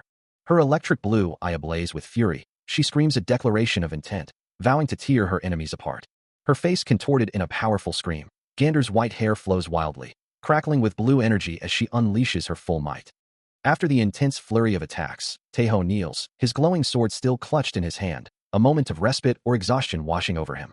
A monstrous maw, lined with jagged teeth and glowing with an ominous purple light, lunges forward, its guttural roar echoing through the air. As Taeho, cloaked and armed with a dagger, moves with desperate speed to meet the threat. The creature's cavernous mouth opens wider, a torrent of purple energy swirling within, its terrifying scream filling the space. Overwhelmed by the sheer force, Taeho's face contorts in a desperate cry, his eyes wide with shock and exhaustion. A powerful impact reverberates through the air, sending purple energy rippling outwards. Just as despair threatens to consume him, a new figure emerges from the shadows of the forest, sword drawn and ready, its blade stained with the monster's ichor. It is Rolf, his green hair flowing and a confident smile on his face, who declares, "You held out well. Leave the rest to us." Relief washes over Taeho as he recognizes his allies, shouting out a familiar name, while Ciri stands ready behind him. Nearby, Gander, clad in her distinctive armor, also stands poised for battle, her sword ready to strike. Ciri, however, seems momentarily distracted by the mention of a legendary name, her expression a mix of surprise and curiosity. Her unexpected reaction even draws the attention of another ally, who comments on Captain Siri's unusual display of emotion. Meanwhile, the battle rages on as a reptilian monster is struck by a powerful, glowing attack, its body recoiling from the force. The battle raged on, with Rolf cutting through the remaining threats, his blade a blur of motion. Meanwhile, Gander unleashed a torrent of glowing blue energy, her powerful attacks illuminating the dark forest. With each strike, the vibrant blue magic pulsed, driving back the lingering shadows of their foes. The residual energy shimmered through the air, a testament to the fierce combat that had just concluded. Tiny particles of light drifted through the dark woods, slowly fading as the last echoes of battle died down. Finally, Rolf stood tall amidst his allies, declaring that everything was settled, commending everyone for fighting well. Among the group, Siri gasped, her eyes wide with disbelief and excitement, uttering the name, Ragnar Lodbrok. She wondered if this encounter was real or merely a dream, her mind reeling at the mention of Ragnar. Taeho, observing the scene, admitted he didn't know much about the legendary figure, but acknowledged that he seemed like an amazing individual.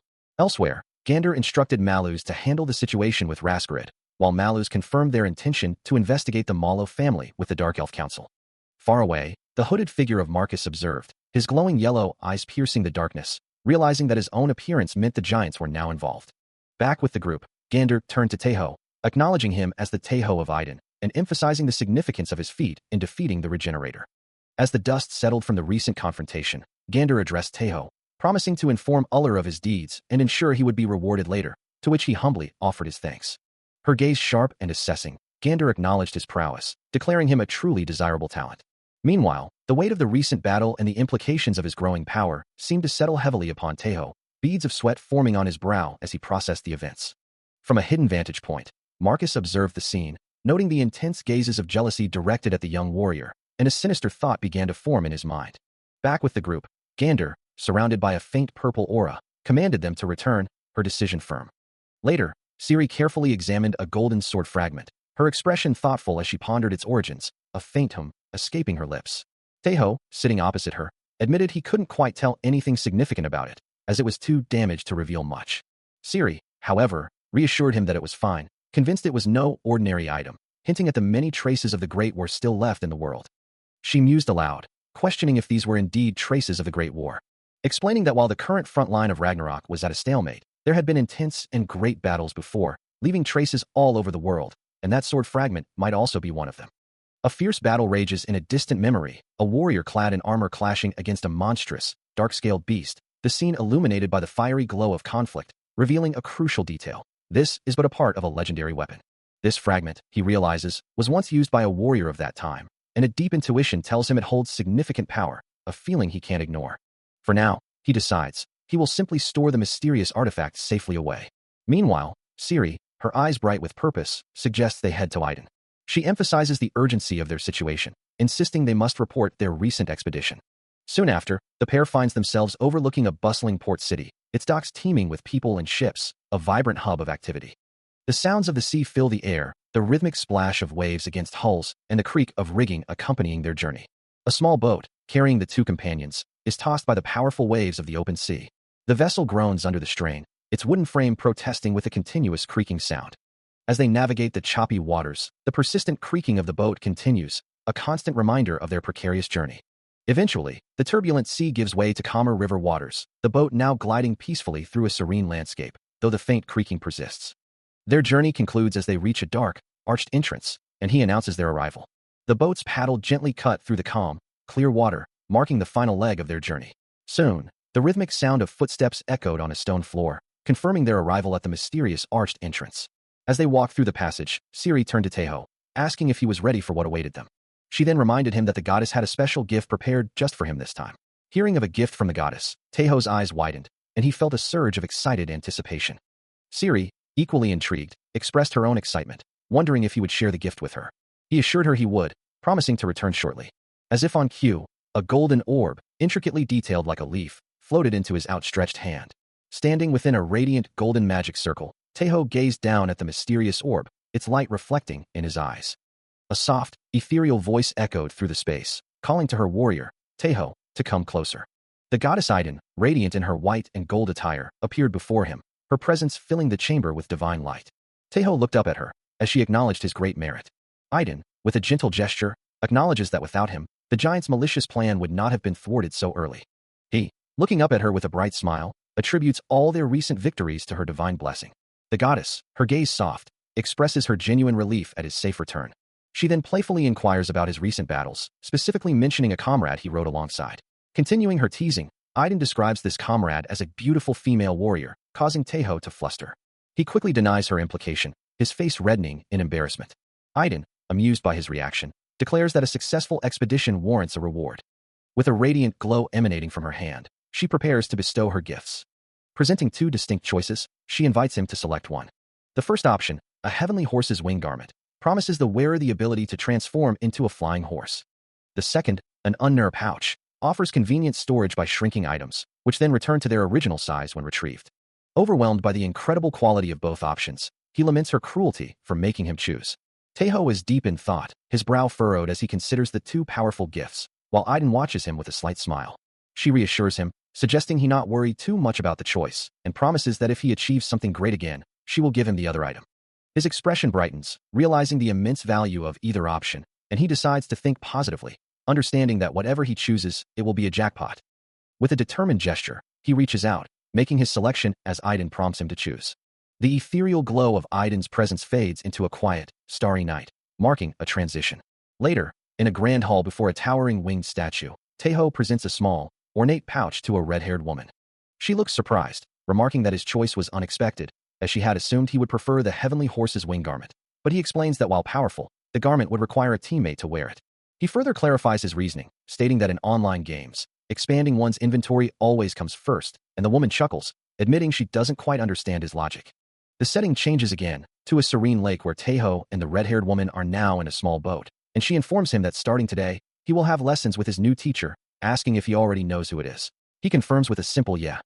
She asks if he's excited, and he grins, declaring that his new teacher is a legend after all. Meanwhile, a man elsewhere reacts with a horrified scream, his face contorted in disbelief. The sun shines brightly over a grand, ancient-looking building, hinting at the location of Taeho's new training.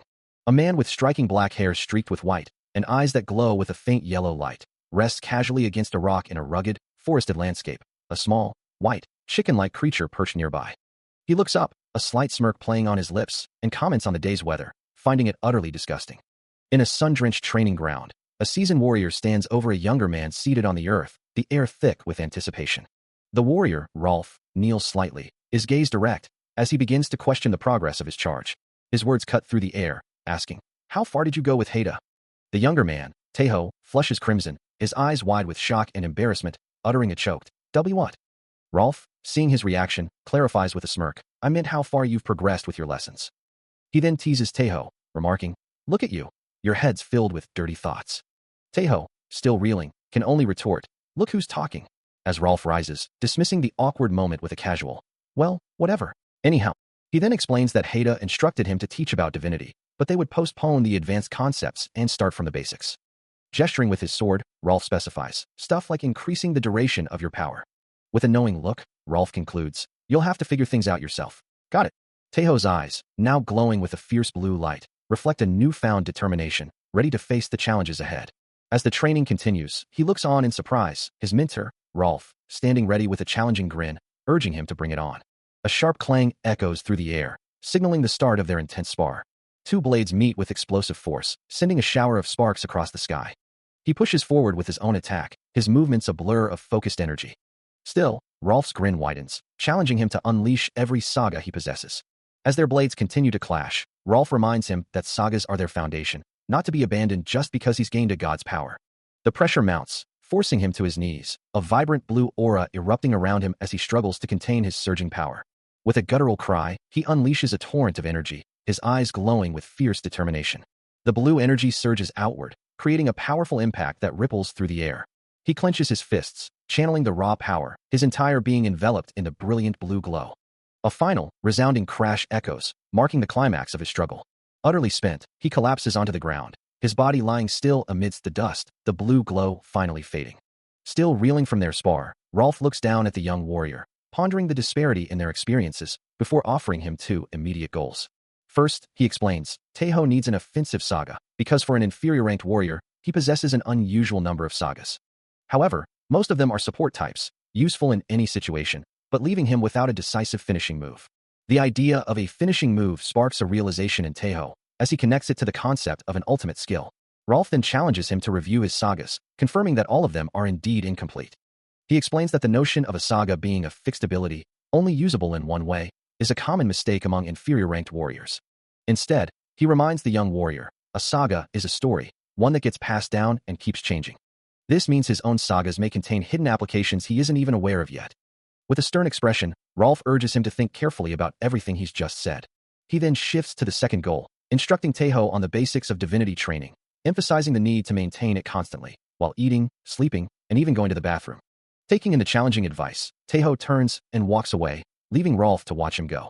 Despite his determination, the effort of continuous divinity training proves too much, and he collapses to the ground in exhaustion. Still reeling from the intensity of his training, he lies sprawled on the ground, sweat beading on his brow, the sheer difficulty of it all weighing heavily on him, feeling like an insurmountable amount of homework. As the sun begins its descent, casting a warm, orange glow across the rooftops, a flock of birds takes flight against the vibrant sky. Inside, the sizzle of cooking shrimp fills the air, promising a comforting meal. Aiden stands by the hearth, her attention focused on the task at hand, preparing the evening's sustenance. Turning with a warm smile, she holds up a pan of perfectly cooked shrimp, ready to serve. Outside, Rolf stands patiently as Taeho approaches, while Aiden, still in the foreground, seems to be observing them.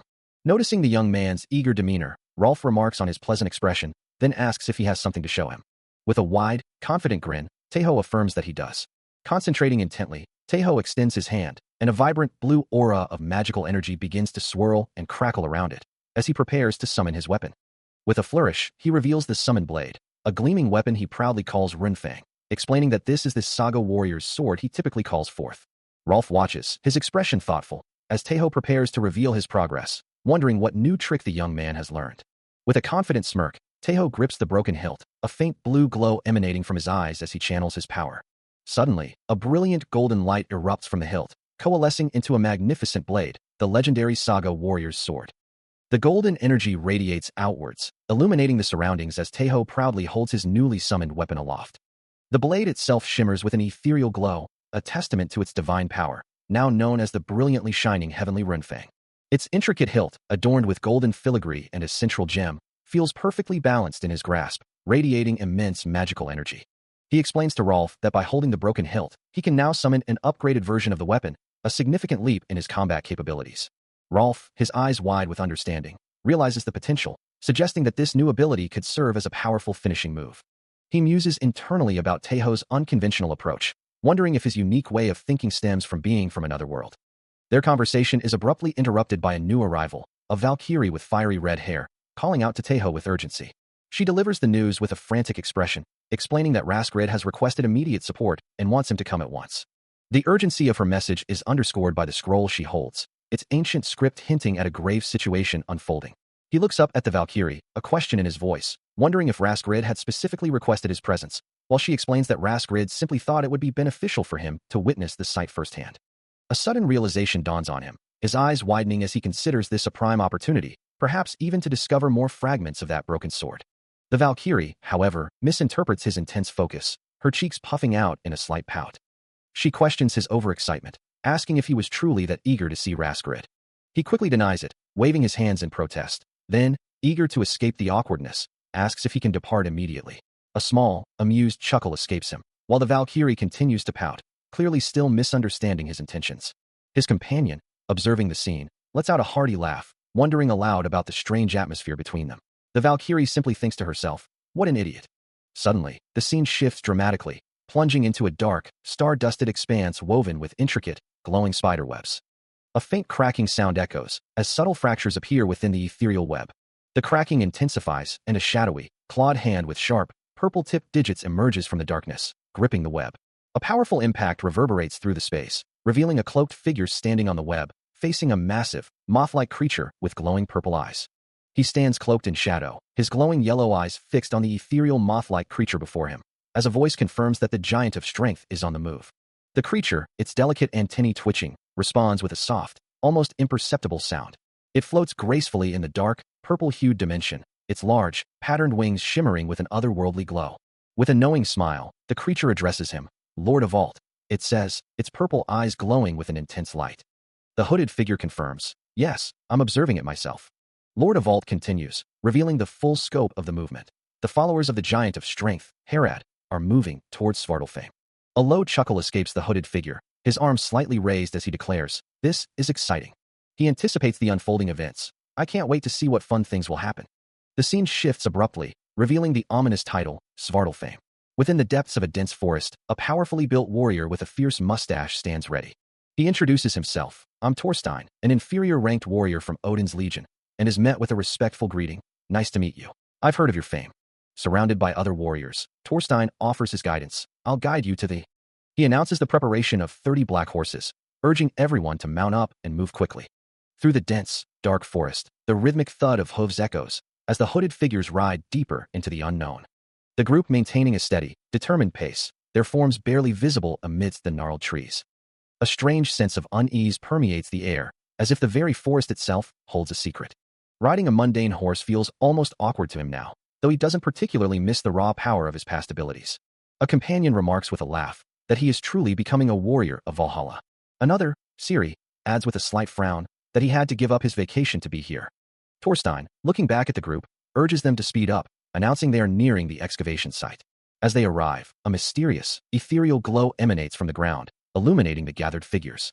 Torstein continues to lead the charge, his expression grim as they approach the glowing anomaly. Suddenly, a deep, resonant horn sound pierces the silence, echoing through the forest. The unexpected sound causes him to gasp in surprise, his eyes wide with alarm. The ominous horn sound from moments before gives way to a terrifying sight as a monstrous, wolf-like creature with glowing red eyes lunges from the shadows, its claws extended. Another of its kind emerges, their guttural roars echoing through the air, confirming the group is under a full-scale ambush. Without hesitation, Siri charges forward, her spear ablur, her voice cutting through the din with a fierce command to trample right through them. She plunges her weapon into the first beast, a flurry of impacts and motion, as Rolf joins the desperate struggle against the encroaching horde. The two warriors fight with practiced coordination, their movements a deadly dance amidst the chaos of the monstrous attack. They hold their ground, fending off the relentless assault, their combined might slowly pushing back the tide of creatures. But as the ground battle rages, a new, chilling sound tears through the air from above, a shriek that promises even greater danger. Torstein, his face etched with concern, looks up, demanding to know what new threat now confronts them. From the darkened skies, a swarm of winged figures with glowing red eyes descends, their forms becoming clearer with each passing moment. Tejo and Torstein look up from their horses, their faces grim, as the aerial attackers are identified as harpies, swarming down upon them. Torstein curses under his breath, his hand instinctively reaching for his bow, the suddenness of the aerial assault catching them off guard. But even as his fingers close around the grip, he realizes the grim truth. The harpies are too close, making bows useless in this desperate moment. As the ambush intensified, a monstrous, winged creature lunged from the shadows, its sharp claws extended, aiming for the group. But before it could connect, Siri moved with blinding speed, her glowing blue blade arcing through the air to meet the attack. Nearby, Rolf gripped his sword, a frustrated curse escaping him, as the situation rapidly devolved into pure chaos. Meanwhile, the cloaked figure of Tejo remained composed, his hand already moving to draw a small, ornate dagger. Another monstrous form, a blur of dark scales and claws, slammed into the ground, adding to the growing melee. Yet, the protagonist moved with impossible speed, a fleeting shadow evading the monster's strike, leaving only a trail of dust in his wake. Suddenly, the sky darkened as a swarm of harpies descended, their forms blurring into a menacing cloud as they dove towards the group. Before they could strike, a blinding burst of golden energy erupted from the ground, shattering the earth and tearing through the air with immense force. The golden light surged upward, impacting the descending swarm, scattering the harpies with explosive force and brilliant trails of magic. Standing amidst the fading golden light, Tejo held his sword aloft, its blade now radiating with the same powerful, golden energy. His eye glowed with an intense, fiery gold, a clear manifestation of the immense power now coursing through him. Amidst the escalating chaos of battle, Rolf grips his sword, a frustrated exclamation escaping him. As Tejo stands ready, a small golden dagger clutched in his hand, his gaze sharp with determination. The battlefield itself is a maelstrom of violence, figures violently thrown and scattered. One warrior in particular sent hurtling through the air. Then, a powerful surge of golden energy erupts, as multiple figures on horseback charge forward, enveloped in a brilliant aura. One of them slamming down with such force that a shockwave ripples across the ground. As other golden glowing figures attack with swift, claw-like strikes. Suddenly, Tejo appears, his eyes now glowing a brilliant electric blue, as he raises a sword engulfed in golden flames. Now mounted and charging forward, a powerful golden aura radiating from him.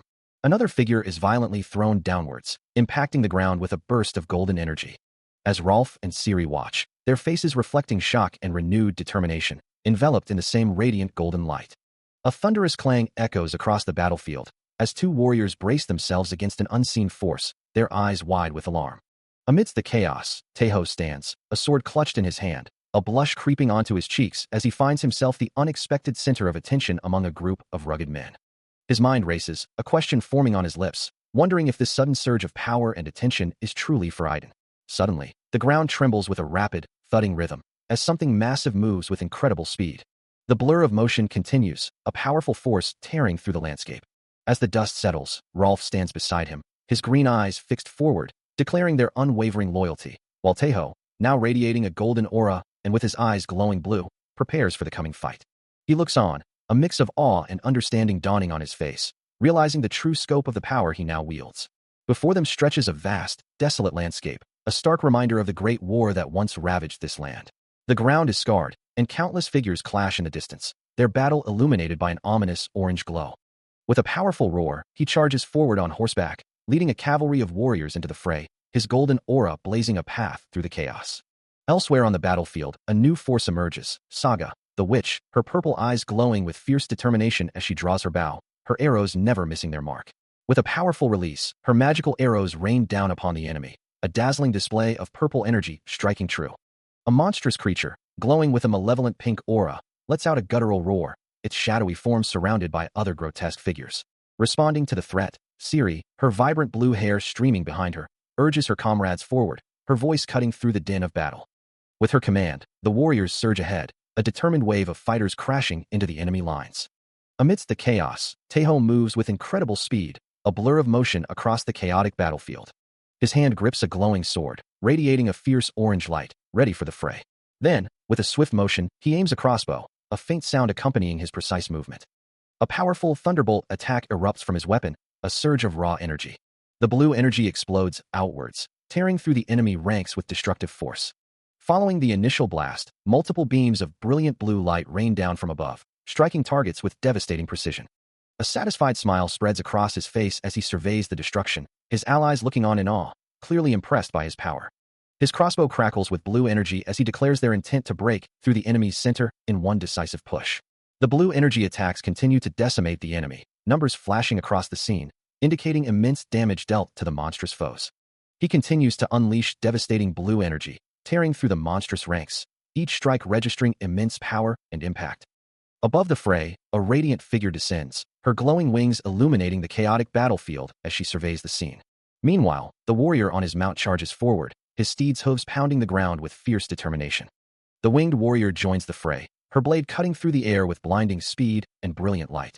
He continues his relentless assault, his blue energy attacks creating shockwaves that ripple through the enemy ranks. As the dust settles momentarily, the warrior of Aiden addresses him, acknowledging his presence with a calm demeanor. "Good to have you here, warrior of Aiden." He looks back at her, his name, Lee Tae-ho, echoing in the chaos. He turns to her, asking, "How's the situation?" To which she replies, "It's almost under control."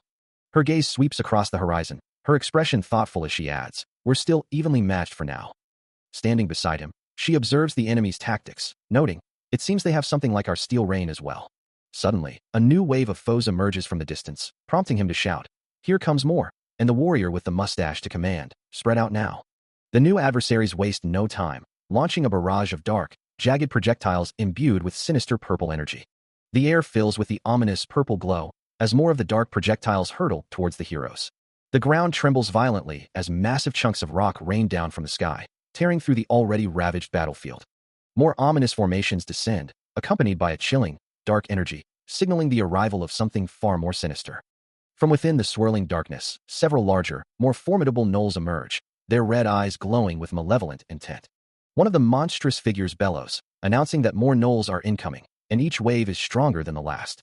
A look of utter disbelief and alarm crosses Taeho's face, as he realizes yet another, even greater threat is rapidly approaching.